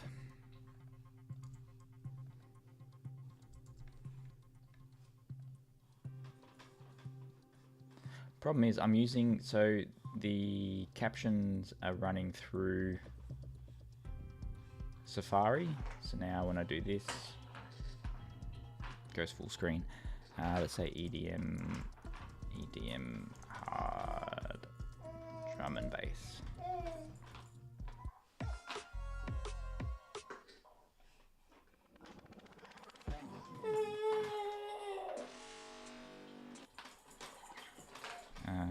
Dark.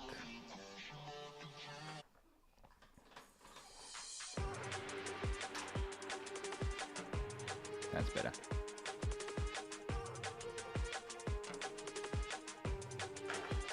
Yeah, so the captions, live captions are running through the browser now instead of SwiftUI. I've discovered that SwiftUI has a memory bug, a memory issue when you're getting live captions all the time through the speech to text. From the moment you start recording to the end, it keeps it all in buffer. And the only way to clear it is to restart the text to speech, which causes all sorts of problems with the app.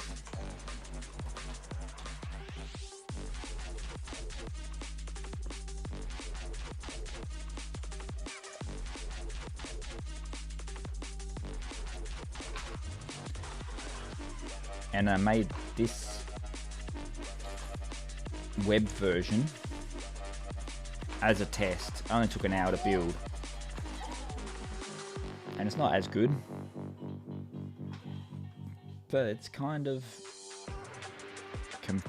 it's not as good in terms of the way the captions show on screen and the text to speech, the speech to text recognition. But in terms of the memory that it uses and how responsive it is, it works pretty much straight away.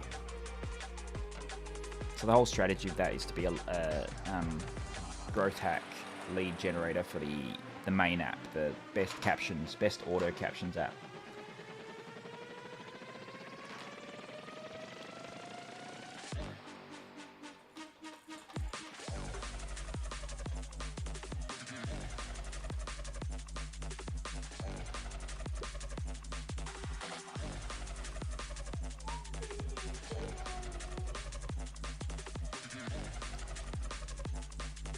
So we're going to set that to 300. Let's check it out. How you going, mister? Good.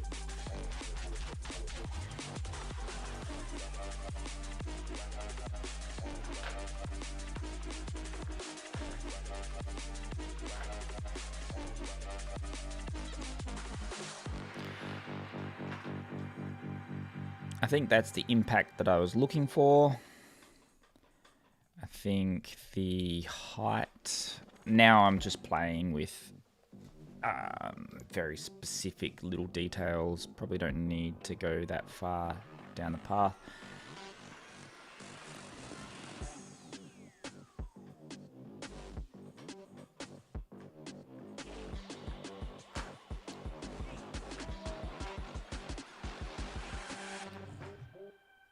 This frame, so we're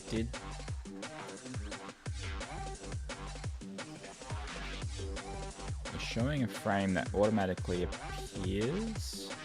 We'll set the opacity 0.3. I also want, maybe instead of a full black that it transparents into, it'll be this nice grey color that I'm liking with this app.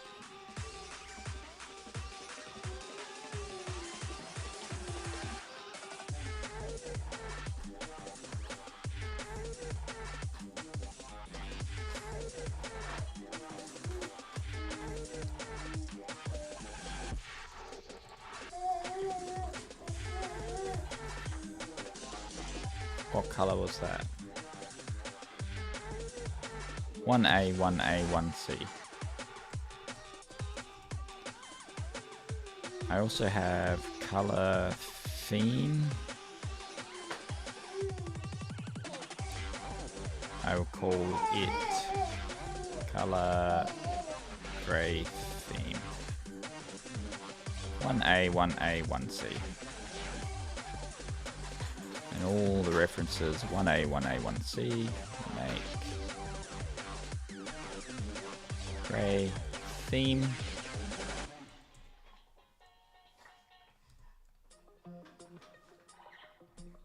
Gray theme.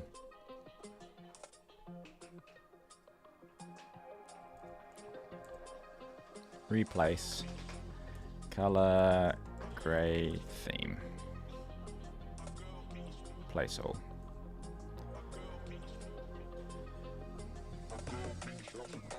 So then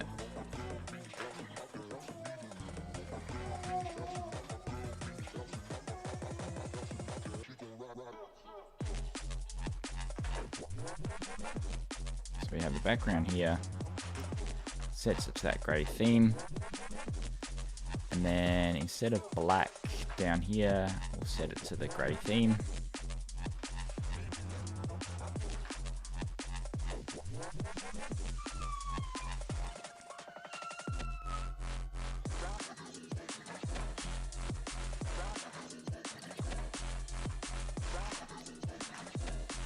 Getting caught up in the little details.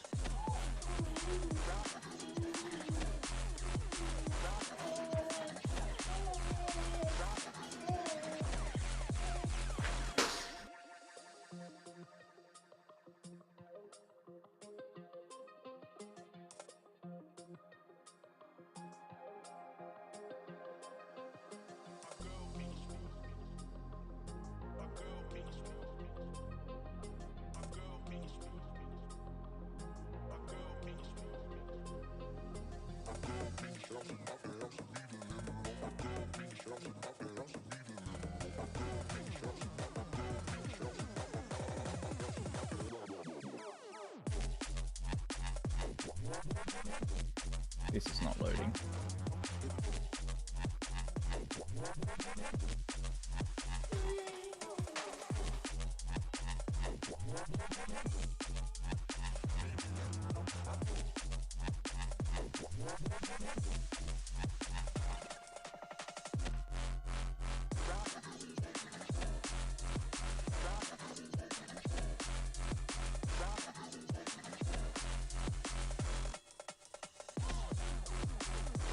I broke something.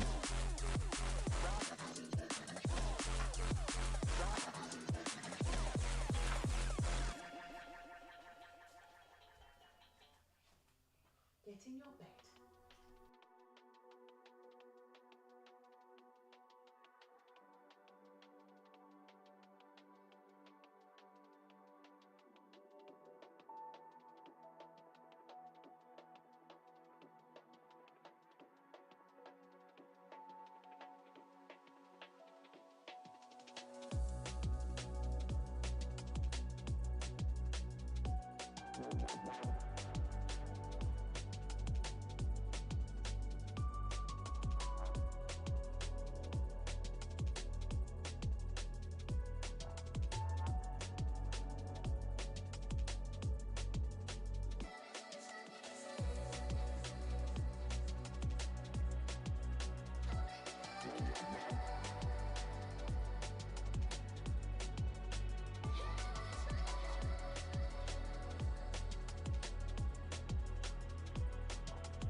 My microphone was muted. How's your week going, Anwin?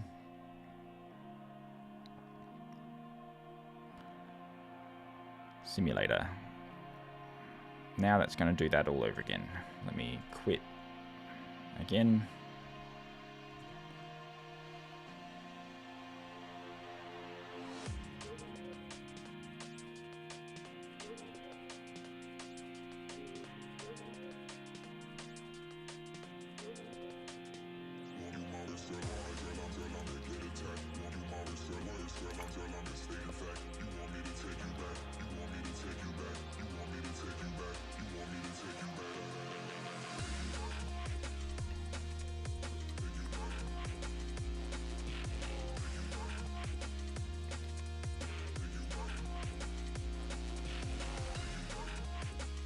What's hogging my CPU now?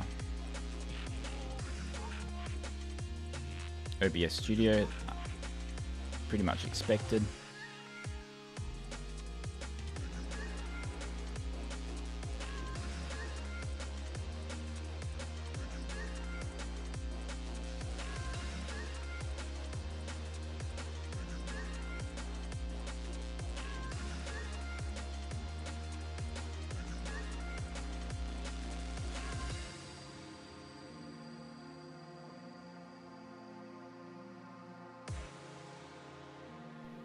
How's your week been, Anwin?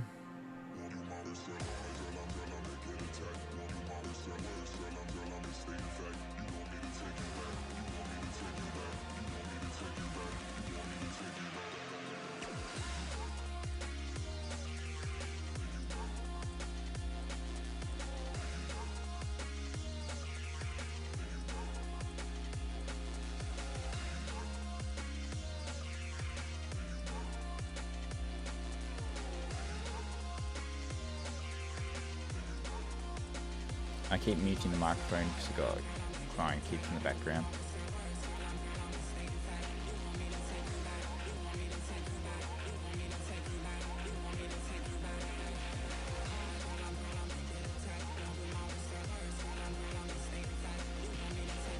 So that matched a bit better.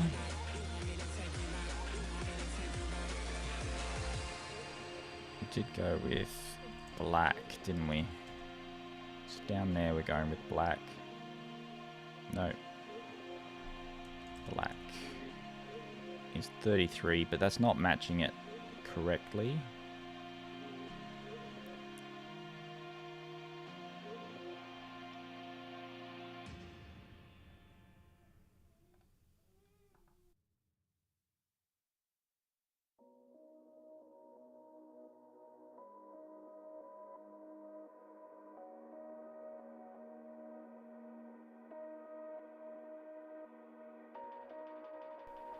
Inverted, maybe it's inverted.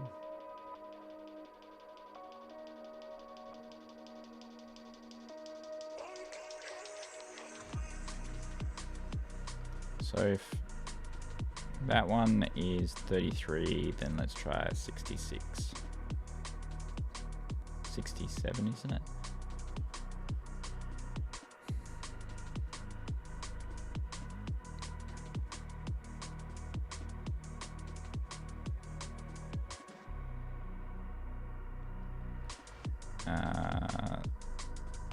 Let's try 75.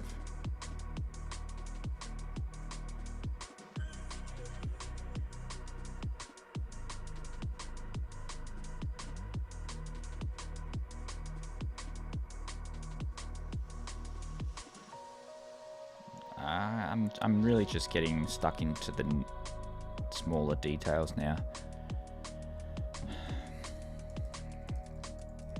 Try to match the color better. Try to match the color of the preview frame with the animation sequence video.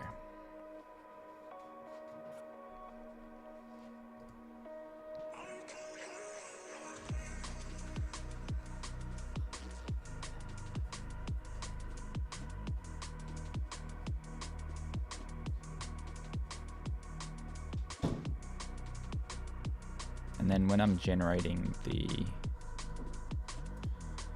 Generate captions.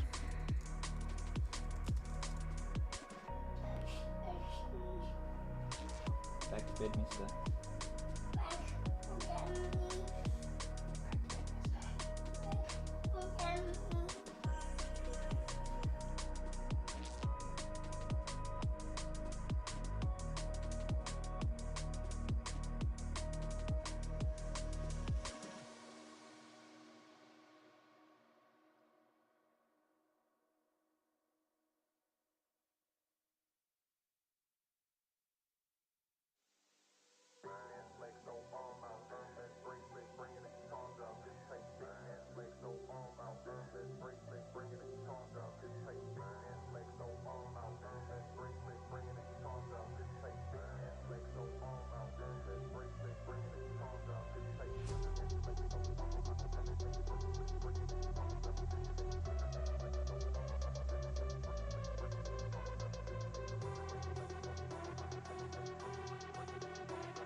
Unmute myself. See you later, James. Thanks for tuning in.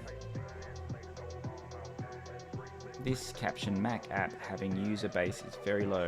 Why are you spending this much time on it? Because I want to.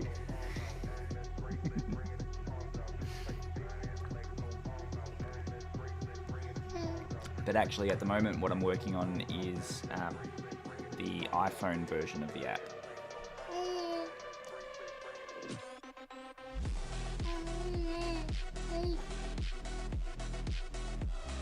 So the iPhone version is like short form content and adding captions to it.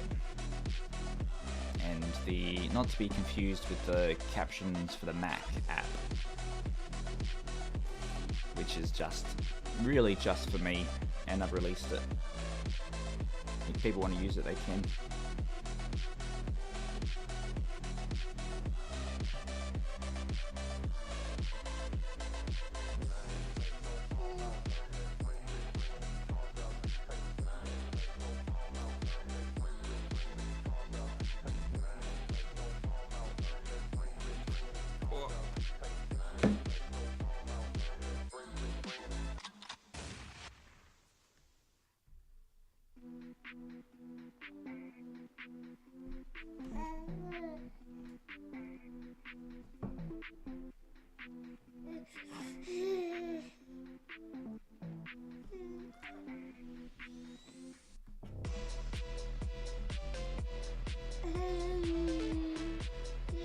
So we generated captions, we got the captions previewing. Now I want to optimize the captions.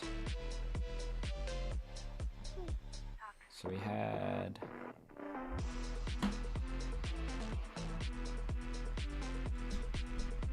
create new project. No, it's not in there. Excuse you. Create project view.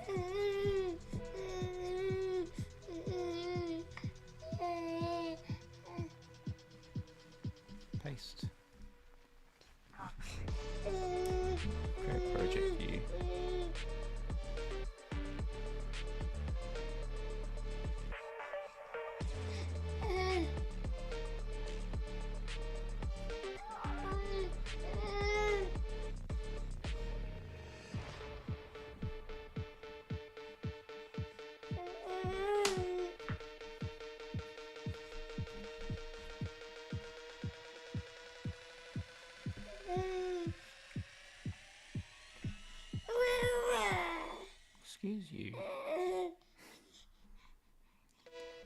Preset style view, that's not what we're after.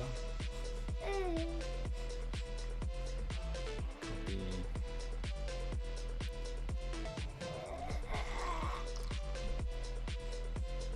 Train of thought's a bit all over the shop, I wonder why.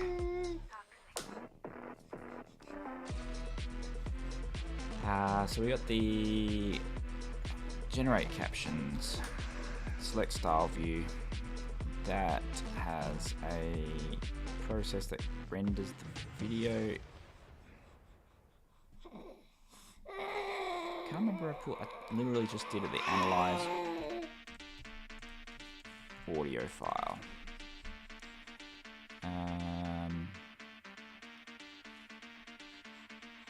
Select preset. So here we are. And then this is the part that was causing some problems.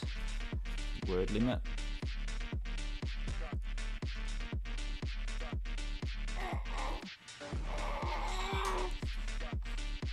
For some reason, the code doesn't work all that great.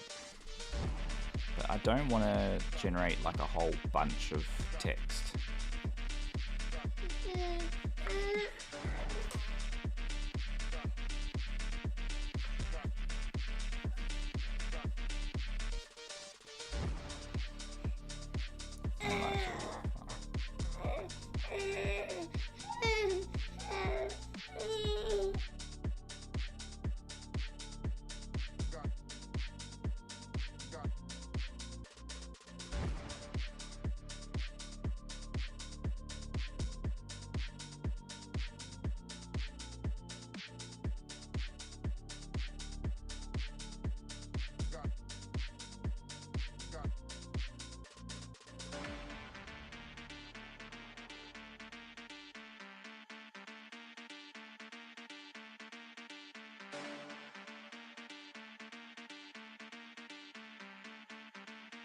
Word limit. Let's go to the word limit here.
I did try Bolt. I built the So liveautocaptions.com was built on Bolt, with Bolt. Just the landing page. Have you tried it?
When I tried it, I needed to do a few attempts to get it to work.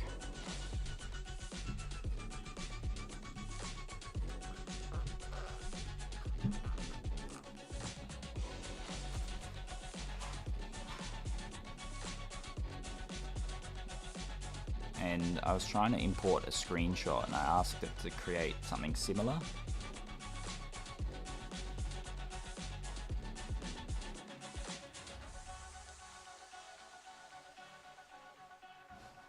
I think it was using too many tokens and ended up just like stopping midway through.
Five words.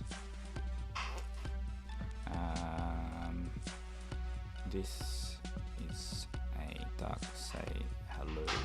1, 2, 3, 4, 5, 6. So that should be. We'll call that new word timestamps.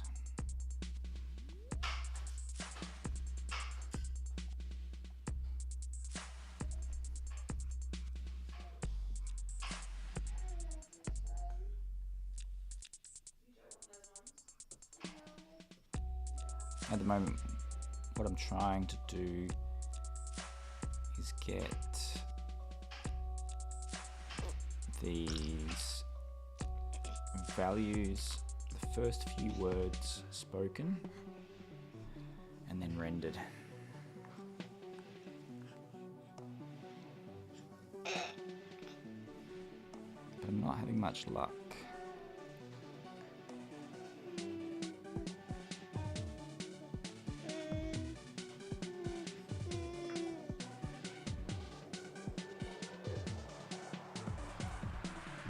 Because what I'm doing is like a partial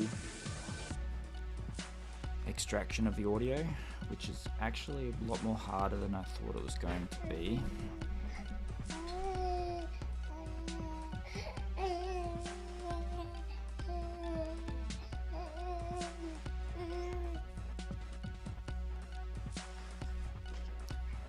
So I'm, for the sake of, oops, sorry, mister.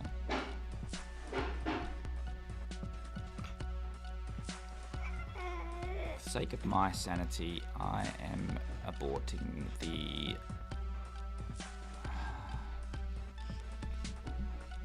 extracting the images, extracting the audio from the video that the user has provided, and I'm going to go back to the original idea of just showing like this is auto caption, this is best auto captions, because I'm not having fun with this bit of code. Generate captions preview.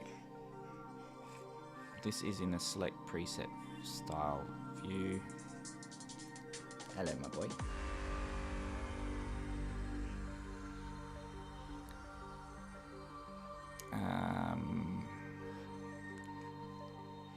I've already captured it here, so we say best.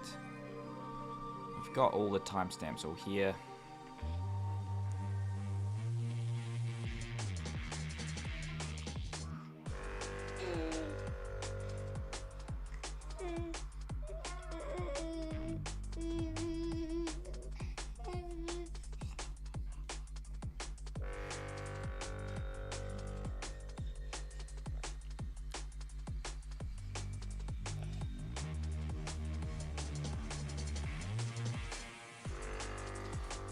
So